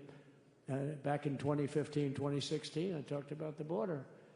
And now I talked about the border, but this border is much worse. We fixed the border. It was totally fixed. There was nothing to talk about. 2020, by the way, that election was totally rigged, but that's okay. It was a rigged election. You know the only thing good about it? It showed how bad they are, showed how incompetent, and frankly, historically, this is a much bigger event. If that would have gone like it should have. The bad thing about it is some bad things happen, like a lot of people in our country that wouldn't be in our country right now. So, you know, that's the bad part. But I will say that it started in 2015, and right from the beginning, we went to the top. Day one, they announced Trump, and Trump went to #1 and stayed there for the whole primary. And then we took on Hillary. She didn't look too happy today. We took on Hillary. A very nice person, but we took on Hillary and we defeated Hillary, and then we did much better the second time in 2020. You know, we got millions more votes. We got millions, like 10, 12 million more votes than we did the first time. No president has ever gotten that many more votes. I got like 9 million more than anybody else had ever gotten, and they said we lost. And because of that, I said to Melania, "What do you think?" And she said, "You want to do this again?" And had we lost, and had I thought we lost, I wouldn't do it again, because that's like the ultimate poll, right? But I knew how well we did, and this time we made it too big to rig. It was so big. They tried like hell in the butt. They tried to do it, and around 9:02 they gave up. Last time they did bad things, at this time they just said, you know, I don't know if you saw, Mr. Speaker, in Washington, they had placards. They were all set to march. They thought it'd be closer. A gentleman asked me, a very respected gentleman asked me yesterday, how come the polls were so wrong? They showed you winning, but not in a landslide. I said, because people that are true Trumpers are so angry at the whole polling system and at the writers, the fake news, that they don't want to talk to anybody. So when you call somebody from Trump, who are you voting for? They say, it's none of your business. I'm not telling you. And that was probably 40% of the people they called. So they would discard that one, and they didn't show that. And then when the election happened, you know, the vote came, and it was much different, much higher than, we're going to win, but they really thought, they couldn't believe, the one man said, I mean, it was so much higher. We won all 7 swing states. We won the popular vote by millions of votes, which is hard for a Republican. I'll tell you who came through. The unions came through. The auto workers were great. The Teamsters were great. The firemen were great. I think almost every union was great. The only one that weren't great, although Sean was great, and the Teamsters, Sean O'Brien, the head of the Teamsters, was fantastic. But generally speaking, the head of the union was against Trump, but the union would be with us for like 80, 85%. Look what we did with the auto workers in Michigan. Look what we did with the Teamsters. The Teamsters were unbelievable. They were a solid Democrat vote, and they voted for Trump. So we had a great experience. This has been, now we have to go to work and get it done because we have to do something that's going to be great. We're going to turn our country around, and we're going to turn it around fast. And I think this was a better speech than the one I made upstairs, okay? I think this was better, JD. I think this was much better, and I got to see my friend. So, Governor, take care of yourself. You call me, we'll start working. You know what that means with him? He's going to be calling me tomorrow morning at about 6. And I said, how about next week? You call me and we're going to get it started real fast. We'll really help you a lot. You've done a fantastic job protecting something which is, it's not supposed to be for the states. And amazing job you've done. Thank you very much. And I want to thank everybody. And I have a First Lady who's been incredible. She's been incredible. I shouldn't say this. I'm going to get hell when I say this, but her feet are absolutely aching. You know, those heels. And we thought we were leaving. We were going home. Sir, would you be able to go down and say hello to some of your other fans that are here? I said, oh, I didn't know that. Wow. Did you get to see pretty clearly the picture, I hope? Good. That's good. But because you wouldn't want to make the same speech again, right? But she said, darling, I love you so much, but my feet are killing me. I said, honey, let me just see how far it is. I asked the person. Oh, not that long, maybe 400 or 500 yards. That's 5 football fields. I said, can you make it? She said, we're going to make it no matter what. We're going to make it because we have to go. Right? Right? And then we went out to the helicopter, though, just prior to this and said goodbye. And it's a custom. And the wind is blowing like crazy. And with the hat that she's wearing, she almost blew away. We almost lost off her. She was being elevated off the ground. She almost blew away. No. So we all appreciate it because you've been a great First Lady. A beautiful and a great First Lady. And they love our First Lady. You know, JD, whenever I make a speech, I see hundreds of times, we love our First Lady, we love, and they do, and they should. She's great. So I just want to thank you very much. I just want to thank everybody. And I felt that, I said to JD, should we give him the A treatment, the B treatment, the C, the D, or the F? You know what the F is? Hello, everybody. Thank you for being here. Bye-bye. I gave you the A+ treatment. Thank you. Thank you all. Thank you, Governor. Thank you all very much. Appreciate it.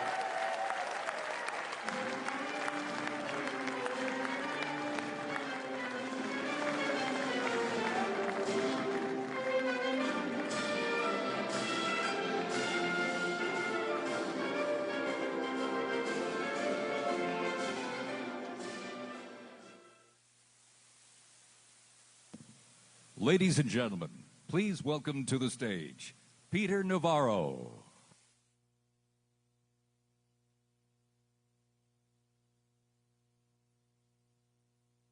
That's a tough act to follow, isn't it? Hey, I'm the leadoff hitter for what's going to be a great program before the boss gets here. And the first thing I want to say, 6 in the morning, I'm walking in darkness up G Street on my way to meet the boss and the troops at church, and I'm seeing every one of you in line. And I'm thinking to myself, you didn't get the memo that said it's too cold to be outside. And I know Donald Trump won this election, but that kind of grit that you show standing out there is why he won. So I'm asking you to give yourself a round of applause right now.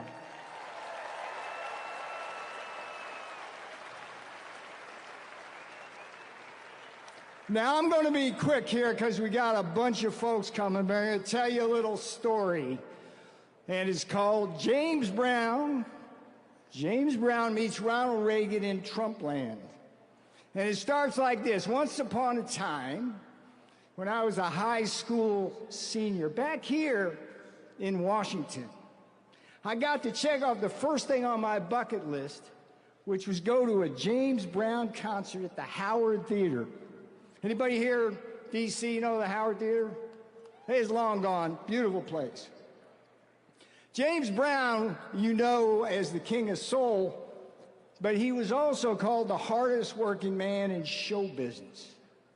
And James Brown and Donald Trump were actually good friends. And there's a story for the fake news. I don't know if you want to report this, but there's a rumor going around in 1999 when James gave the entertainment in Mar-a-Lago on New Year's Eve, he taught the boss how to dance. You can print that fake news because that's what you do. So why am I talking about this? Because Donald John Trump, like James Brown, Donald John Trump is the hardest working president in history.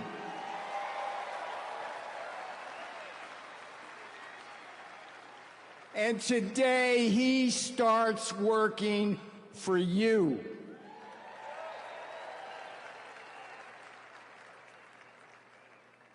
You know, he got elected because he was on the right side of the issues. But it was also because he outworked everywhere.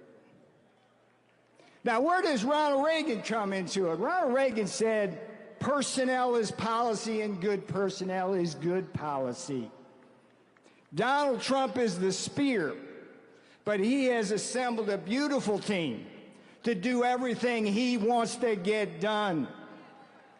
Do you want secure borders? Do you want deportations? Do you want to stop the flow of fentanyl? Do you? Yeah, people like Tom Homan, Christine Nome, and El Supremo Stephen Miller. That's the personnel that's going to help Donald Trump do that. Back there we got Chris Wright and Doug Burgum. They're the twins on drill, baby, drill in the cabinet. They're going to get that done for you. And we're going to stop the wars out there. And Donald Trump's going to do it with the help of people like Marco Rubio as Secretary of State, and Steve Witkoff, who just helped negotiate the hostage release. And Pam Bondi, you know Pam Bondi? Yeah? Kash Patel? Yeah? What do you want them to do at the Justice Department and FBI? Clean that place up? What do you think? You see, Fauci got pardoned today? Yeah. Yeah, well, as many of you know, they sent me to prison for 4 months for defending the Constitution. And I can tell you, with all honesty, I never met anybody in prison who did as bad stuff as those people. Fauci, Merrick Garland, Alvin Bragg. Time for a little accountability, perhaps. And lastly, I'm going to be a small part of the big trade and manufacturing team. You're going to see new folks, shining stars, like Howard Lutnick, the Commerce Secretary, Scott Bessent at Treasury. These men are giants in the world, and they're going to be with veterans like Jamison Greer and Kevin Hassett. And we, with Donald Trump as our commander-in-chief, are going to protect you from the unfair trade that ravages this country, steals our jobs, steals our factories. Are you ready? Are you ready? All right, I got one thing left on my bucket list here, and maybe you can help me out. I'm taking a risk here trying this. But I've gone to so many rallies and watched the boss, and I've always wanted to feel what it was like to be on stage as him when the crowd went absolutely wild. So why don't you warm yourselves up, get ready for the boss, and let me hear you say what you're going to do for Donald Trump. Come on. Come on. Come on, baby. Come on, baby. Come on. All right, you are officially warmed up. I'm Peter Navarro. I am happy to be with you. You, the deplorables, we love you.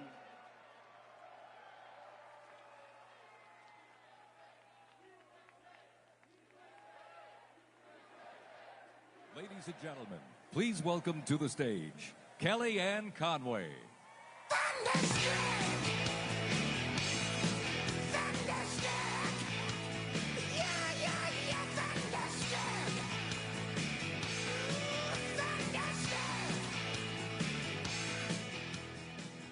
Wow, happy Inauguration Liberation Day. God bless you. Ladies and gentlemen, the story of 2024 began in 2016, when this country had a hunger for change, looking for someone to upend the establishment here in Washington and to restore our confidence in a government that's for the people, by the people, and of the people. And you asked for a presidential candidate, a leader, who had an appreciable amount of accomplishments, but who could come to Washington owing nothing to no one. And that's what he did. Yes.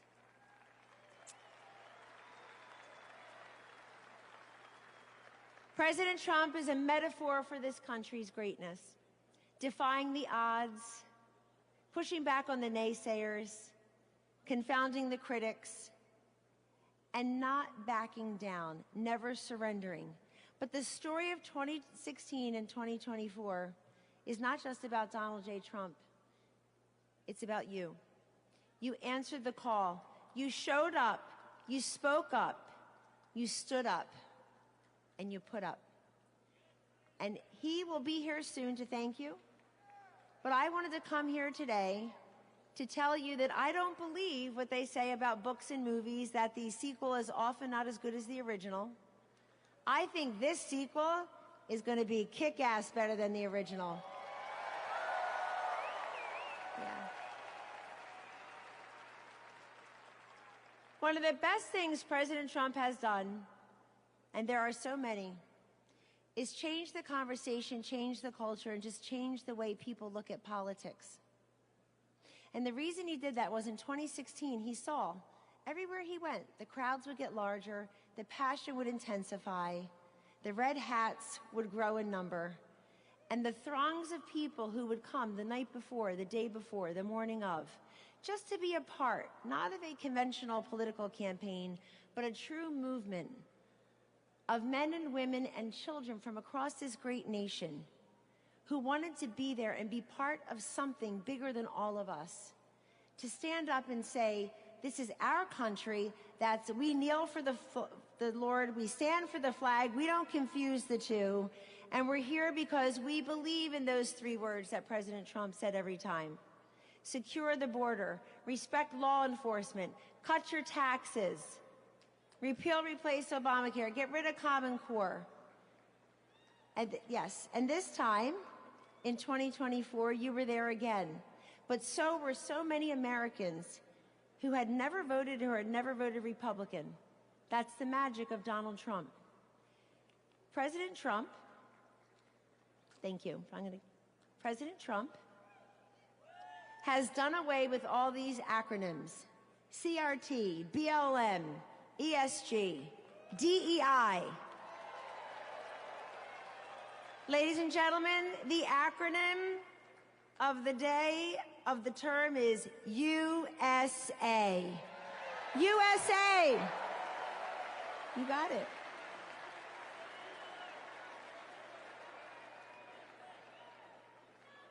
People in Washington love to fight. They love to fight. He's not fighting with Washington. He's fighting for you. And that's why you fight. So continue to stand up and speak up and show up and put up. And ladies and gentlemen, whether you were for him on day one or you or people you know did it on November 5th, 2024 for the first time, keep saying welcome. Let's bring more people into this movement. This is an optimistic, positive, forward-looking time for our nation, for our children, for our grandchildren, for our veterans, for the forgotten man, the forgotten woman, the forgotten child. President Trump, never forget, did not need to do this. He did not need to do this. He already had everything that people who go into politics want. Money, fame, brilliant, beautiful wife, golf anytime he wants. He did this for the people. And as we all know, he dodged a bullet. But ladies and gentlemen, the whole country dodged a bullet in not having Hillary Clinton or Kamala Harris as our presidents. Welcome. Again, happy Inauguration Day. And we're just part of the warm-up band for the main act, Vice President J.D. Vance, and 45-47, President Donald J. Trump. God bless you and God bless the USA.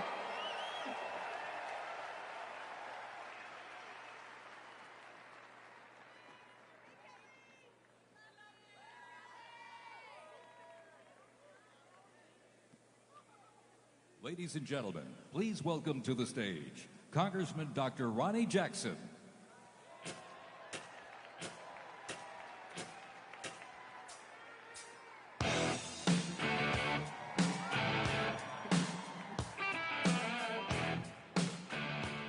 All right. Welcome, America, to the greatest day ever. I don't have to tell anybody in this room, these are my favorite people on the planet right here. You guys are the MAGA warriors. You guys, thank you.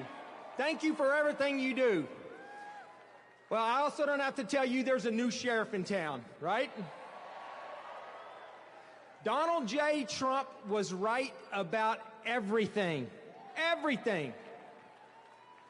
I've known him for a long time. I was blessed to be his physician and work in the White House side by side with him.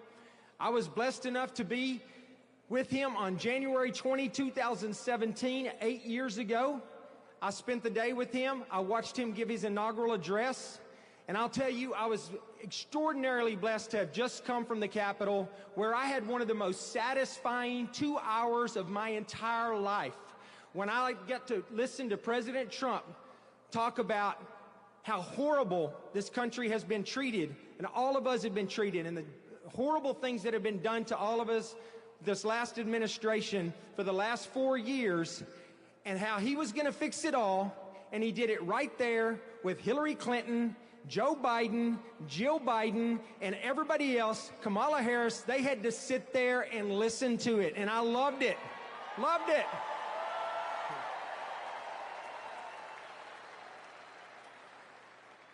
I'll tell you what, you know, I thought for sure, I mean, I've always said that the 45th President of the United States is the absolute best president that this country has ever had. But you know what? I think the 47th President's going to be even better.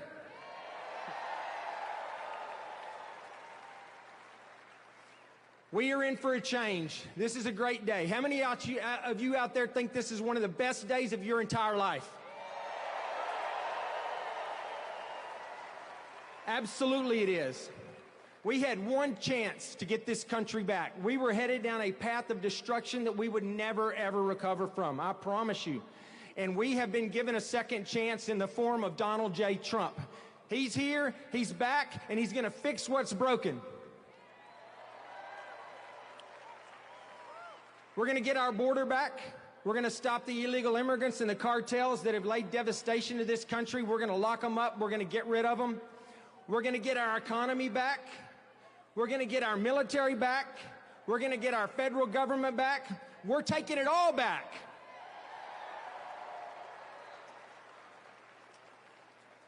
This is a great time to be an American. This is a great day to be an American. And I just wanted to come here, and I can't wait till he gets here to talk to all of you guys. I want to thank you for what you've done, because he got elected because people like you got out and you voted, and you took neighbors who've never voted to the polls, and we all voted, and there was an overwhelming mandate in this country for Donald Trump to come in here and to take this country back. And so I know we're all excited to be here today. It's going to be super exciting when he gets here in a minute. I just wanted to come up here and tell you how much I love you, how much I appreciate you. I want to say God bless you. God bless the United States of America, and God bless Donald J. Trump. Thank you, guys.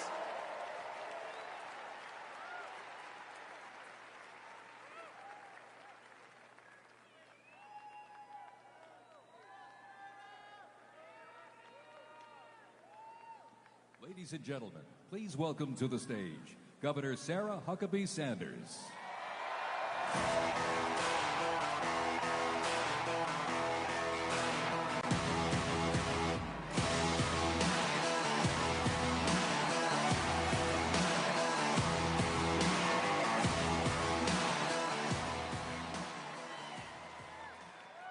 What a great day to be an American. I have to admit, it's a little surreal to be back in Washington, D.C. right now. 8 years ago, I was one of the very first staffers to go into the White House for President Trump's first term. And today, because Donald Trump believed in me, defended me, I stand before you as the youngest governor in the country.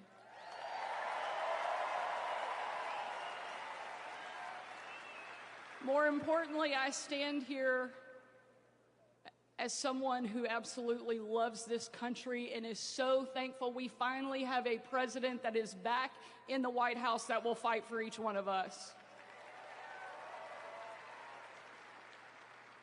My youngest son, George, is a little tired of hearing me be called the youngest governor in the country. The other day, he asked me, he said, "Mom, you're the youngest governor in the country?" I said, "Yeah, George." He said, "Wow, those other governors must be really old." No offense to my colleagues.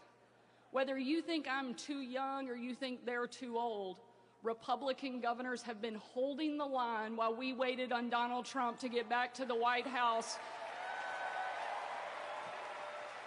And ladies and gentlemen, the wait is over. We now have a fighter back at 1600 Pennsylvania Avenue, and I could not be more excited.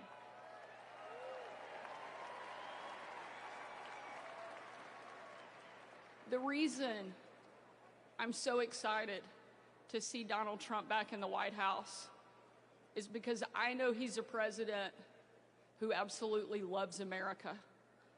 Not even an assassin's bullet could keep him down and stop him from continuing to fight for each one of us. Over the course of the 2.5 years I had the privilege of serving President Trump, I got to travel with him literally all over the world, seeing firsthand just how much he loves this country. And on one particular trip, it was unlike anything we'd ever done before and probably any of us will ever do again. Some of you have heard this story, but I want to remind you of who Donald Trump is at his core. We boarded Air Force One in complete and total darkness. There were no lights on the plane, no lights on the runway. And 12 hours later, on Christmas night, when we touched down in war-torn Western Iraq, again, a similar scene. No lights on the runway, no lights on the plane. No one knew that the President of the United States had traveled around the world on Christmas night until we got there. And the President walked in to a dining hall that was packed with troops, men, women from all over the country. Every demographic you can imagine represented in that room in that moment. And when he stepped in and surprised the men and women of our military, it was a sight and a scene and a sound that I know I will never forget. People chanting in perfect unison, an absolutely unbelievable picture of what makes America incredible. Those men and women cheering, chanting over and over and over again, USA, USA, USA.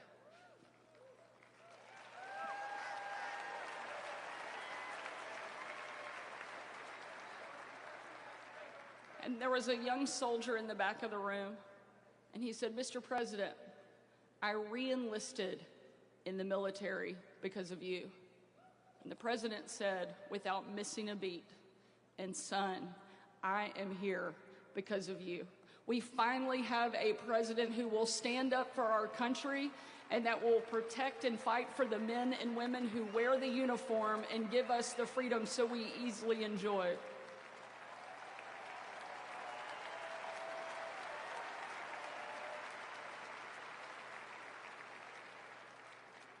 That young soldier came up to me and he tore the patch off of his shoulder and he placed it into my hand and he said, "Sarah, we are in this together." Ladies and gentlemen, that young man and everyone that has served before him, everyone that will serve after him, deserves to know that we have a leader that loves this country and will do everything he can to make it great, and that's exactly what we have in Donald J. Trump.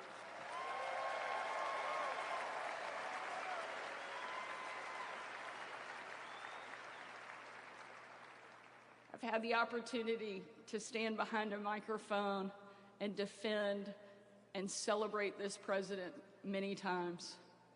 But this may be the very proudest, because I know over the next 4 years, he is going to rebuild our country and make it the best that it has ever been. Thank you for being here. Thank you for supporting our president.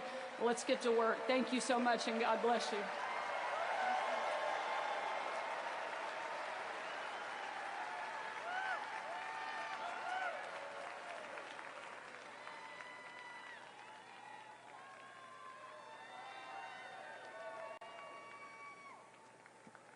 Ladies and gentlemen, please welcome to the stage RNC Chairman Michael Whatley.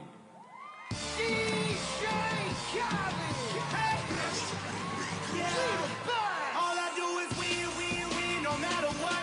Got money on my mind, I can never get enough. And every time I step up in the building. God bless America. What a great day for our country.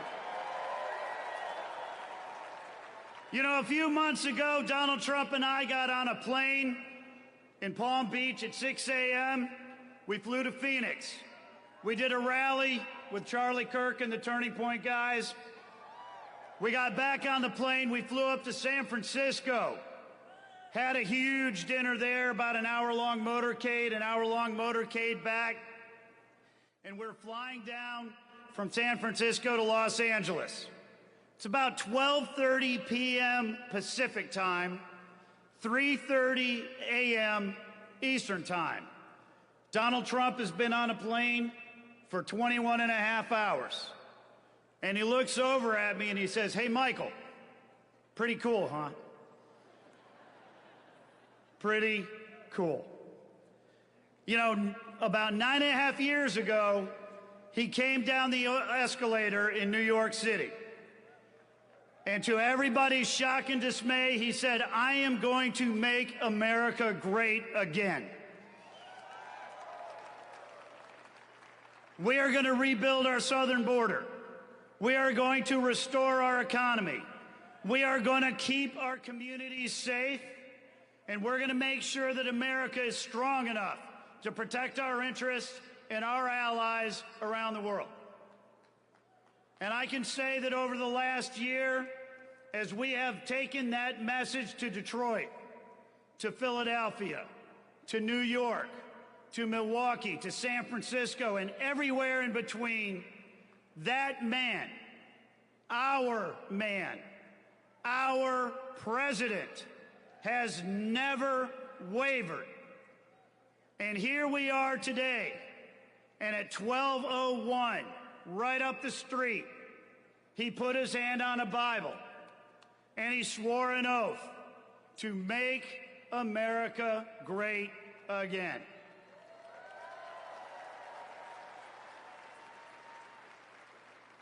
So let me ask you, and let me ask all of America, are you ready for America to be wealthy again?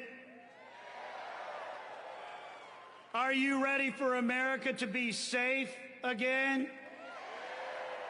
Are you ready for America to be strong again? Are you ready for America to be great again? Are you ready for Donald J. Trump and J.D. Vance to be the president and the Vice President of the United States of America. Pretty cool, huh? Thank you, America, and thank you for everything that you did to make today a reality.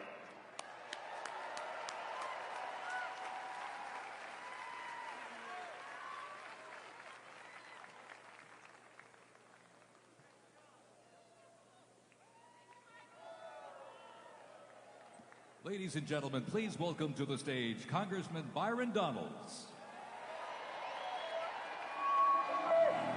No one said it would be easy to hold your head up through the ups and downs. But if you want it and you believe it, you can find a way to turn it around. Got a feeling in my bones that a change is coming.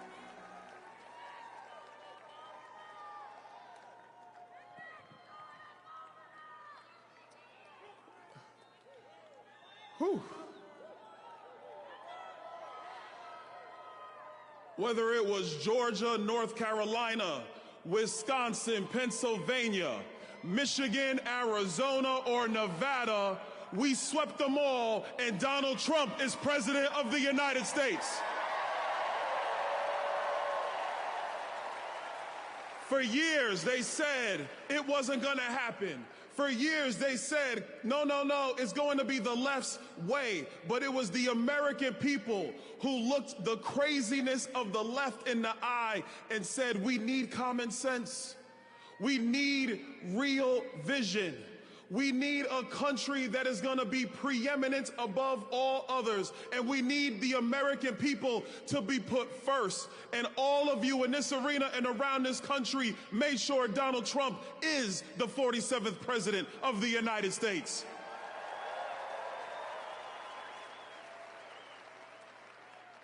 Being here in Washington on January 20th is special for me. This is the day we commemorate the birthday of Dr. King.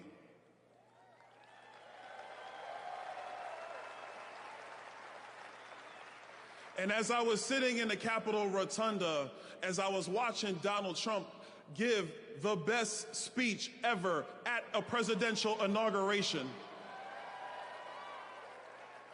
it reminded me to another great speech. And Pastor Sewell in his benediction, I got to have a talking with him because he was phenomenal. But what it said to me is that in our country, there are no perfect men. There are no perfect women. There are people who were used at a point in time in this country to put this country in position to be better than it was before. And so that's why in the Capitol Rotunda, when President Trump talked about that bullet that went through his ear, and that he is here at this time because God has placed him here at this time to make sure that the golden era of America comes through right now.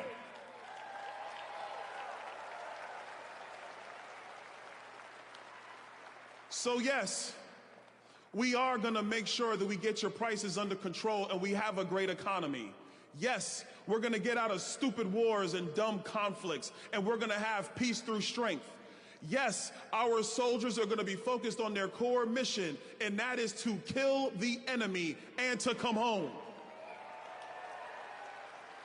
Yes, we're going to have the largest repatriation force of illegal immigrants in the history of this country, because the only way you come to America is legally, following the law.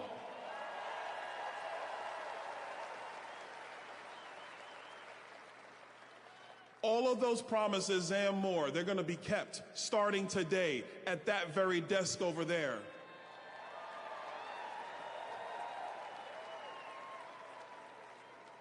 And I got a special message, and this is for states like California and New York and Illinois. If you want to continue to have a dumpster fire form of government, if you want to continue to mislead your people thinking that your radical policies are the way forward, people like myself in the great state of Florida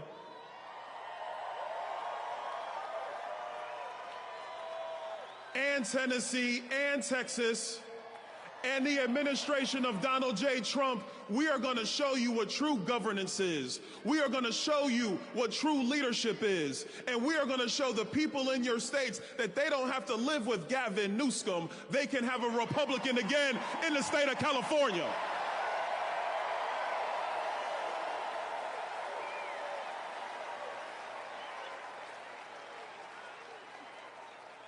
And the last thing, because I don't want this to be about red states versus blue states. We are Americans. And the thing that will unify us is the success of our nation. When a young kid can grow up in the inner city and make something of himself, that is success. When a mom can dream about her children and they achieve something wonderful in America, that is success. When an immigrant from another country comes through the right way, and they actually build something and they add to what America truly is, that is success. When we unify our efforts and we can disagree but still keep the most perfect union ever known going, that is success. Those are the common sense ideals of America. That is the leadership that Donald Trump is going to bring. And I don't care if you're in California or Florida, that is going to be the guiding principles of the United States of America. So buckle up, everybody, because we're going to be unified. We're going to get the job done. And I don't know about you, I'm kind of sick of speeches. On Capitol Hill, a few blocks from here, we are going to get the job done, or people will be moved out of the way. God bless you guys. God bless America. God bless Donald Trump and J.D. Vance and their families. God bless you.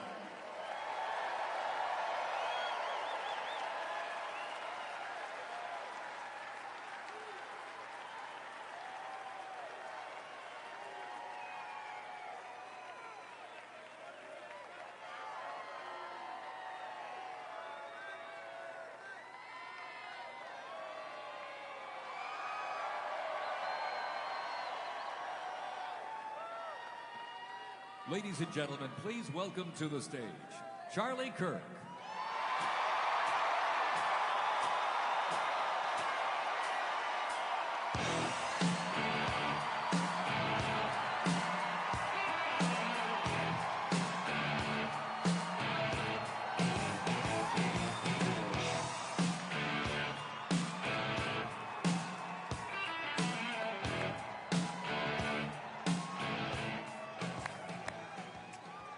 We did it, everybody.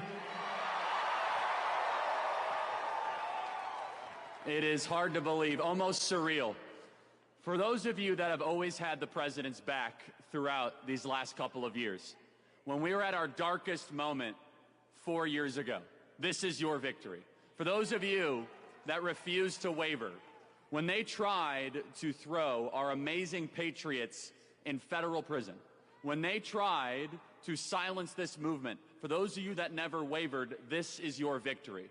For those of you that are sick and tired of seeing your beloved home be overrun by hordes of illegals, this is your victory. And no longer is this just a rally about what we say we're going to do when President Trump takes office. Now I can say what he's doing right now as we are here in this arena.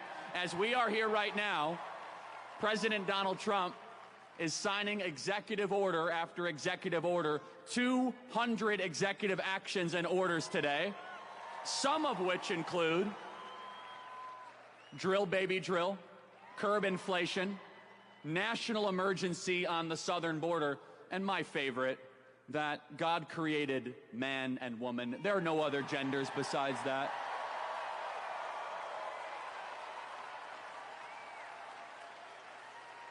No more critical race theory or diversity, equity, inclusion in our military. Our taxpayer dollars will no longer fund our kids to hate our country. It is over as of today, thanks to President Trump.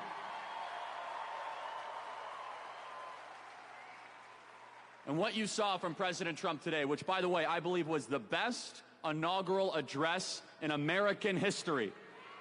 And the reason why it was the best, it was not platitudes or abstractions or empty promises. It wasn't about stuff that the DC regime wants to hear. While they were all sitting behind him, he basically said, the people in this room have been robbing you, the American people. You see, as of high noon, just an hour and a half ago, the 46th president is no longer. And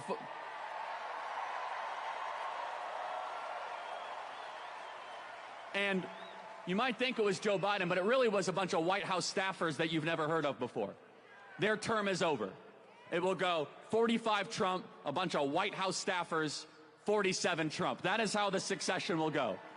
And what we have seen these last couple of years was the intentional destruction and obliteration of our homeland. And in just one day, we're going to understand a very simple truth, that decline is a choice. That when your country is failing, it's because our leaders have decided to allow it to fail. And President Trump, I really believe, is on a mission from the Almighty to save this country in that millimeter miracle where he very well could have been not just shot, but unspeakable things could have happened in Butler, Pennsylvania. And the reason that they wanted to take out Donald Trump so bad, 700 years in federal prison, every possible way imaginable, is because he brings you guys into the room. Is because he brings you into the negotiation. You see, this was supposed to be a managed decline of the United States of America. And just understand what you are living through. You're living through a new American renaissance. And honestly, there were a lot of people that said there's no way they'll allow Donald Trump to be president again. They're going to steal it. They're going to use the machines. And I understand all that. They're going to try to take him out. But never underestimate the will of the American people and the sovereignty of God towards righteous and good purposes. Donald Trump is evidence that God is not done with the United States of America, that our best days are ahead of us.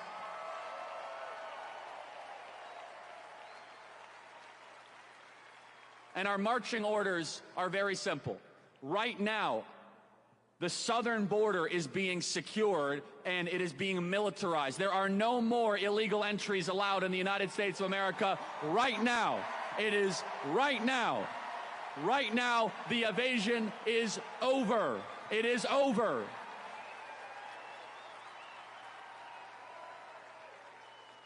And we have to understand that it's going to be more than just executive actions. It's all of you continue to fight in your community. It's all of you continue to understand that this is going to be a bottom-up movement to reclaim our communities, to reclaim our school boards, to make sure our kids love America again. And for me personally, I have a lot of things that I could have done, but the most important thing that I can do and Turning Point can do is to go back on these campuses to make sure that Gen Z is the most conservative generation in American history. I'll say this in closing, everybody. In closing, Donald Trump won the White House largely because younger voters trusted Donald Trump with their vote. It was the largest swing of any demographic, a 35-point swing. For 12 years, I have been focusing on trying to get young people to believe in America, to believe in conservative principles. And I went to campus after campus, and you know, it was not easy work. It was very difficult. But to all the young people of America and Gen Z, I want you to know, President Trump is going to deliver for you so that you could be able to own a home, have big families, believe in this country, and the American dream that your parents once had, you will also be able to enjoy. And let us all together say, thank you, God. Thank you for giving us 45 and 47. Thank you for delivering this country from the most awful people imaginable. Our best days are ahead. Thank you, everybody. God bless you all.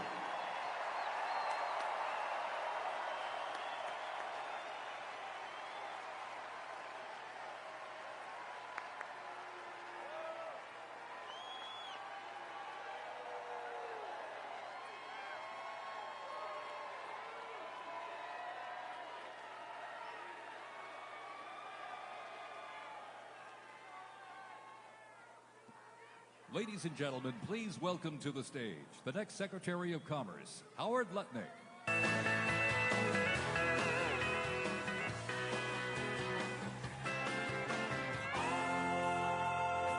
in America.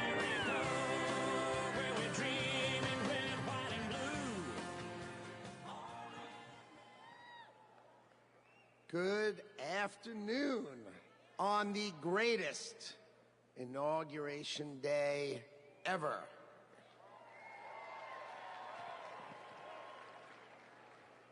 Today is one of the most important days in American history because Donald J. Trump is right now heading back to the White House.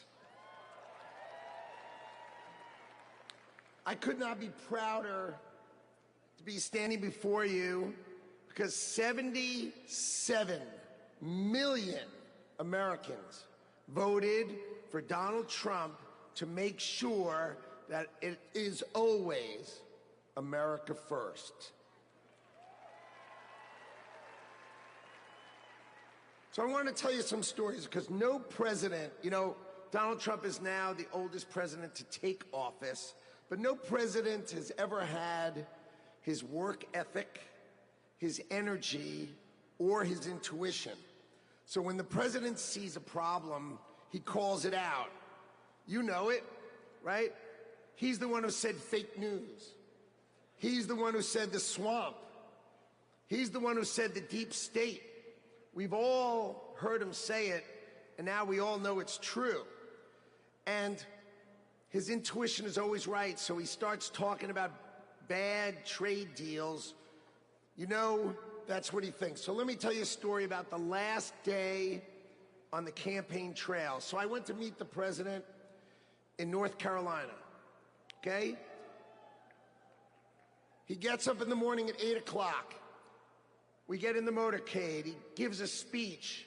He goes to 3 states, 4 rallies, an hour and a half each rally, finishes midnight. We start 8 a.m. He finishes midnight, gets on the stage midnight in Grand Rapids, Michigan, speaks for 2 hours.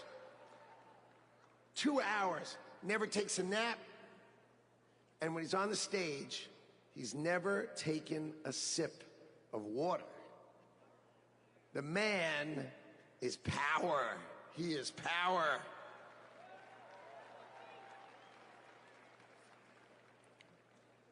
See, no other president will let the administration do it.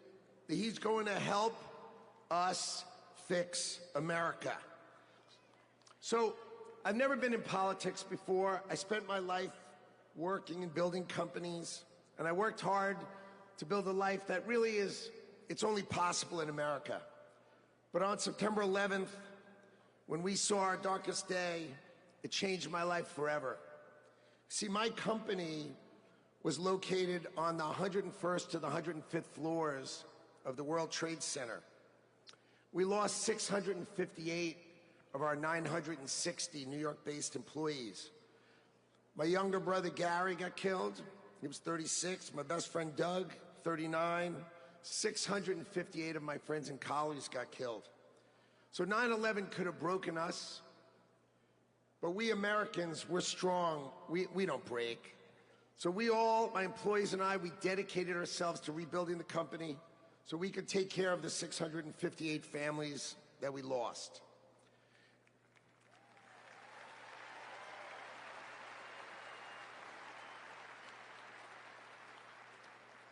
And I want you to know, we received thousands and thousands of cards and letters. And most importantly, we received all of your prayers.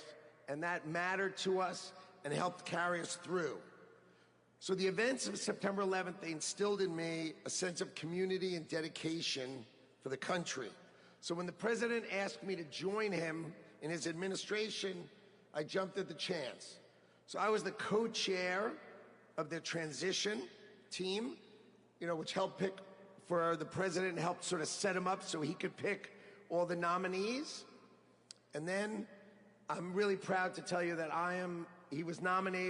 President Trump has nominated me to be the next Secretary of Commerce for the United States to serve all of you.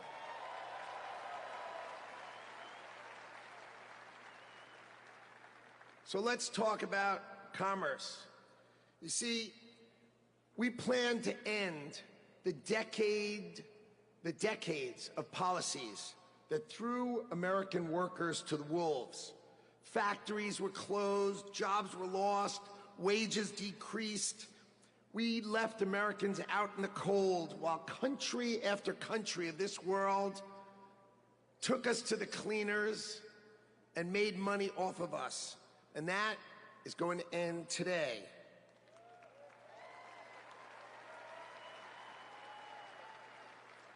At the start of the 20th century, America was the richest country on earth, and we defended our workers from unfair trade policies with tariffs. And we only made money. We had no income tax. All we did is charge other countries and foreign companies, if they wanted to sell to America, you had to pay for entry. Okay, so imagine this. The US government had no income tax. Americans got to keep all their hard-earned money, and foreigners paid the price. So now, what's happened? We have the Internal Revenue Service. That means charge us internally. Now imagine politicians who can't even balance their own checkbook, taking our money, and what do they do every year? Let's just take more, let's just take more, let's just take more. So this is how Donald Trump is going to end it and fix it. Last week, he announced that we're going to return America to greatness by creating, and today is its birthday, the External Revenue Service.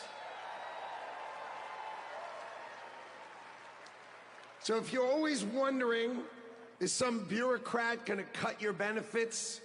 Not under Donald Trump. Not under Donald Trump. It means foreign companies are going to pay if they want to come and sell products to the wealthiest country on earth. And if they want to compete with American workers, then let's just not tax our American workers. It means creating level playing fields, and it means that America will be great by reducing the taxes that we pay and driving the ones that they pay.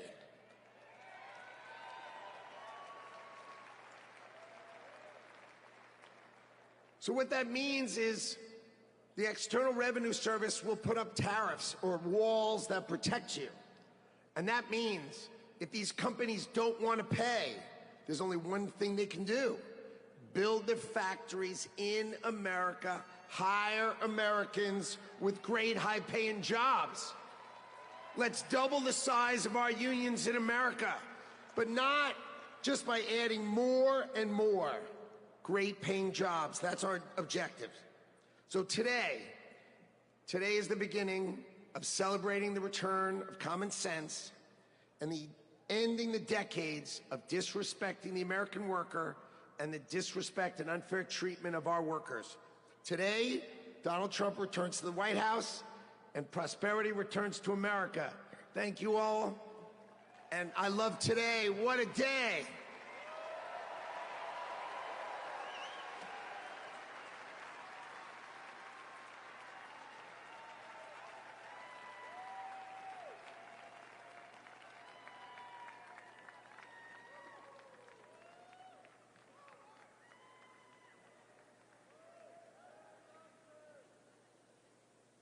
Ladies and gentlemen, please welcome to the stage Governor Glenn Youngkin.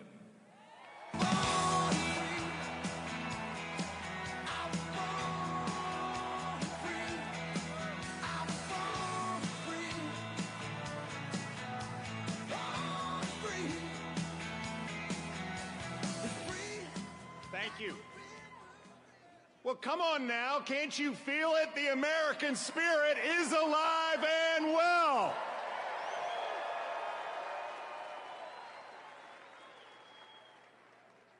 This is the dawn of the golden age of America because we inaugurated the 47th President of the United States of America, Donald J. Trump. Come on.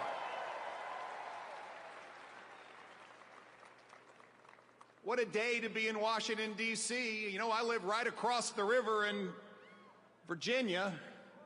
And by the way, in Virginia, we know that taxes have to be low, jobs have to be plentiful, and it's your money, not the government's. But we also know that in Virginia and in America, freedom is not free. We know that our military heroes and their families sacrifice everything. We know that law enforcement stands in the breach. We must back the blue, and I want everybody here to give a rounding applause for the 25,000 military and police officers keeping us all safe today in Washington, D.C.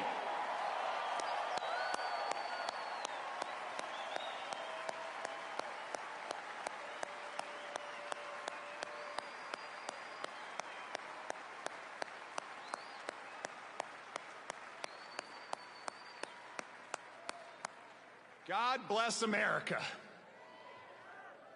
My friends, we are standing here on the dawn of a new age, and we are seeing the sun set. The sun set on weakness, the sun set on wokeness, and the sun set on a wide open border that has turned every state into a border state. We are seeing the dawn of a prosperous America, the dawn of a secure and safe America, and the dawn of a world that sees peace because we have a strong America.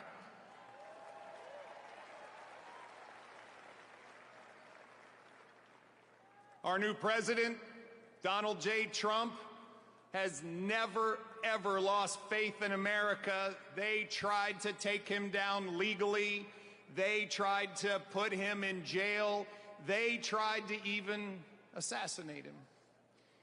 And he never gave up on America, and America, we will never give up on him.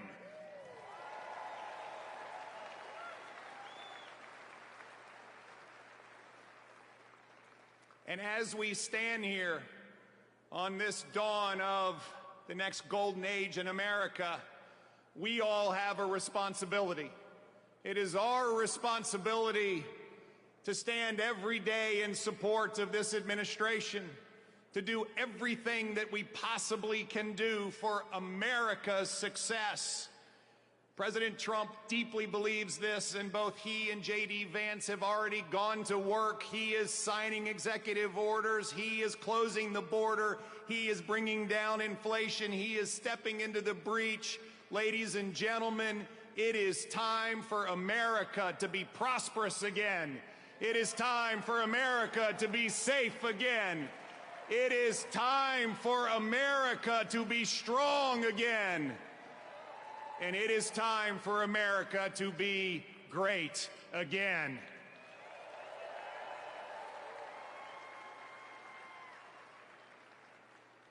I hail from the great Commonwealth of Virginia, and we know a few great Americans in our history. From George Washington to Thomas Jefferson to James Madison to Patrick Henry, who echoed, "Give me liberty or give me death." My friends, those words that Thomas Jefferson penned, which are the greatest words, at least in this hemisphere, ever written, that we hold these truths to be self-evident, that all men are created equal and we are endowed by our Creator with certain unalienable rights, and among them are life, liberty, and the pursuit of happiness. Well, ladies and gentlemen, we stand here on the dawn of a new age where life, liberty, and the pursuit of happiness are available to every American. And we must stand together as we collectively say, God bless America, and God bless Donald J. Trump and J.D. Vance. Thank you all very much. God bless you.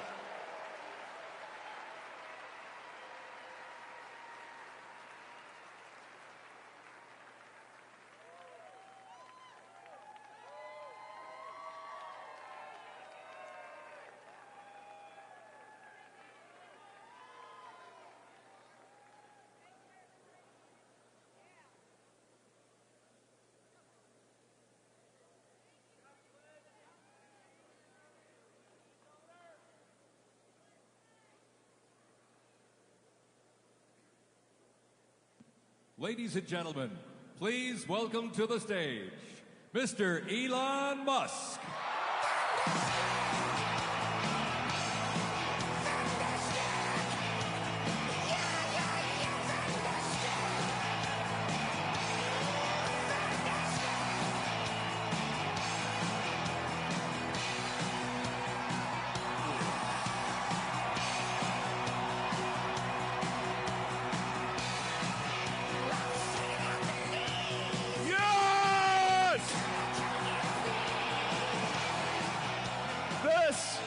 This is what victory feels like. Yeah! And this was no ordinary victory. This was a fork in the road of human civilization. Okay. You know, there are elections that come and go. Some elections are, you know, important, some are not. But this one, this one really mattered. And I just want to say thank you for making it happen. Thank you.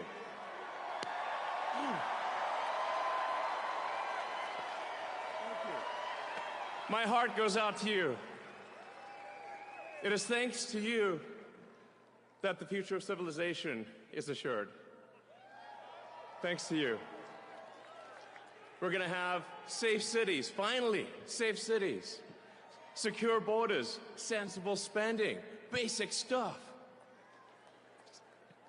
And we're going to take Doge to Mars.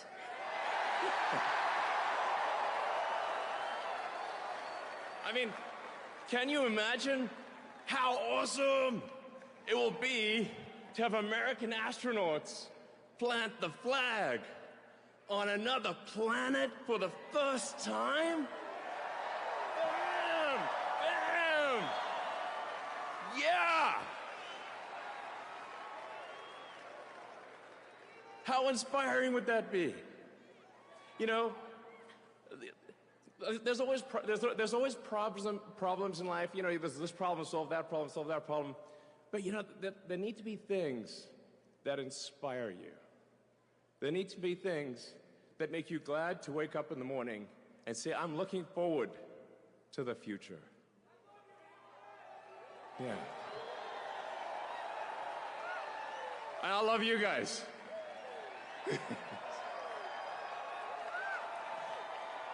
So,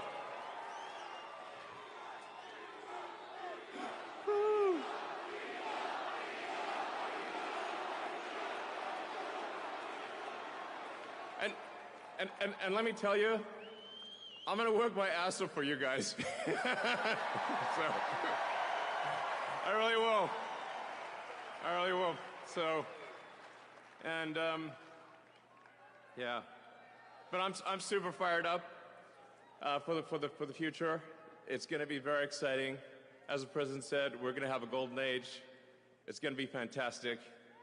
And one of the fundamental things, one of the most American values that I love is optimism, and this feeling like we're gonna make the future good. We're gonna make it good. So, man, I can't wait. This is gonna be fantastic. So thank you again, and yeah, I'm just so excited about the future. Thank you guys. Thank you.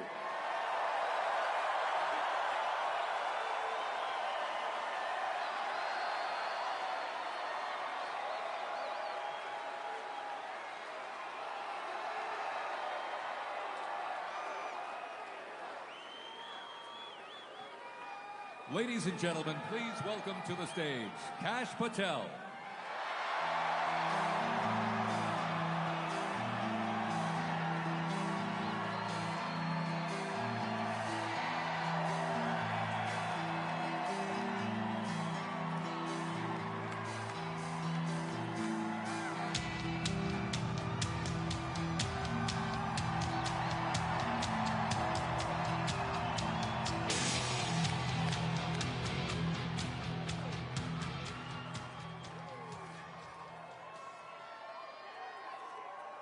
My, oh my, how do you follow Elon Musk when he tells you you're going to take you to Mars? I'll tell you how. He and I share something deeply.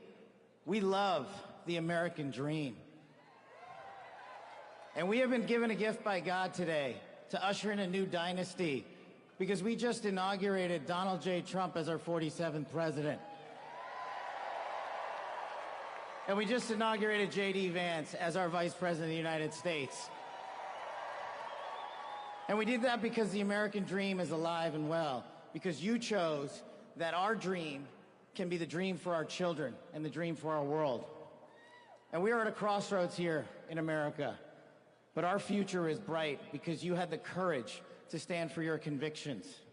So I'm humbled here to talk to you about why I love the American dream. My story's pretty simple, it's unique, and some of you share in it. My parents were born and raised in East Africa. My father in the 1970s fled a genocidal dictatorship in Uganda, where he saw 300,000 of his countrymen murdered, where he saw what lawlessness would do if it was allowed to break through the system of constitutional justice. He fled, like so many others. He married my mother. They moved here. They waited in line. They stood in line because the American dream was worth standing in line for.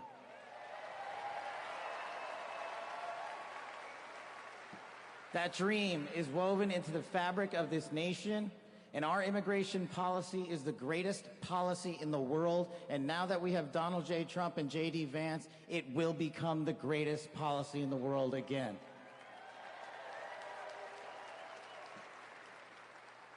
But dreams and hopes aren't enough, my friends. We got to get to work. And we got to accept the realities that too many of you know from your communities. President Trump launched in his first term priorities of national security, law enforcement, economy, and global diplomacy. But now we have to retread some of that. And I'd just like to go over a few of the things that our community has been living under these last few years. In the last calendar year alone, we had 100,000 drug overdoses. In the last calendar year alone, we had over 100,000 rapes. In the last calendar year alone, we had 17,000 homicides. That is unacceptable in 2025 in the United States of America. That is why we need constitutional law and order. When I read the statistic that for the age group of 18 to 45, the #1 cause of death is CCP fentanyl. We are not prioritized to go after the threats that face this country and most of all, that face our future generations. But thank God we will be starting right now.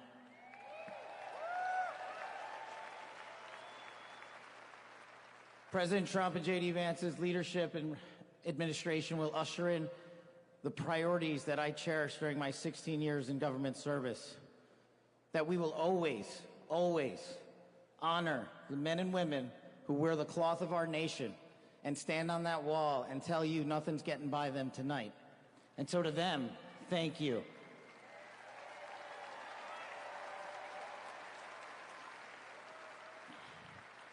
To our teachers and our frontline workers and our first responders, y'all choose to show up every single day for our children, for our communities, and we will now show up for you. Thank you for keeping us safe.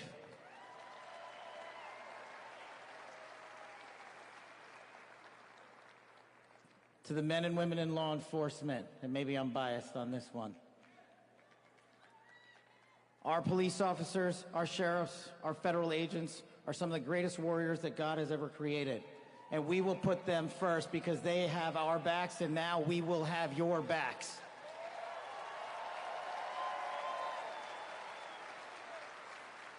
I am standing here because of the American dream. I am not standing here because of the color of my skin. I'm standing here because I earned my right on this stage, and you earned your right to be here with me.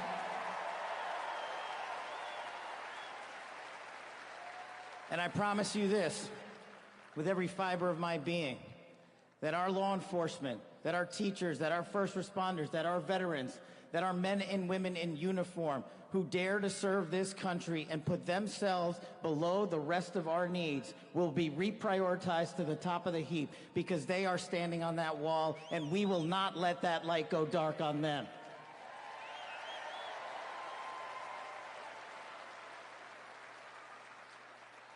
Whether I was a national security prosecutor, a public defender, President Trump's deputy director of national intelligence, his chief of staff at the Department of Defense, or so many other roles that I was humbled and privileged to serve when I swore an oath to that Constitution, which I hope to do so again one day soon. You have my word that you have ushered in a dynasty of change. You have ushered in a dynasty that will allow our children to live this American dream. My American dream. I am living the world's American dream. I am the son of lawful immigrants. We worked our tails off just like you all do, and I'm gonna make you a deal. I promise you I will never quit on your children. I will never quit on their children, because this American dream does not belong to me. It does not belong to them. This American dream belongs to the world.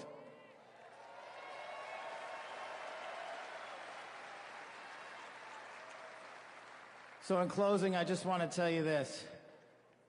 It's pretty cool to be speaking in Capital One Arena right before the boss.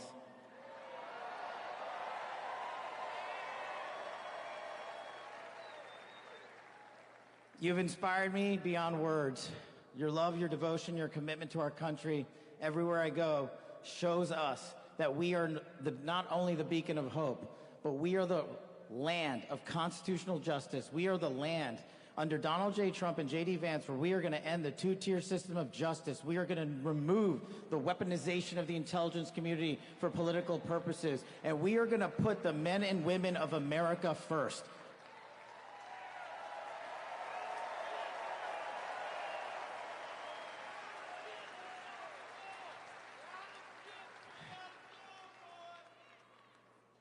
So listen, there's just one thing left to do.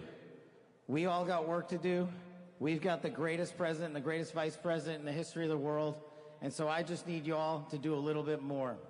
Every time you see a law enforcement officer, every time you see a veteran, every time you see a teacher, shake their hand. Give them a little bit of your time, because they're giving us all of our time. And don't forget to enjoy the ride, ladies and gentlemen. God bless America. God bless these United States of America. God bless every one of you. I'm living the American dream. My name is Kash Patel, and I ain't going anywhere. Let's go to work.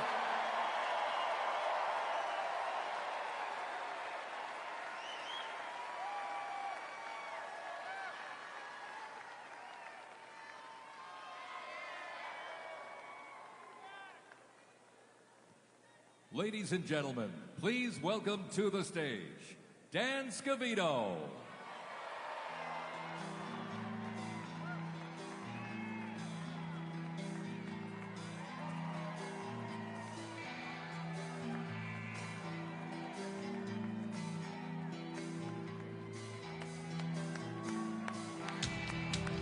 Let's go! Let's go!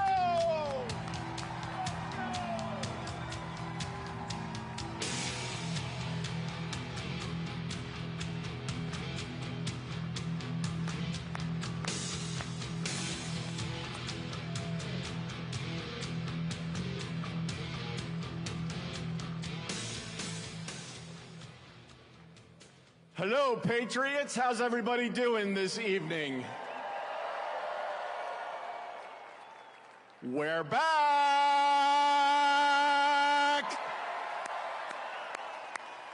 USA! USA!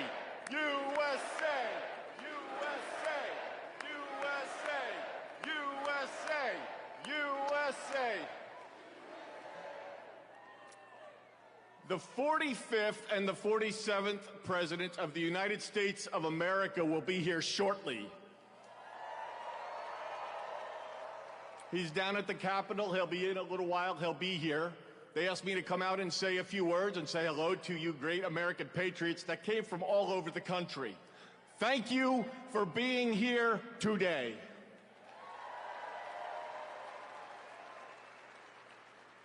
One thing I just noticed when we were leaving the Capitol after the swearing in, that really hit me hard after the journey we have been on over the last 9 years, especially over the last 4 years.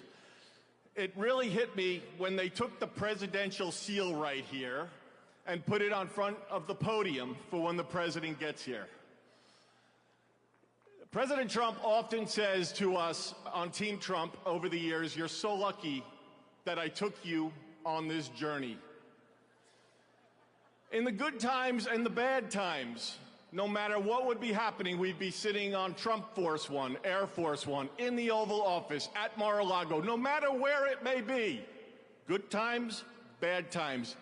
You are so lucky I took you on this journey. And you know what, Mr. President? You are damn right. You took all of us on this journey.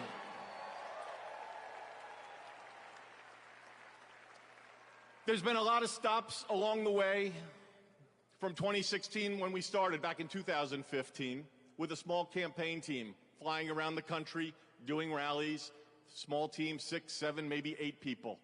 Then it continued to grow. Before you knew it, the GOP nomination was going to Donald J. Trump in Cleveland in 2016. Fast forward, he became the 45th president of the United States of America. He had a great 4-year term, and you know what's been great? The last 4 years have not been great in many senses, but he's back in office right now, and I'm just absolutely so pumped up for what this president is going to do. He loves each and every one of you in this arena. The guy cares. He has a fighting spirit, as you saw in Butler, Pennsylvania, with the assassination attempt that came a few months ago. You could say that again. Fight, fight, fight. It's a moment that I will never forget, being there and in the hospital with him. I want to just give you a behind-the-scenes moment with the president and the heart that he has. We were in the hospital he had blood coming down his ear.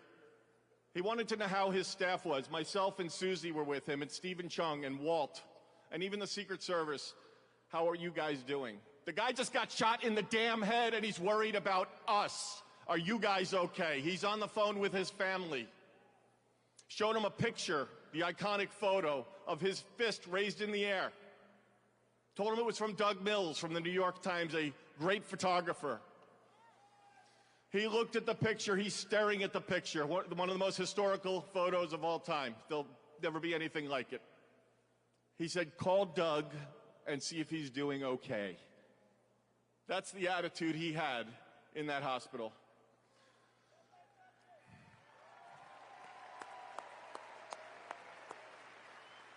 Our president has been resilient through a lot. And I don't need to get into all of it because you're all familiar with it, and I'm convinced much of it that went on over the last 4 years is why he won the election in an electoral landslide.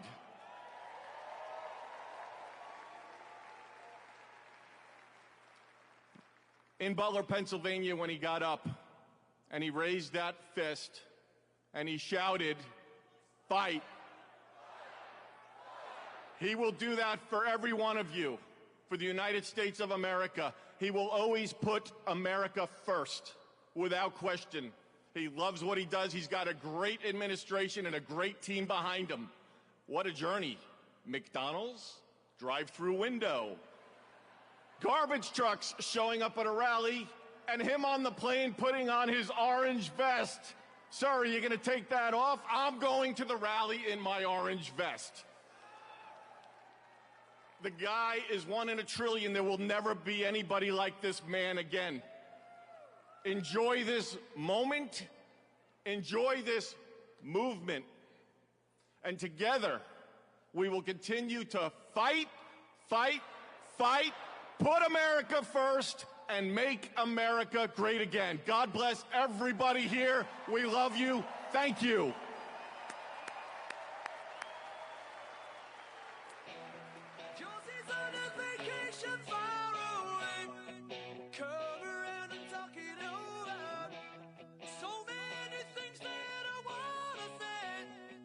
You know I like my girls a little bit I just want to use your love tonight. I don't want to lose your love tonight. I ain't got many friends left to talk to. Nowhere to run when I'm in trouble. You know I'd do anything for you. Stay the night but keep it undercover. I just want to use your love tonight. I don't want to lose your love tonight.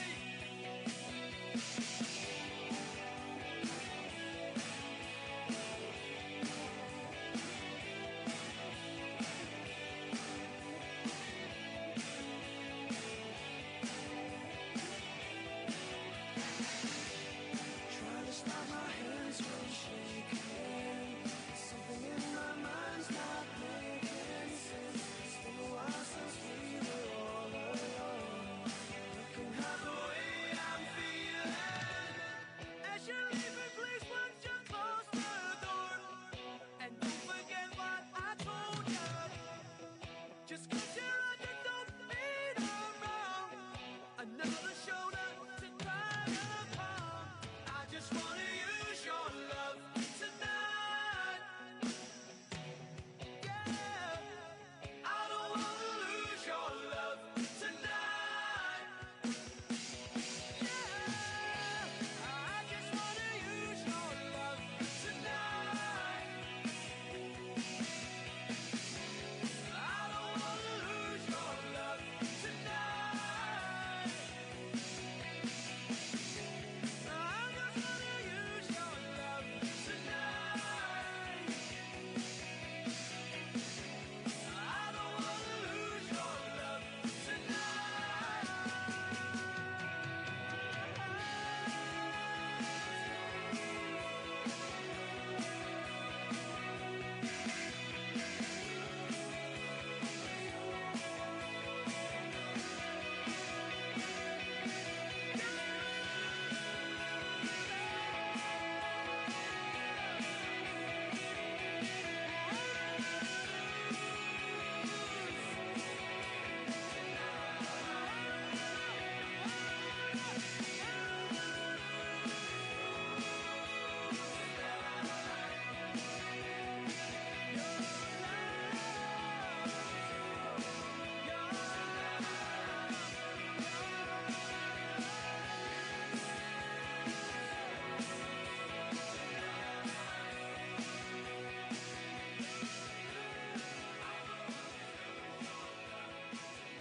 Yeah, I've been throwing down the whiskey.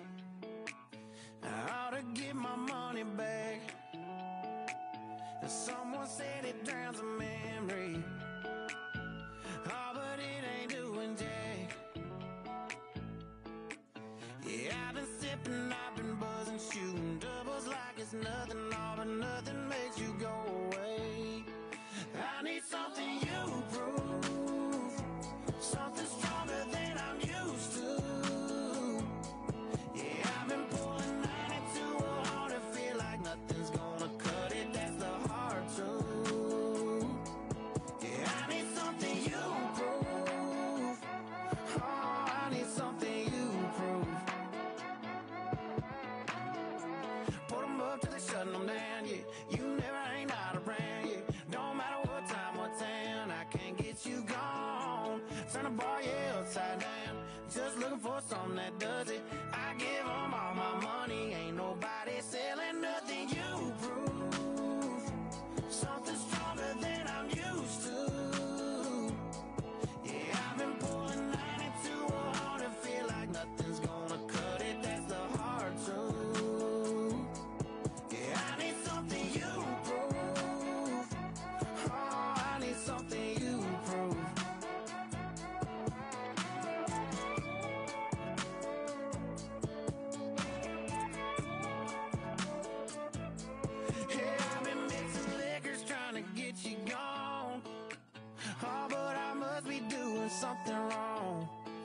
I've been working hard to fade your memory, baby, but the only thing faded is me.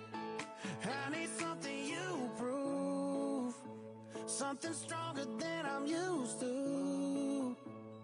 Yeah, I've been pulling 92 hard, I feel like nothing's gonna cut it, that's the hard truth. I need something you prove, oh, I need something you prove.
pour me another drink. 'Cause I don't wanna feel a thing no more, hell no. I just wanna sip it till the pain wears off. Pour me another round. Line 'em up and knock 'em down. 2 more, let's go. 'Cause I ain't never heard like this before. Don't wanna think about her or wear a ring without her. Don't wanna hit the karaoke bar, can't sing without her. So make them drinks strong, 'cause brother, she's gone. And if I'm ever gonna move on, I'ma need some whiskey glasses. 'Cause I don't wanna see the truth. She's probably making out on the couch right now with someone new. Yeah, I'ma need some whiskey glasses if I'm gonna make it through. If I'ma be single, I'ma need a double shot of that heartbreak proof. And see the world through whiskey glasses. See the world through whiskey glasses. I need a better deal, or I'm drinking you. Last call, I swear this'll be my last call. Now, I ain't drunk, darling, no more at 3 a.m. Mr. Bartender hit me again. Don't wanna think about her or wear a ring without her. Don't wanna hit the karaoke bar, can't sing without her. So make them drinks strong, 'cause brother, she's gone. And if I'm ever gonna move on, I'ma need some whiskey glasses. 'Cause I don't wanna see the truth. She's probably making out on the couch right now with someone new. Yeah, I'ma need some whiskey glasses if I'm gonna make it through. If I'ma be single, I'ma need a double shot of that heartbreak proof. And see the world through whiskey glasses. Oh, see the world through whiskey glasses. Yeah. Line 'em up, line 'em up, line 'em up, line 'em up. Knock 'em back, knock 'em back, knock 'em back, knock 'em back. Fill 'em up, fill 'em up, fill 'em up, fill 'em up. 'Cause if she ain't ever coming back, line 'em up, line 'em up, line 'em up, line 'em up. Knock 'em back, knock 'em back, knock 'em back, knock 'em back. Fill 'em up, fill 'em up, fill 'em up, fill 'em up. 'Cause if she ain't ever coming back, I'ma need some whiskey glasses. 'Cause I don't wanna see the truth. She's probably making out on the couch right now with someone new. Yeah, I'ma need some whiskey glasses if I'm gonna make it through. If I'ma be single, I'ma need a double shot of that heartbreak proof. And see the world through whiskey glasses. Oh, see the world through whiskey glasses. Yeah.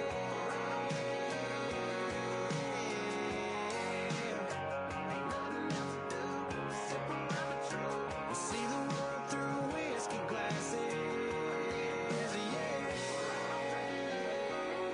Yeah.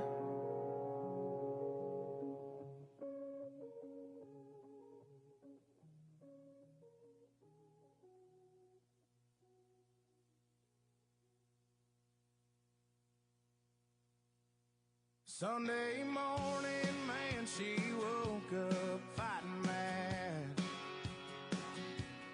bitching and moaning on about the time I had. And by Tuesday, you could say that girl was good as gone. And then when Thursday came around, I was all alone. So I went for a drive to clear my mind. Ended up at a Shell on I-65.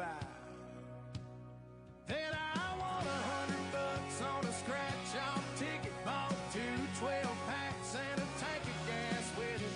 She swore they were a waste of time, all but she was wrong.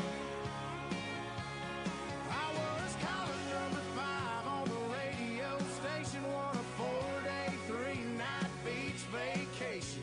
Deep sea senorita fishing down in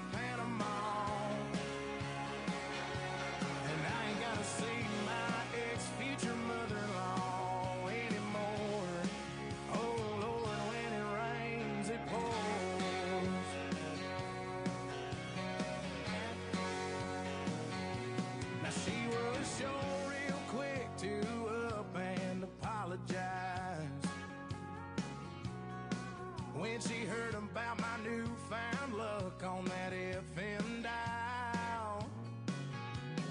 And it's crazy how lately now it just seems to come in waves. What I thought was gonna be the death of me was my saving grace. It's got me thinking that her leaving is the only logical reason that I got the last spot in the Hooters parking lot, and the waitress left her number on my check with a heart. She picked up on the first ring when I gave her a call, and I'll spent $5 at the Moose Club raffle, won a used four-wheeler and 3 free passes for me and 2 of my buddies to play around a golf. And I ain't gotta see my ex-future mother-in-law anymore.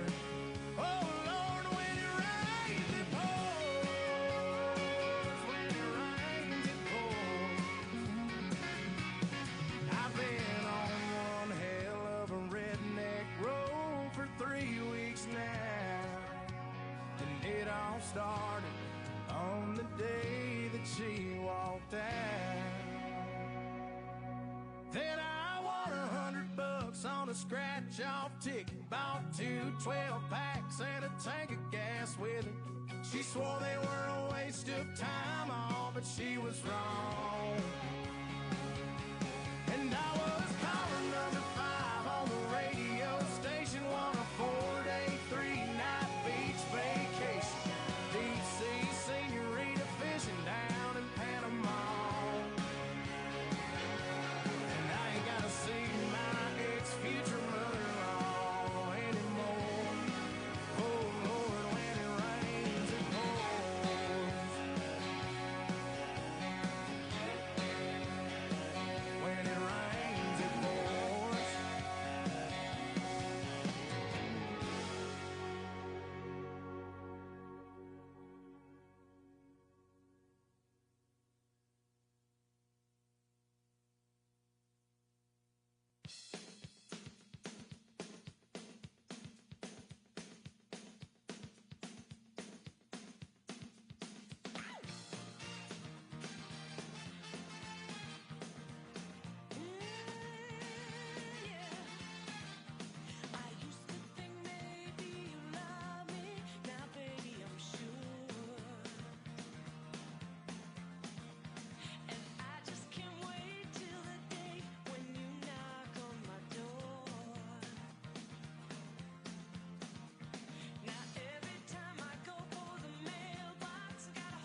let's take our time tonight. Girl, above us all the stars are watching. There's no place I'd rather be in this world. Your eyes are where I'm lost in. Underneath the chandelier, we're dancing all alone. There's no reason to hide what we're feeling inside right now. So baby, let's just turn down the lights and close the door. Ooh, I love that dress, but you won't need it anymore. No, you won't need it no more. Let's just kiss till we're naked, baby. Versace on the floor.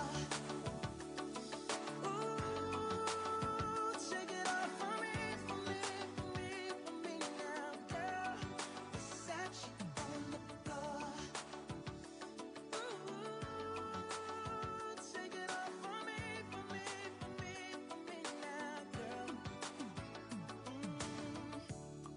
I'll unzip the bag and watch it fall while I kiss your neck and shoulders. No, don't be afraid to show it all. I'll be right here ready to hold ya. Girl, you know you're perfect from your head down to your heels. Don't be confused by my smile, 'cause I ain't never been more for real, for real. So just turn down the lights and close the door. Ooh, I love that dress, but you won't need it anymore. No, you won't need it no more. Let's just kiss till we're naked, baby. Versace on the floor. Ooh, take it off for me, for me, for me, for me now, girl. Versace on the floor. Ooh, take it off for me, for me, for me, for me now, girl. Yes.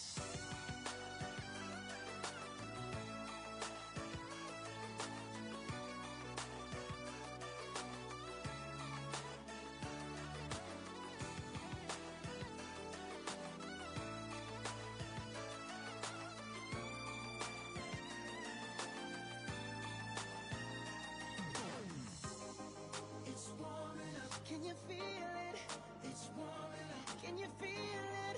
It's warming up, can you feel it, baby? It's warming up. Seems like you're ready for more, more, more. Let's just kiss till we're naked. Ooh, Versace on the floor. Hey, baby, take it off for me, for me, for me, for me now, girl. Versace on the floor. Oh, oh, oh. Take it off for me,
Check 1, 2, 3, 4, 5. Check, check, check.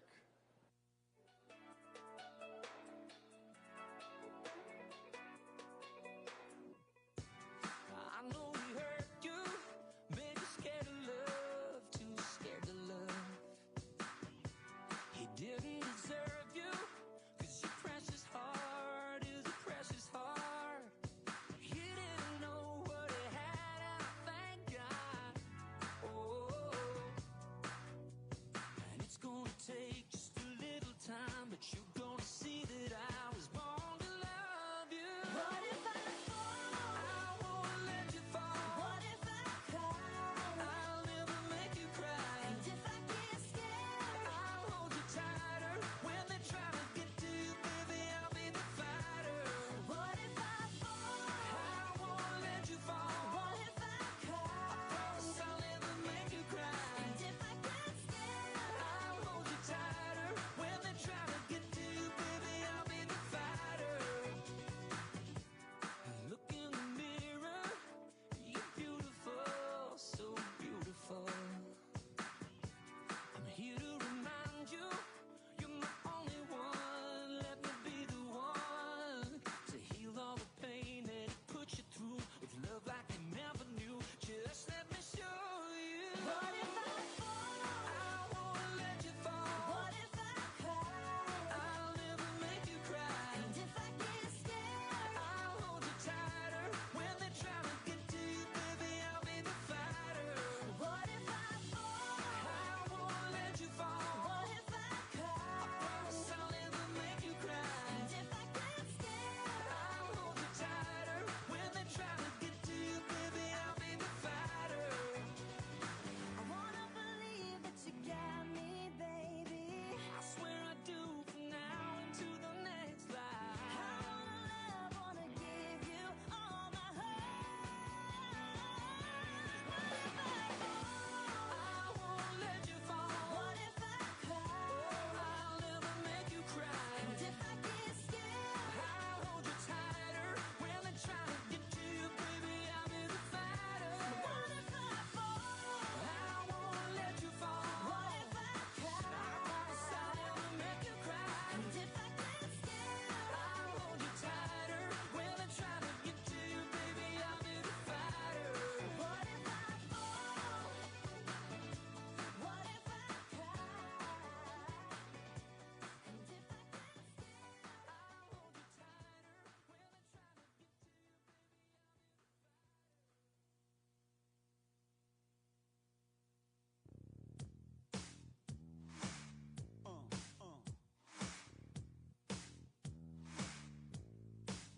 I got that real good, feel good stuff up under the seat of my big black jacked up truck. Rolling on 35s, pretty girl by my side. You got that suntan skirt and boots, waiting on you to look my way and scoop your little hot self over here. Girl, hand me another beer, yeah. All them other boys wanna line you up and take you downtown, but you look like the kind that likes to take it way out. Out where the cornrows grow, roll my boat, floating down the Flint River. Catch us up a little catfish dinner. Gonna sound like a winner when I lay you down and love you right. Yeah, that's my kind of night.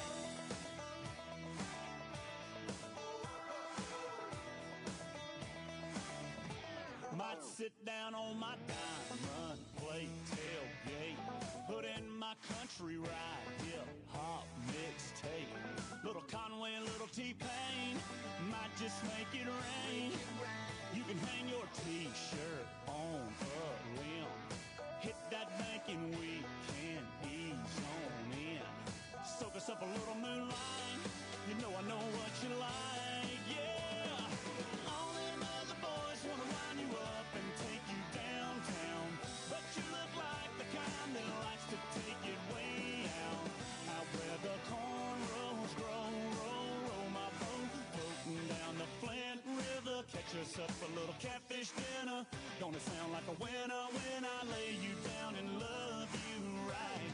Yeah, that's my kind of night. Yeah, that's my kind of night.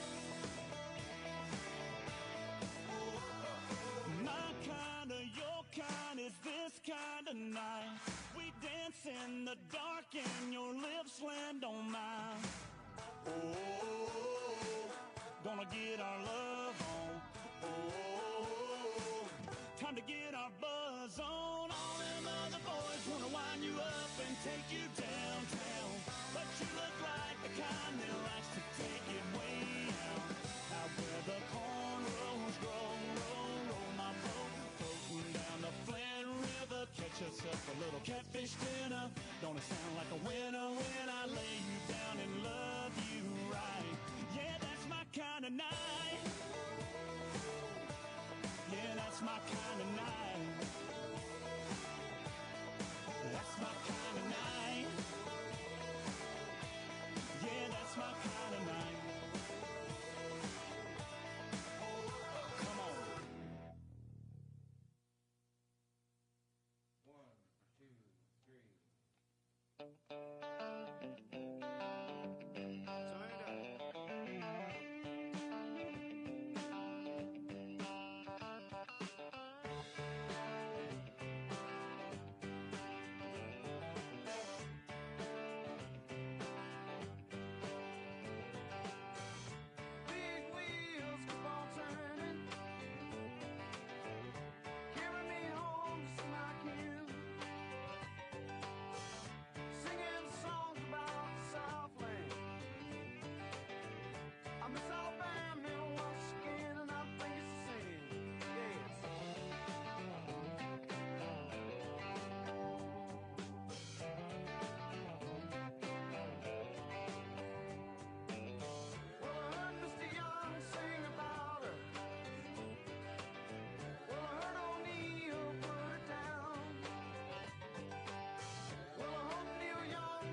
Summertime is finally here. That old ballpark man is back in gear out on 49.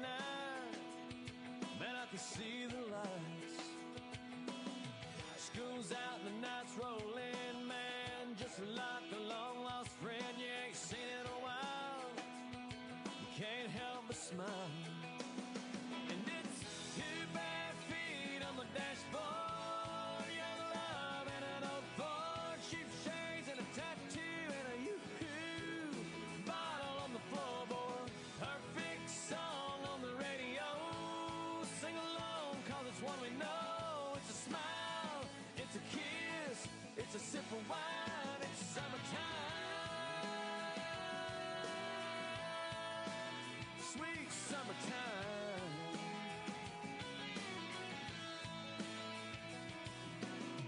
Temperature says 93 down at the deposit and guarantee, but that swimming hole, it's nice and cold.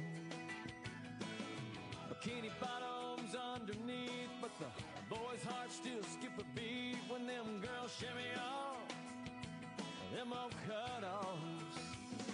And it's 2 bare feet on the dashboard. Young love and an old Ford. Cheap shades and a tattoo and a yoo-hoo bottle on the floorboard.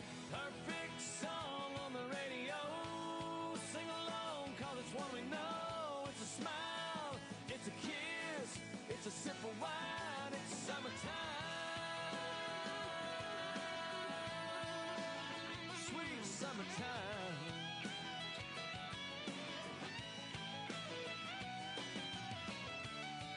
The more things change, the more they stay the same. It don't matter how old you are, man, you know what I'm talking about. Yeah, baby, when you got 2 bare feet on the dashboard. Young love and an old Ford. Cheap shades and a tattoo and a yoo-hoo bottle rolling on the floorboard. Perfect song on the radio. Sing along, cause it's one we know. It's a smile, it's a kiss, it's a sip of wine. It's summertime, sweet summertime.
trying to put you in the worst mood.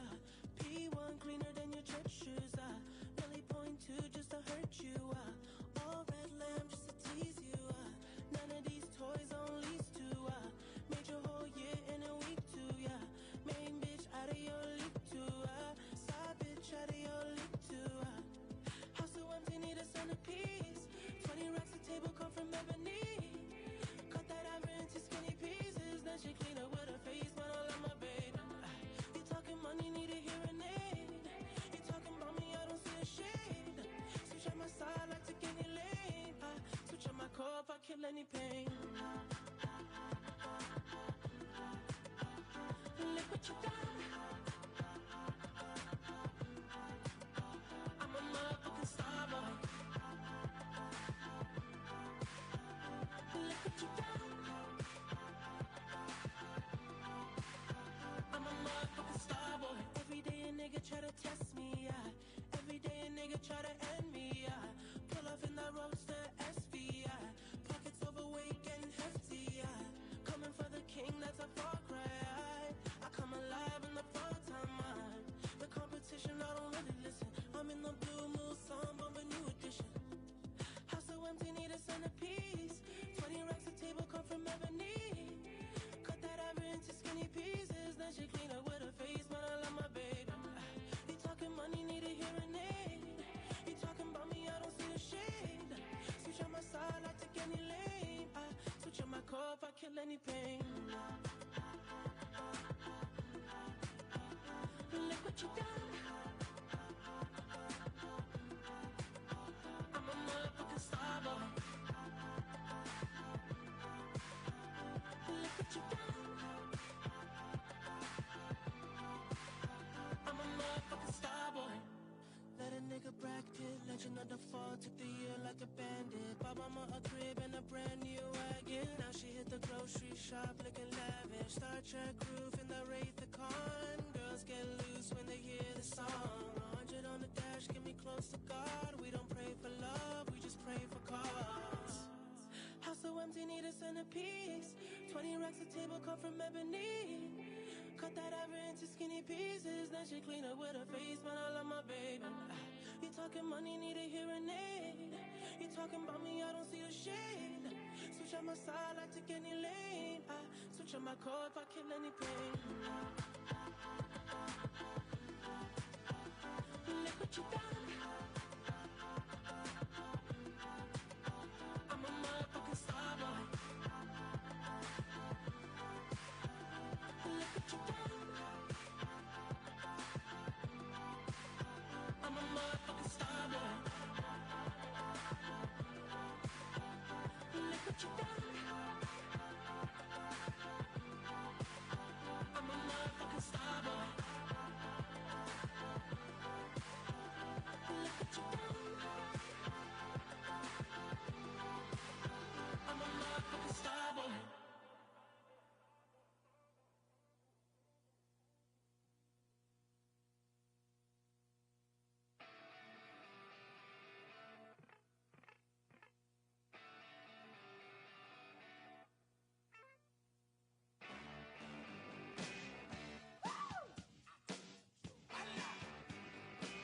Darling, you got to let me know. Should I stay or should I go? If you say that you are mine, I'll be here till the end of time. So you got to let me know. Should I stay or should I go? It's always tease, tease, tease. You're happy when I'm on my knees. One day it's fine and next it's black. So if you want me off your back, well come on and let me know. Should I stay or should I go? Should I stay or should I go now? Should I stay or should I go now? If I go there will be trouble, and if I stay it will be double. So come on and let me know. decisions bugging me. If you don't want me, set me free. Exactly whom I'm supposed to be. Don't you know which clothes even fit me? Come on and let me know. Should I cool it or should I blow?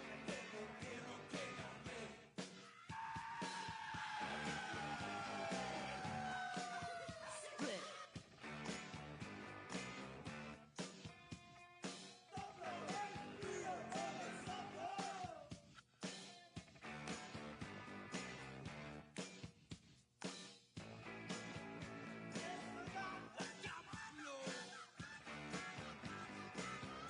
Should I stay or should I go now? Should I stay or should I go now? If I go there will be trouble, and if I stay it will be double. So you gotta let me know. Should I cool it or should I blow? Should I stay or should I go now? If I go there will be trouble, and if I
Ladies and gentlemen, you're listening to the Army's premier national musical outreach organization, the United States Army Field Band from Fort Meade, Maryland.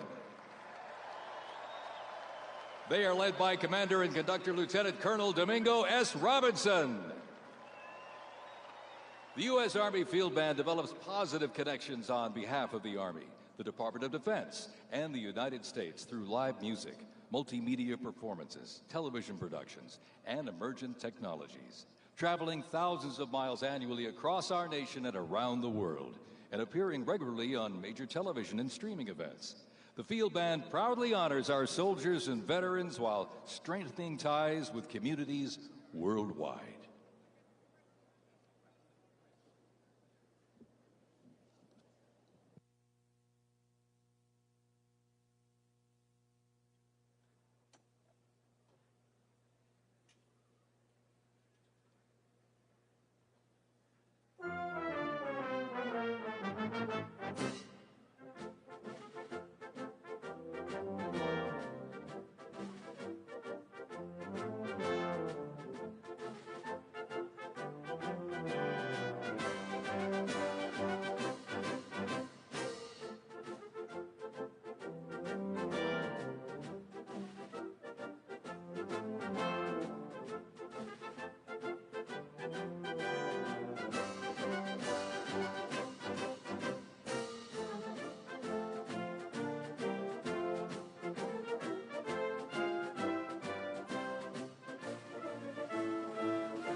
Well, ladies and gentlemen, welcome to the 2025 Presidential Inaugural Parade. My name is Dan Taylor, and I'm very honored to be requested by our president to be your parade announcer. And it's great to be here with you. I have to say it is a bit of a different format for a parade, but of course our president wanted to keep us safe, wanted to keep us warm. And I can tell you something, the talent that's going to be coming through these doors into this arena, it is going to get hot in here tonight. So thank you for joining us as we celebrate this historic occasion on behalf of the Trump-Vance Presidential Inaugural Committee. The ceremony's about to begin. We're going to get things underway, so if you're with family and friends, been talking in the halls or whatever, get down to your seats, grab a snack. We're going to get the show on the road.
Ladies and gentlemen, we'd like to welcome the official fanfare music group of the President of the United States.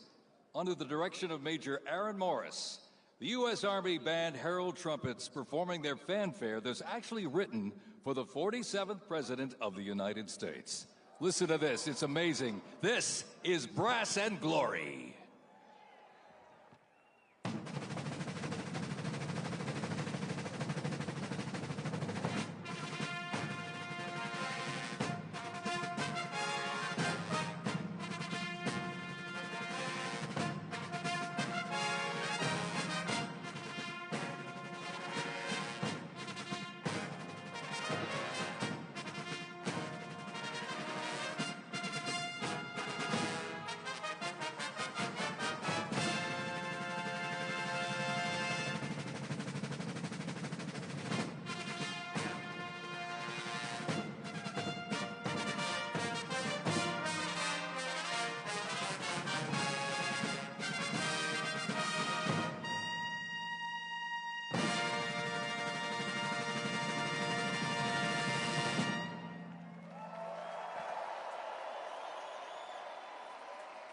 The official fanfare music group of the President of the United States under the direction of Major Aaron Morris. Let's hear it for them, folks. Brass and Glory.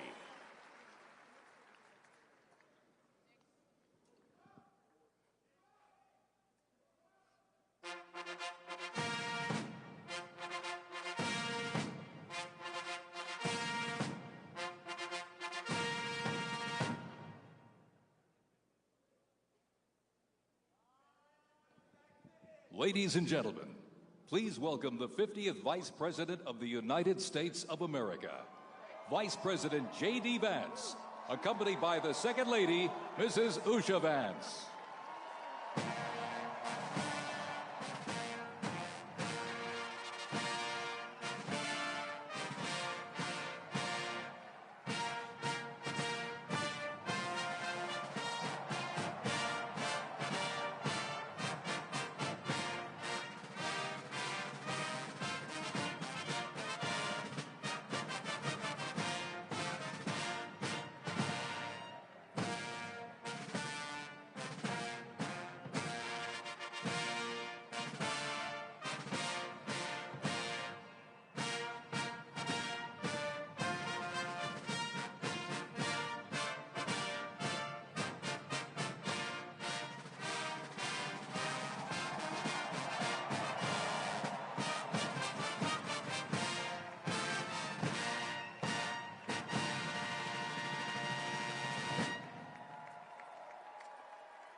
Ladies and gentlemen, please welcome the 47th President of the United States of America, Donald J. Trump, accompanied by the First Lady, Mrs. Melania Trump.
Ladies and gentlemen, we now present a selection of participants for the 2025 Presidential Inaugural Parade.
Ladies and gentlemen, the heroes of Butler County are here.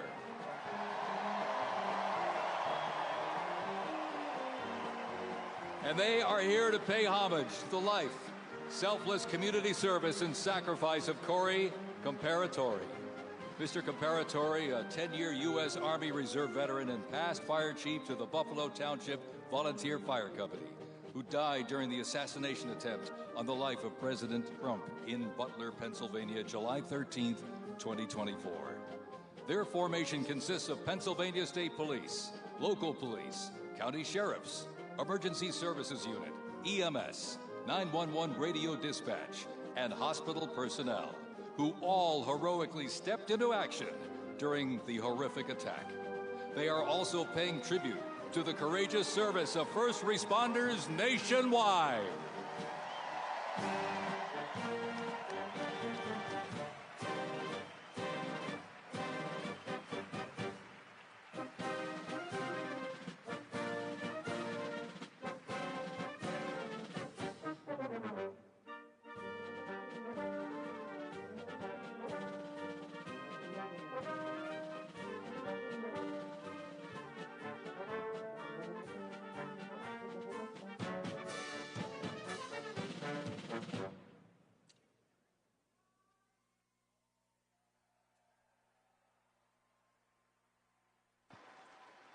Ladies and gentlemen, at this very special event, let us now take a moment of silence in honor of Corey Comparatori.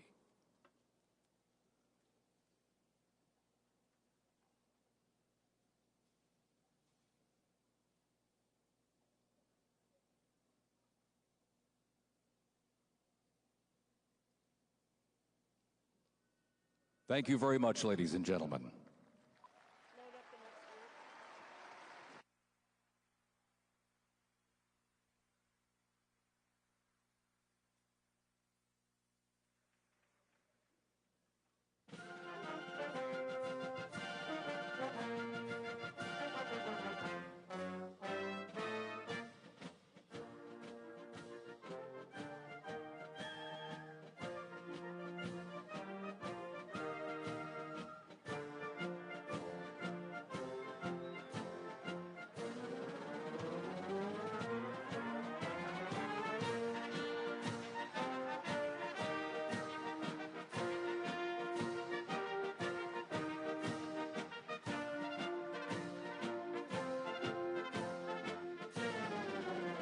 We now present to you the New York Military Academy from Cornwall-on-Hudson, New York.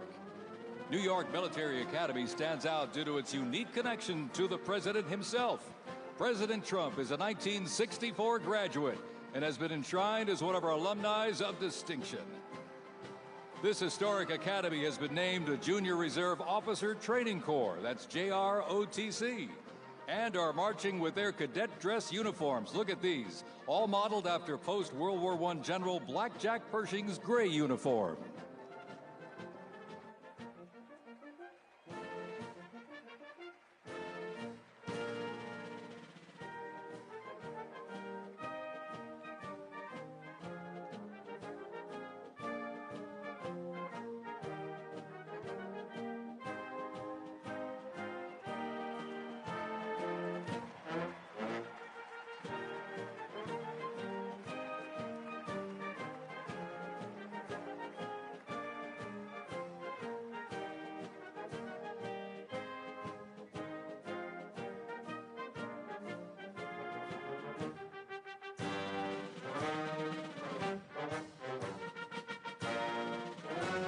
Introducing the Palm Beach Police and Fire Honor Guard unit, representing the town of Palm Beach, Florida. This group consists of police officers and firefighters from the town of Palm Beach, home to some of the most prestigious people in the world, including President Donald J. Trump.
And here we go, ladies and gentlemen, the NYPD Emerald Society Pipes and Drums from New York City. They have performed internationally in Ireland, Canada, Australia, Germany, and Switzerland. And as of this past December, the band has had the distinct honor to perform at the 75th commemoration of the attack on Pearl Harbor in Oahu, Hawaii. The band has also played for hospitalized children, military veterans, as well as the 1980 and 2005 presidential inaugural parades, and His Holiness Pope John Paul II.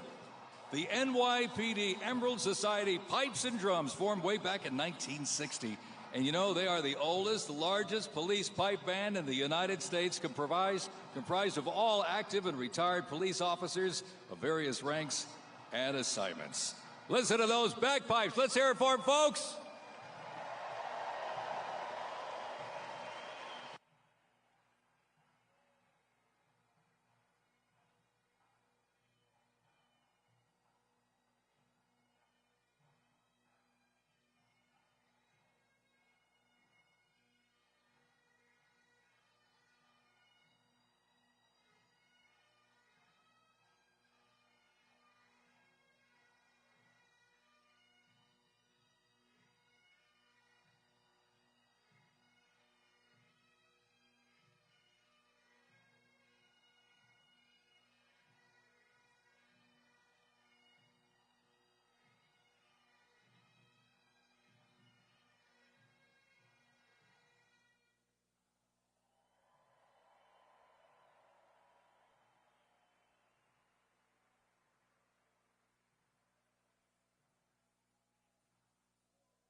And look at this. Here's one that hits close to home for our vice president. We now welcome the Middletown High School Marching Band and cheerleaders.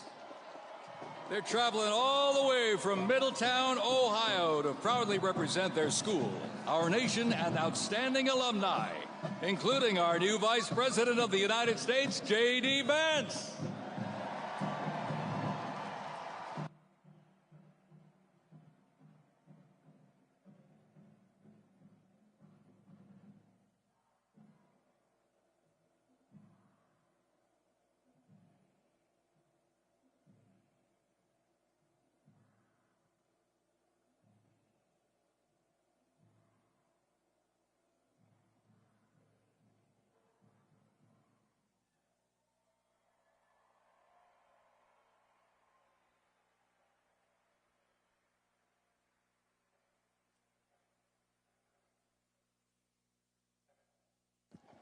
The band has performed in countless parades, community and sporting events, as well as competitions. They have also always qualified for the Ohio Music Educators Association state finals for 23 years straight. How about that?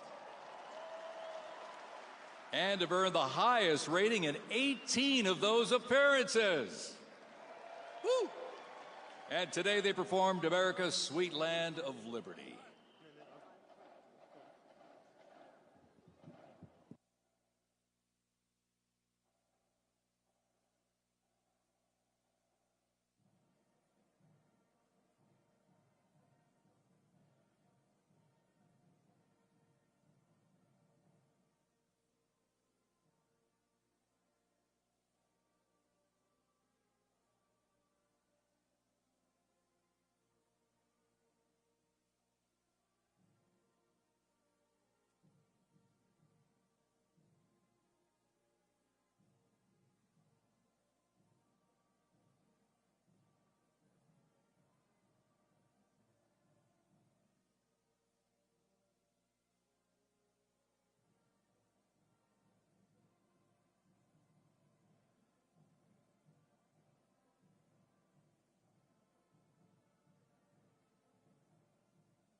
And while they cheer here in the arena, let's cheer for them again, folks, from our VP hometown, Middletown High School Marching Band.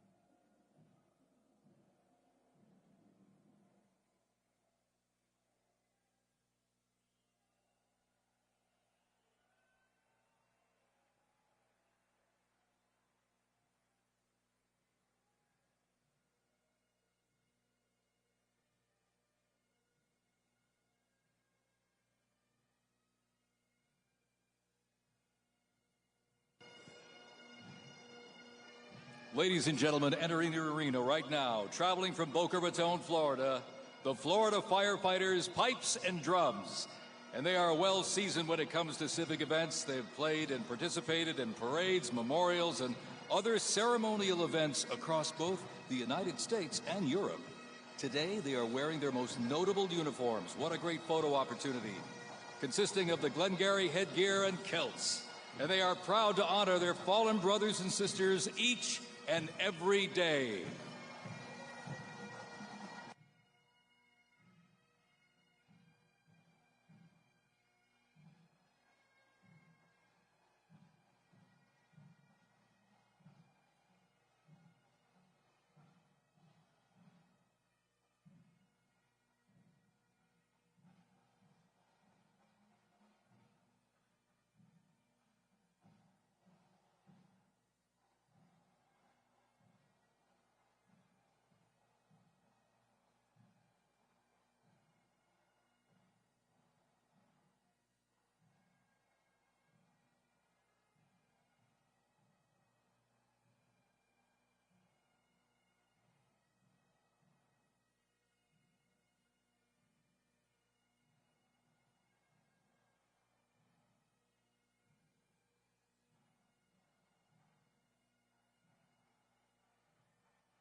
And as the Florida Firefighters Pipes and Drums leave the arena, we keep the rhythm and the drums going.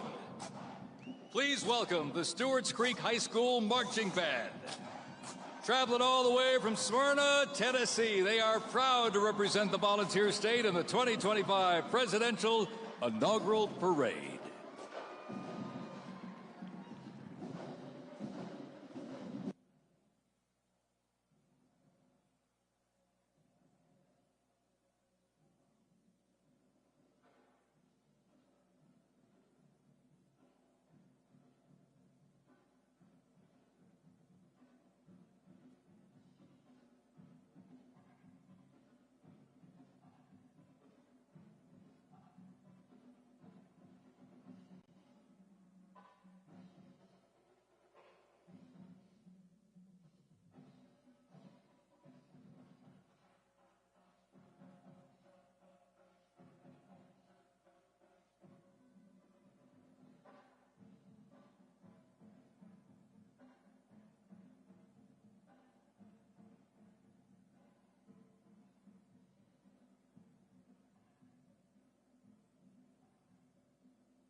And as the beat of the drums continues, established in 2013, that band has rapidly become one of Tennessee's premier high school music programs.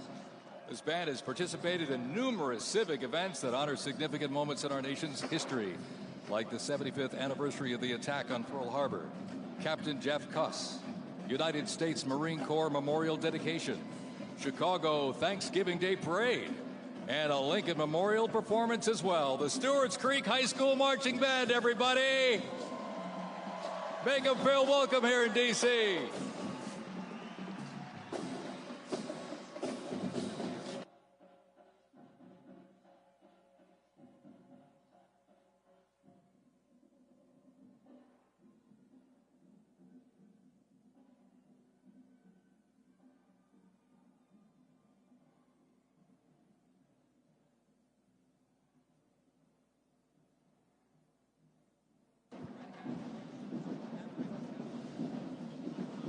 All right, ladies and gentlemen, now welcoming the Mississippi Valley State University Band.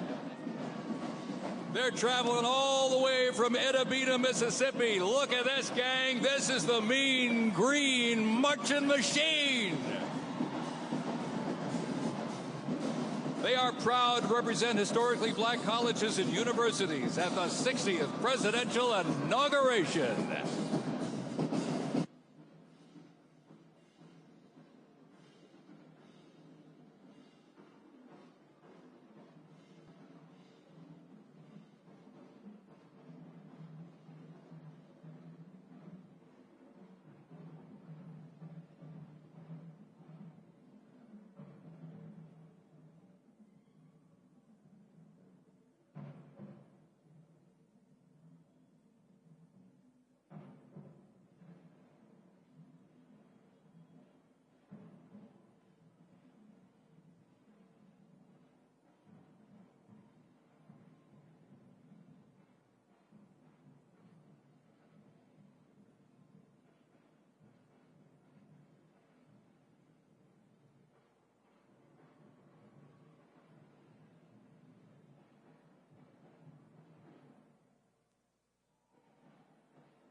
If you were counting, close to 300 from the Mississippi Valley State University Band.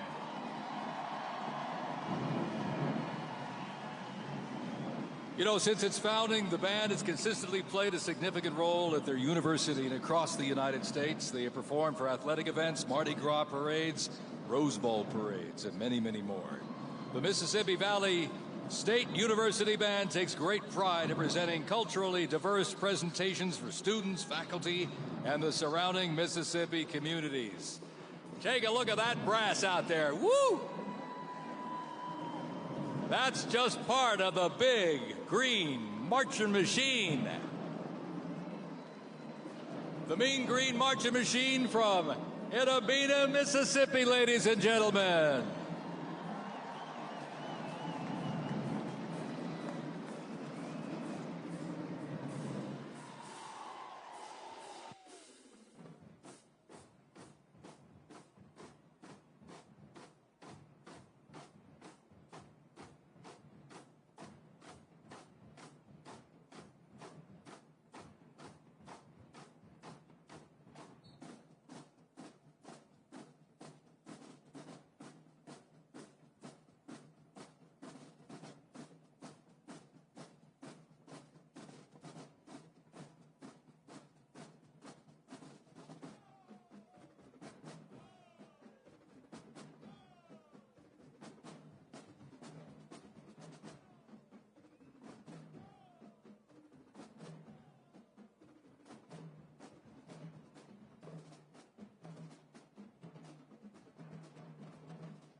Ladies and gentlemen, please welcome our new special envoy to the Middle East, Steve Witkoff.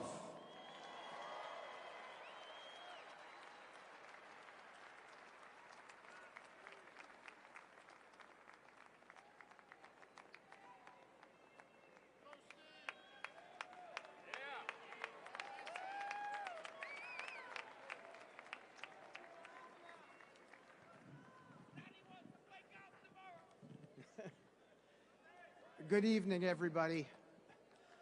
I was appointed by President Trump to be the special envoy for peace in the Middle East.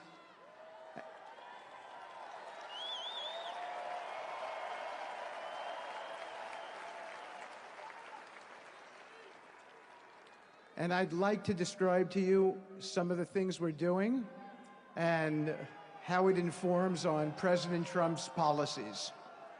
First of all, it is an honor to stand before you today as I reflect on the enormity of the role that President Trump has tasked me with.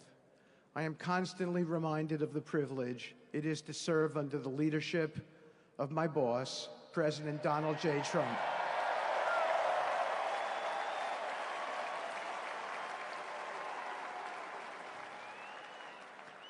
His presidency has provided a clear, bold vision for the Middle East, and it is this vision that guides every step I take in the mission. President Trump's leadership has redefined what is possible in the pursuit of progress and stability in the Middle East. His decisive, pragmatic approach ensures that even the most entrenched conflicts are met with fresh perspectives and innovative strategies. His policies have already delivered remarkable successes, such as yesterday's release of hostages in Gaza.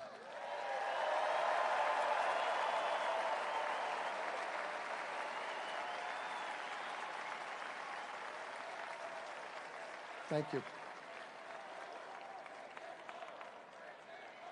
This achievement demonstrates the strength of President Trump's leadership and the respect he commands on the global stage. It is yet another example of his ability to deliver results in the most complex and challenging situations.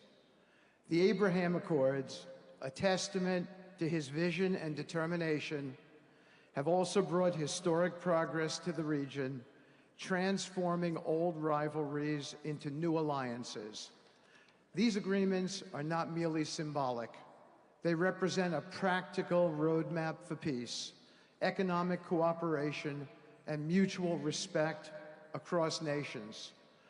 My role, as President Trump has tasked me, is straightforward yet profoundly challenging: to turn his vision into actionable outcomes. He sets the agenda, he lays the framework, and he inspires people like me into bold action. My responsibility is to implement his vision, engaging with leaders across the region to find pathways towards sustainable peace and stability. And let me tell you, having Donald Trump as a boss makes this task not only possible, but far more effective.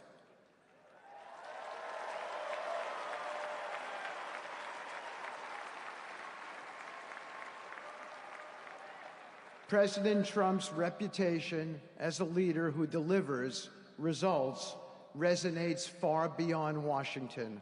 Leaders in the Middle East know he means what he says. His ability to cut through bureaucratic gridlock and focus on tangible results is the game changer. It allows me to approach delicate negotiations with the confidence that the full weight of the United States is behind me.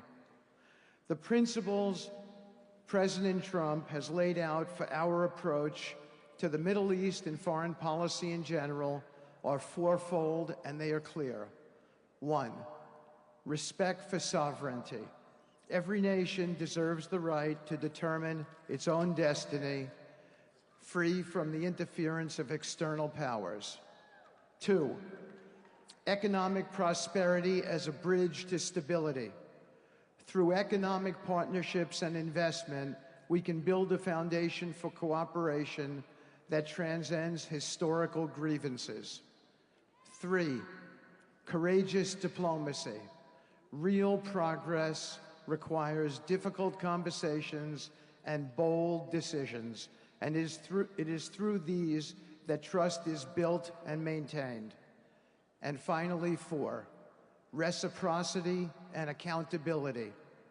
The United States requires reciprocal actions from our partners. We are done carrying the financial burden for nations that are unwilling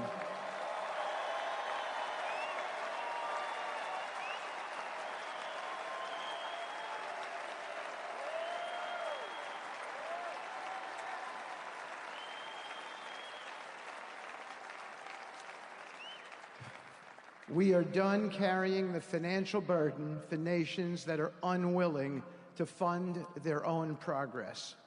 The days of blank checks are over.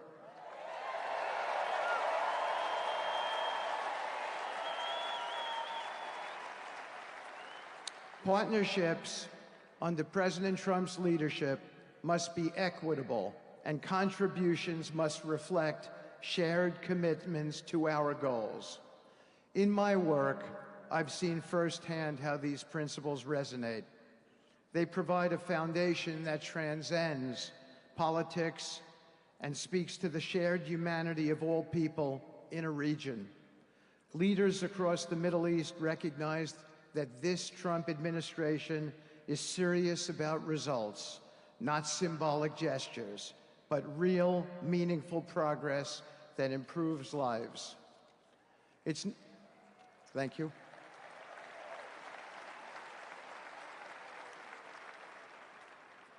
It's not always easy. There are moments of deep challenge and frustration. Decades of mistrust cannot be undone overnight. Yet I take comfort in knowing that I am not in this alone. President Trump's clarity of vision ensures that I never have to question what success looks like.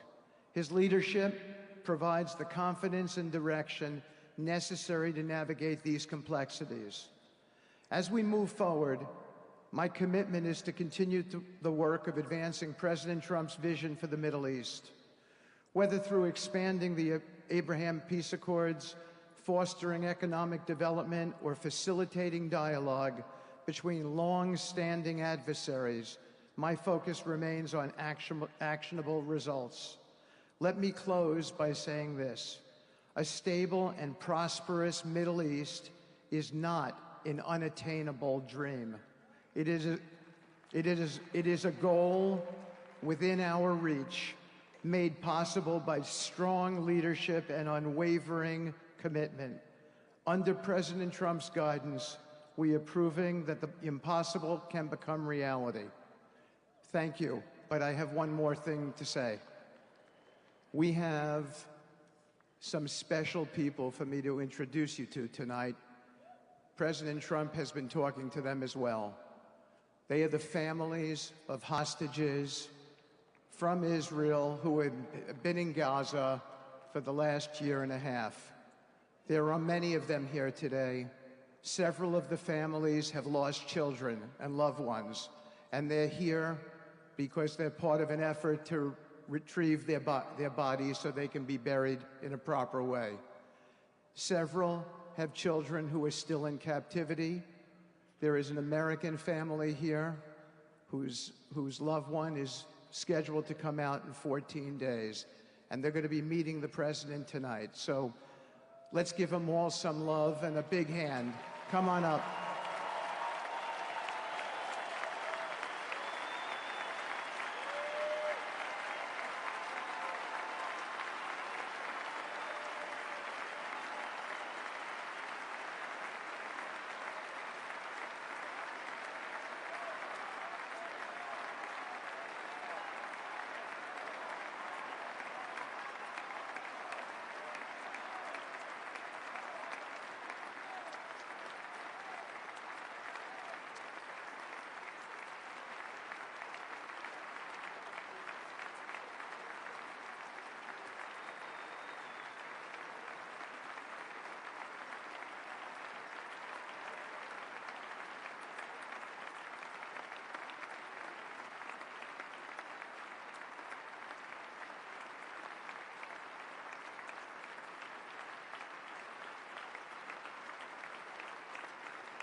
Bring them home.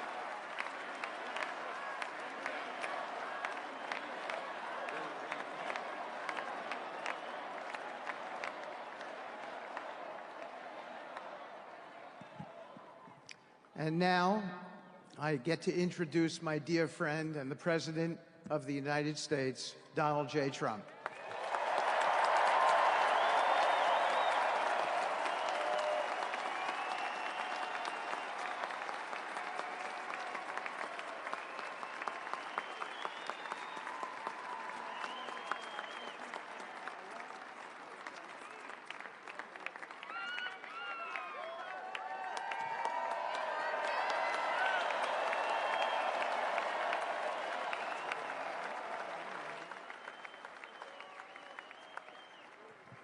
Thank you very much, everybody. Appreciate it. Thank you.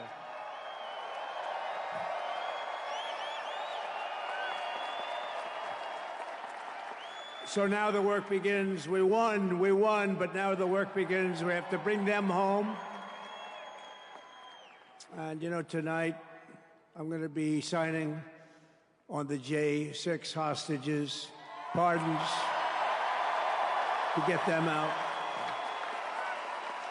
And as soon as I leave, I'm going to the Oval Office and we'll be signing pardons for a lot of people, a lot of people.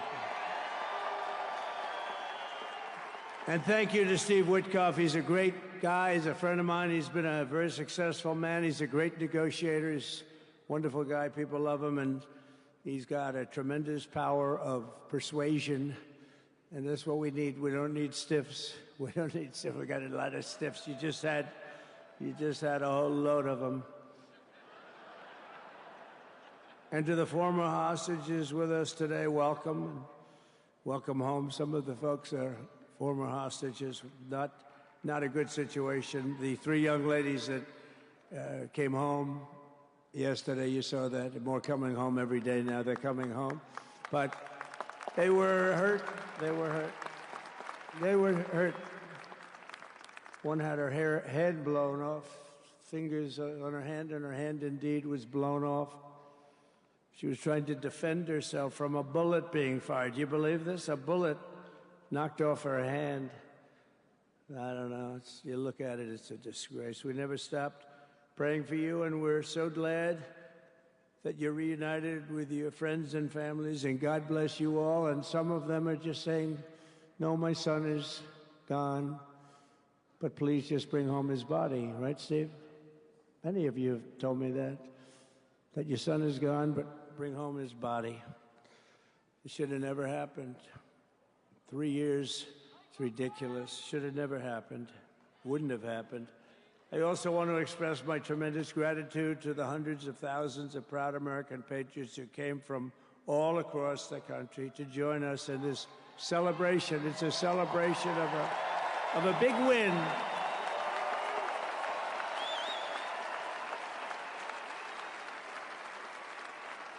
And you're witnessing the dawn of the golden age of America. That's what it's going to be. We're bringing it back. We're going to bring it back fast.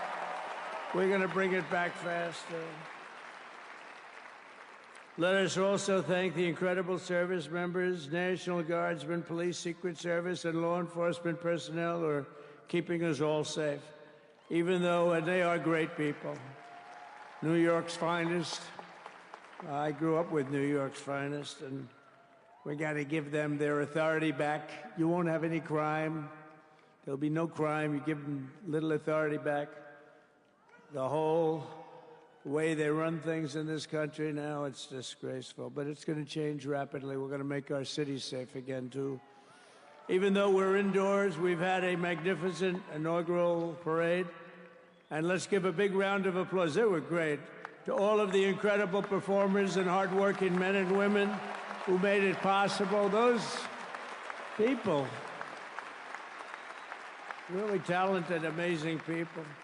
I also want to thank my wonderful family for being here, especially my beautiful wife, our First Lady, Melania.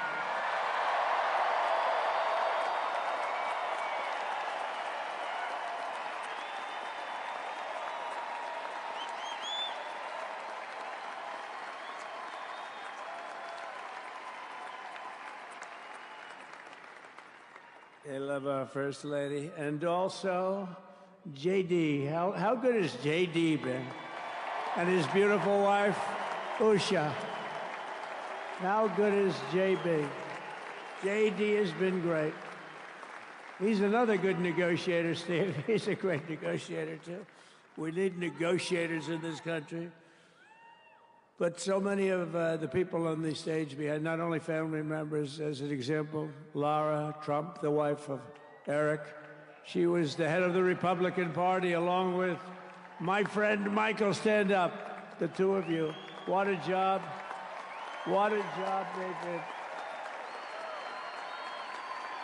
They worked so hard. They knew there'd be rigging, but they said, we're going to make it too big to rig, and we did. We made it too big to rig. We won every swing state by a lot. We won the popular vote by millions and millions of votes. We won the whole ball of wax. And now we're going to go and drill, baby, drill, and do all the things that we've wanted to do and bring your costs down, your prices down, and make our country safe. So thank you very much, Michael. Thank you very much. What a job you've done, Michael. I'm never moving you, you know. He was thinking about getting a nice job in the administration. I said, no, I'm leaving you right where you are. You've done a very good job. We're not moving you, Michael. I'm sorry. Anyway, thank you very much. Appreciate it. Appreciate it very much.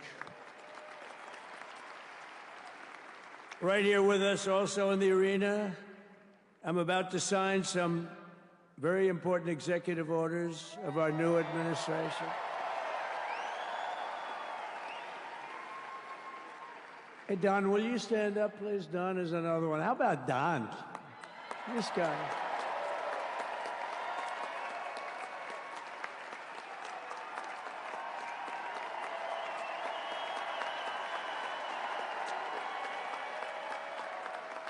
He's a popular one. He goes out and speaks. He gets a big crowd. He's a little on the rough side sometimes, but that's what you want. He's done a fantastic job, and he loves our country. Thanks, Don. Great job. You've done a great job. And Ivanka.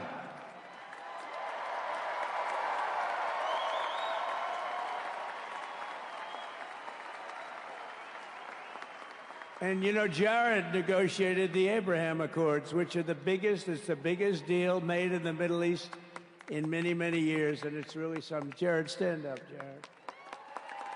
The Abraham Accords.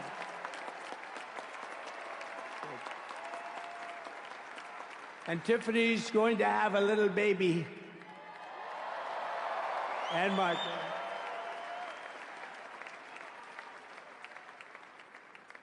And then I have a very tall son named Barron. Has anyone ever heard of him?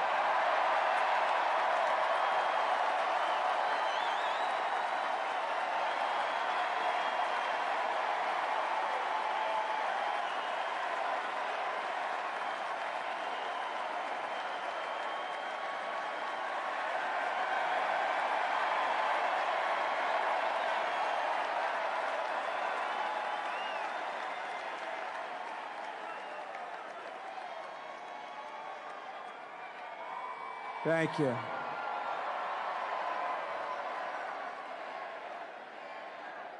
He knew the youth vote. You know, we won the youth vote by 36 points.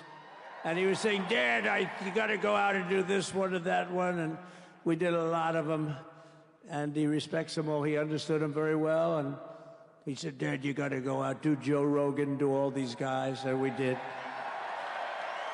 We did. And Joe Rogan was great. They were all great, right? Aaron, they were all good. He understood the market. Another famous one, how about Kai? Stand up, Kai.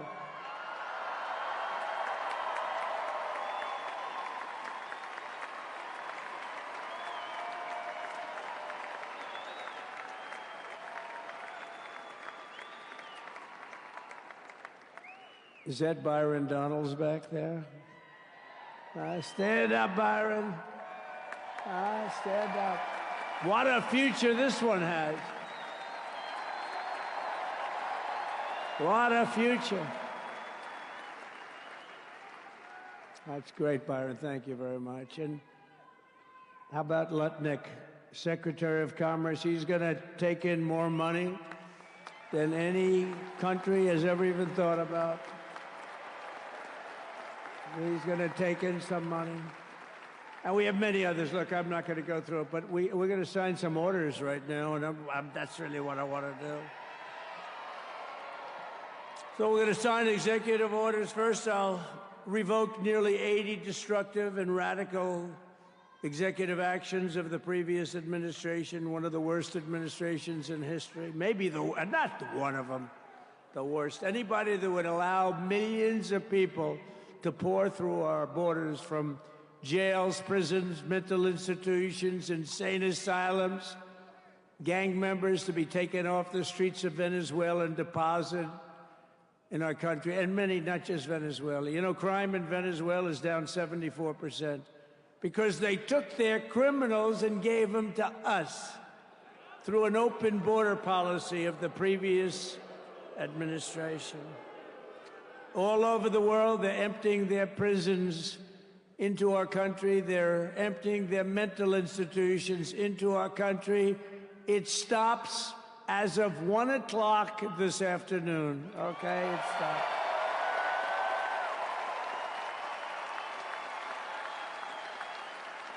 So I'm revoking nearly 80 destructive, radical executive actions of the previous administration. They'll all be null and void within about, 5 minutes? Is that them over there? 5 minutes? And next, to gain immediate control of the vast federal, out-of-control bureaucracy, I will implement an immediate regulation freeze, which will stop Biden bureaucrats from continuing to regulate. Most of those bureaucrats are being fired. They're gone.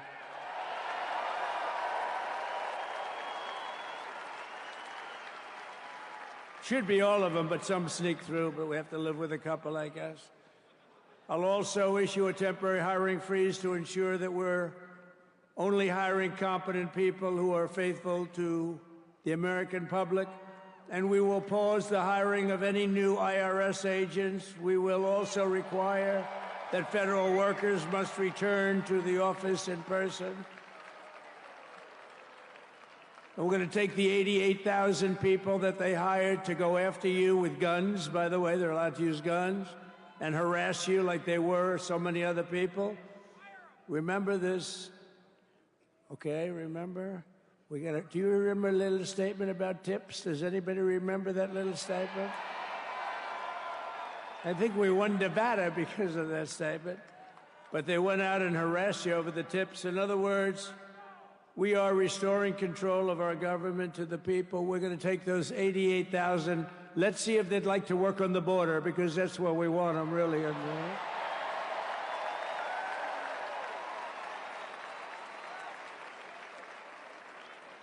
So we're going to have no tax on tips, right? No tax on tips.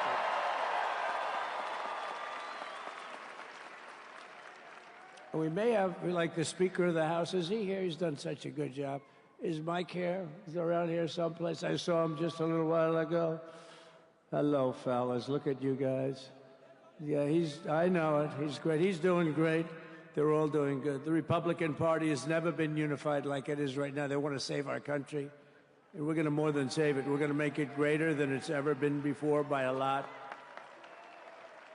Next, I'm going to sign a presidential memorandum directing every member of my cabinet to marshal every power at their disposal to defeat inflation and rapidly bring down the cost of daily life, because your costs have gone through the roof in the last 4 years. Perhaps you didn't notice. Does anyone notice their costs are like double, triple, quadruple? You can't buy bacon. Apples have doubled in price. You want an apple, anybody? Pay twice what you did 2 years ago. We'll put more money in your pocket, and we'll bring back the American dream and to reduce energy costs and liberate our economy. So we have more oil and gas than any country in the world, and we're going to use it. We're not going to do the wind thing. Wind. Big, ugly windmills, they ruin your neighborhood. They ruin you. If you have a house that's near a windmill, guess what? Your house is worth less than half. And did you see up in New England with the whales? You see what's happening? So they had 2 whales killed in about 14 years. Last year and the year before, total, they had 28. So if you're into whales, you don't want windmills either. And they're the most expensive form of energy that you can have by far. And they're all made in China, by the way, practically all of them. And they kill your birds and they ruin your beautiful landscapes. But other than that, I think they're quite good, right? Now, remember when we used to joke and kid when we were kidding, but we don't kid anymore? They want to watch the debates on television. They want to watch your favorite president on television. But the wind isn't blowing, so we can't watch television that night, Gladys. Remember? Gladys, I'm sorry, the wind is just not blowing. We're not watching Trump tonight. But I'm immediately withdrawing from the unfair, one-sided Paris Climate Accord ripoff. The United States will not sabotage our own industries while China pollutes with impunity. You know, China, I mean, look, they use a lot of dirty energy, but they produce a lot of energy. And when that stuff goes up in the air, you know, it doesn't stay there. It's not like you got a wall. We love walls, don't we? Not like you have a wall around and it doesn't. It floats into the United States of America after 3.5 to 5.5 days. It floats across the oceans and it comes right over your neighborhood and it falls into your neighborhood. So they all say, we have to fight for cleaner air, but the other dirty air is dropping all over us. So what the hell are they talking about? Unless everybody does it, it just doesn't work. You know, we had the cleanest air and the cleanest water that this country's ever had under the Trump administration, and we didn't do anything to stop jobs and stop production. Believe me, you're going to see a lot of companies come pouring back because tariffs. I always say tariffs is the most beautiful word to me in the dictionary. Then I was reprimanded by the fake news. They said, what about love, religion, and God? I said, I agree. Let's put God number one. Let's put religion number two. Love, I don't know. We got to put that number 3, I guess, right? And then it's tariff. Because tariffs are going to make us rich as hell. It's going to bring our country's businesses back that left us. And I'll also sign an executive order to immediately end federal government censorship of the American people. In America, we believe in free speech, and we're bringing it back starting today to stop the weaponization. Oh, do I know about that? These creeps. Deranged Jack Smith. You ever hear of him? Deranged. He's a deranged prosecutor. He's sick. They suck him on me. He's now been reduced to getting on an airplane, going back to The Hague or wherever the hell he came from. We got to get rid of that guy. Hey, was he one of the many people that got a pardon today? Did they pardon Jack Smith? You know, did you know that Biden, while I was making my speech, pardoned his whole family?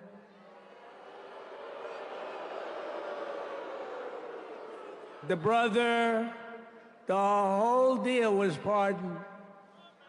Can you imagine that? While I was making my speech. Did everybody hear my speech? Did you like my speech?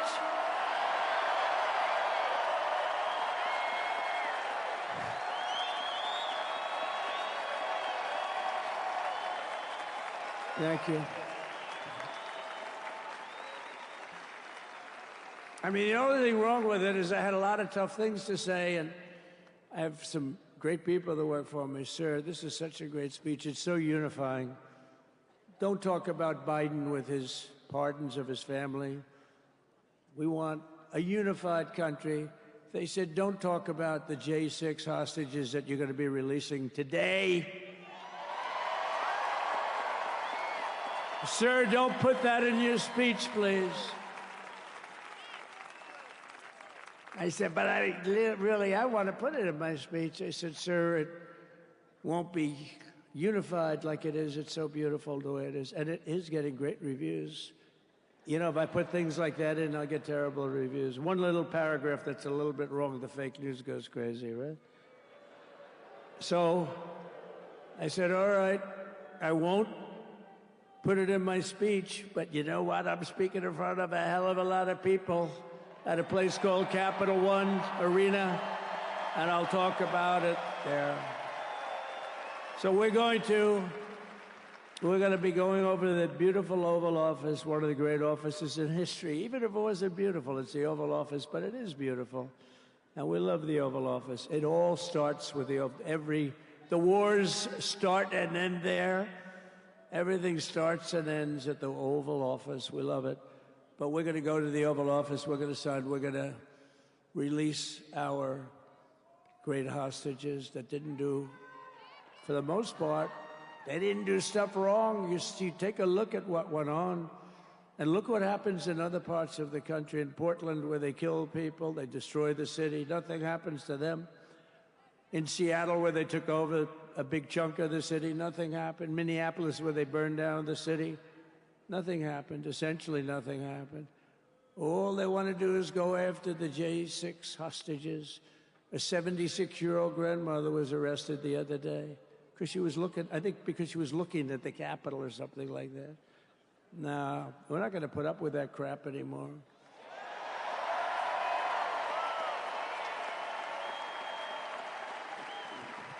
And to stop the weaponization of law enforcement, I've been investigated more than any human being in the world.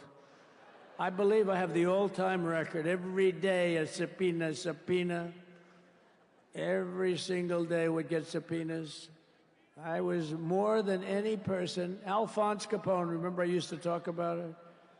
Now, Alphonse Capone, Scarface, he was a pretty rough guy. He was investigated about 1/100th what Trump was investigated. My father's looking down at me, my mother, how the hell did this happen? You know what it is?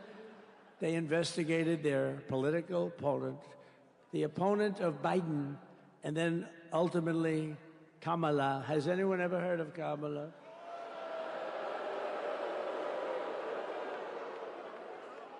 We had to beat two opponents, you know? We had to beat Biden, then we beat him. Now he goes on top. The guy was like 39 points down. I think I could have beaten Trump. They should have left me in. I would have beaten. No, his debate performance wasn't the best, right? That's what killed him. And then they had a change, and that's like you get into a fight. The great Dana White spoke last night. We love Dana White, right? UFC. That's like he puts in two fighters, one of them's getting creamed, getting really beaten, and they say, all right, take him out, let's put somebody else in to finish up the fight. That's what they did to us. They gave us somebody new, but we took care of both of them. So we beat actually two opponents. But to stop the weaponization of law enforcement and our government, I will also sign an order directing every federal agency to preserve all records pertaining to political persecutions under the last administration, of which there were many, and beginning the process of exposing any and all abuses of power, even though he's pardoned many of these people. Can you believe it? He's pardoned them. You know why he did it while I was speaking? Because that way I couldn't speak about it. I was speaking. I didn't know he did it. I finished my speech, and they said, sir, he pardoned his whole family. I said, ooh, can I go back out there and talk about it? Somehow that wouldn't be very elegant. Our First Lady would say, please don't do that.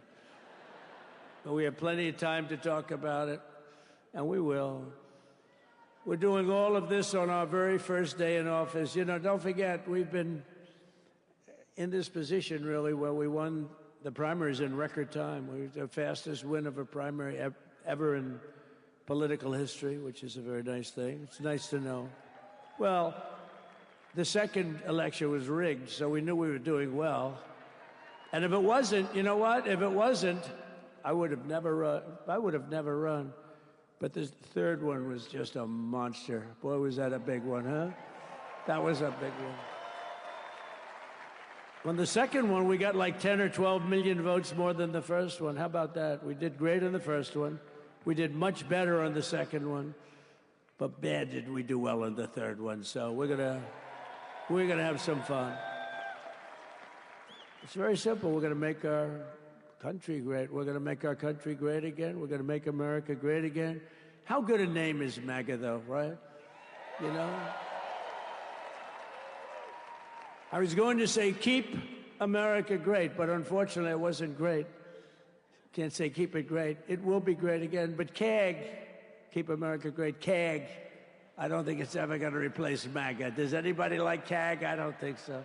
It's never replacing MAGA. Nothing will ever replace MAGA. MAGA was the most successful political operation, political movement in the history of our country, maybe in the history of the world. Let's see what happens, because we're not finished yet.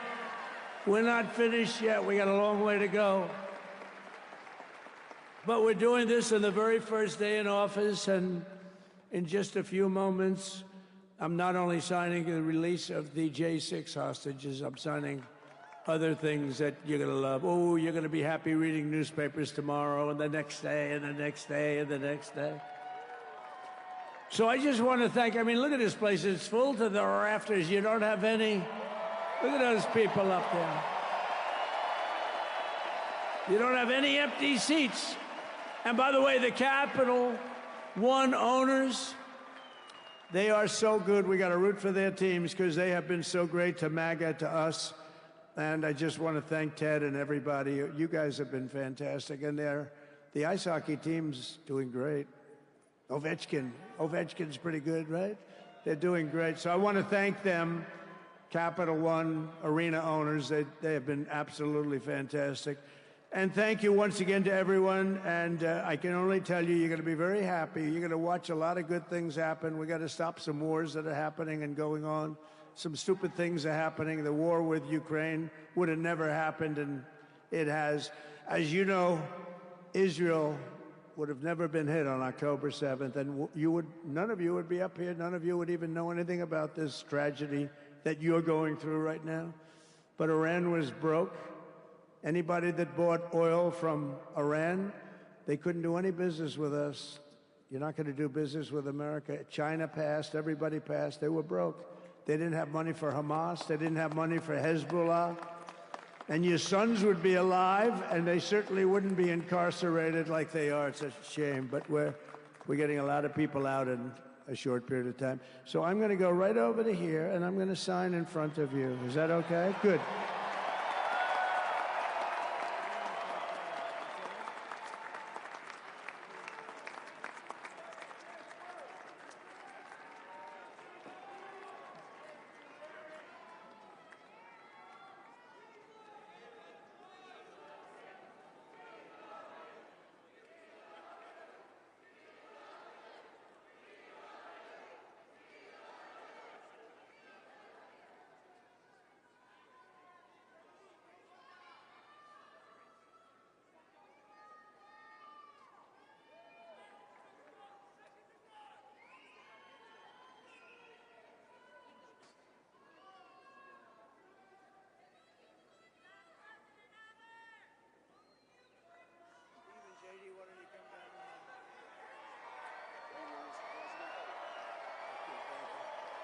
Do you have that other one to sign? Sorry, what's it? Do you have the other one to sign?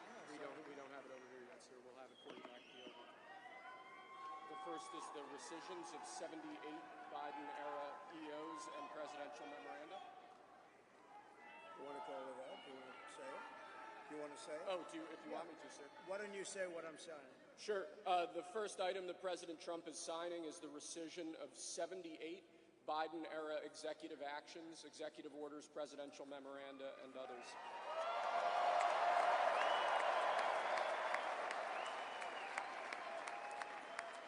Thank you, sir.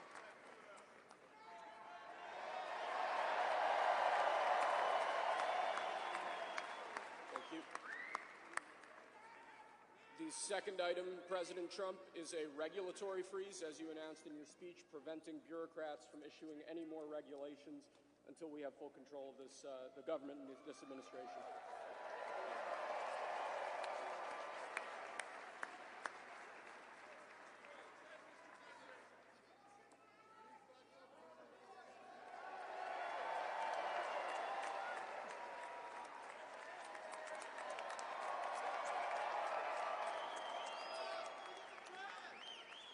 Thank you, sir.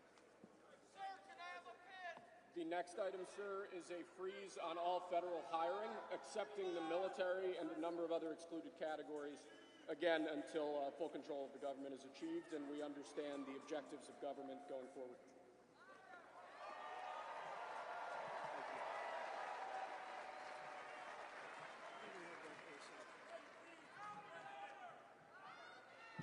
Could you imagine Biden doing this? I don't think so.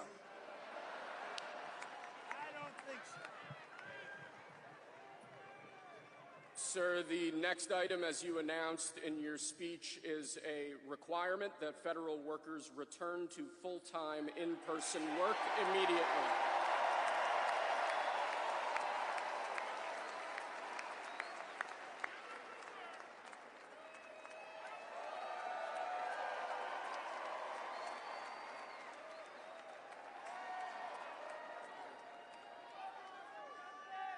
Thank you, sir. Next, we have a directive to every department and agency in the federal government to address the cost of living crisis that has cost Americans so dearly.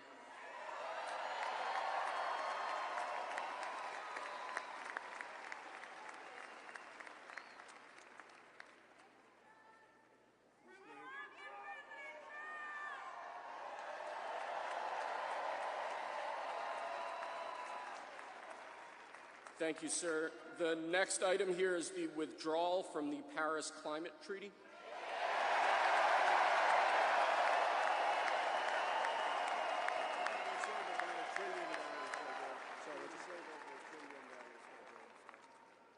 Yes, sir.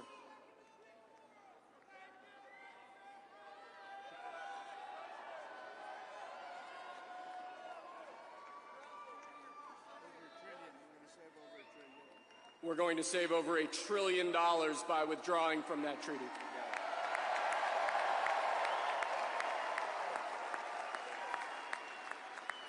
And the next item, sir, is a letter that will be transmitted to the United Nations explaining that we are withdrawing from the Paris Climate Treaty.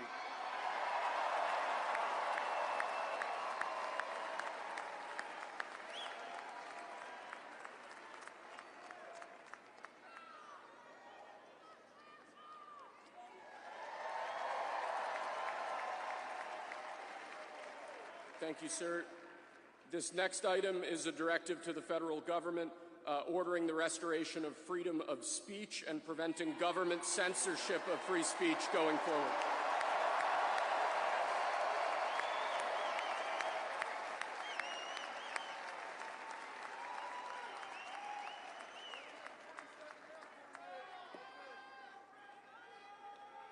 And lastly, sir, before we go back to the Oval Office to sign a large number of other items, is a directive to the federal government ending the weaponization of government against the political adversaries of the previous administration, as we've seen.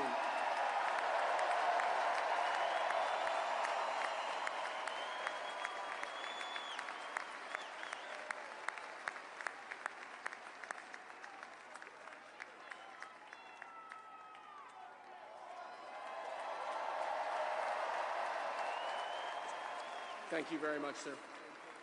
Appreciate it.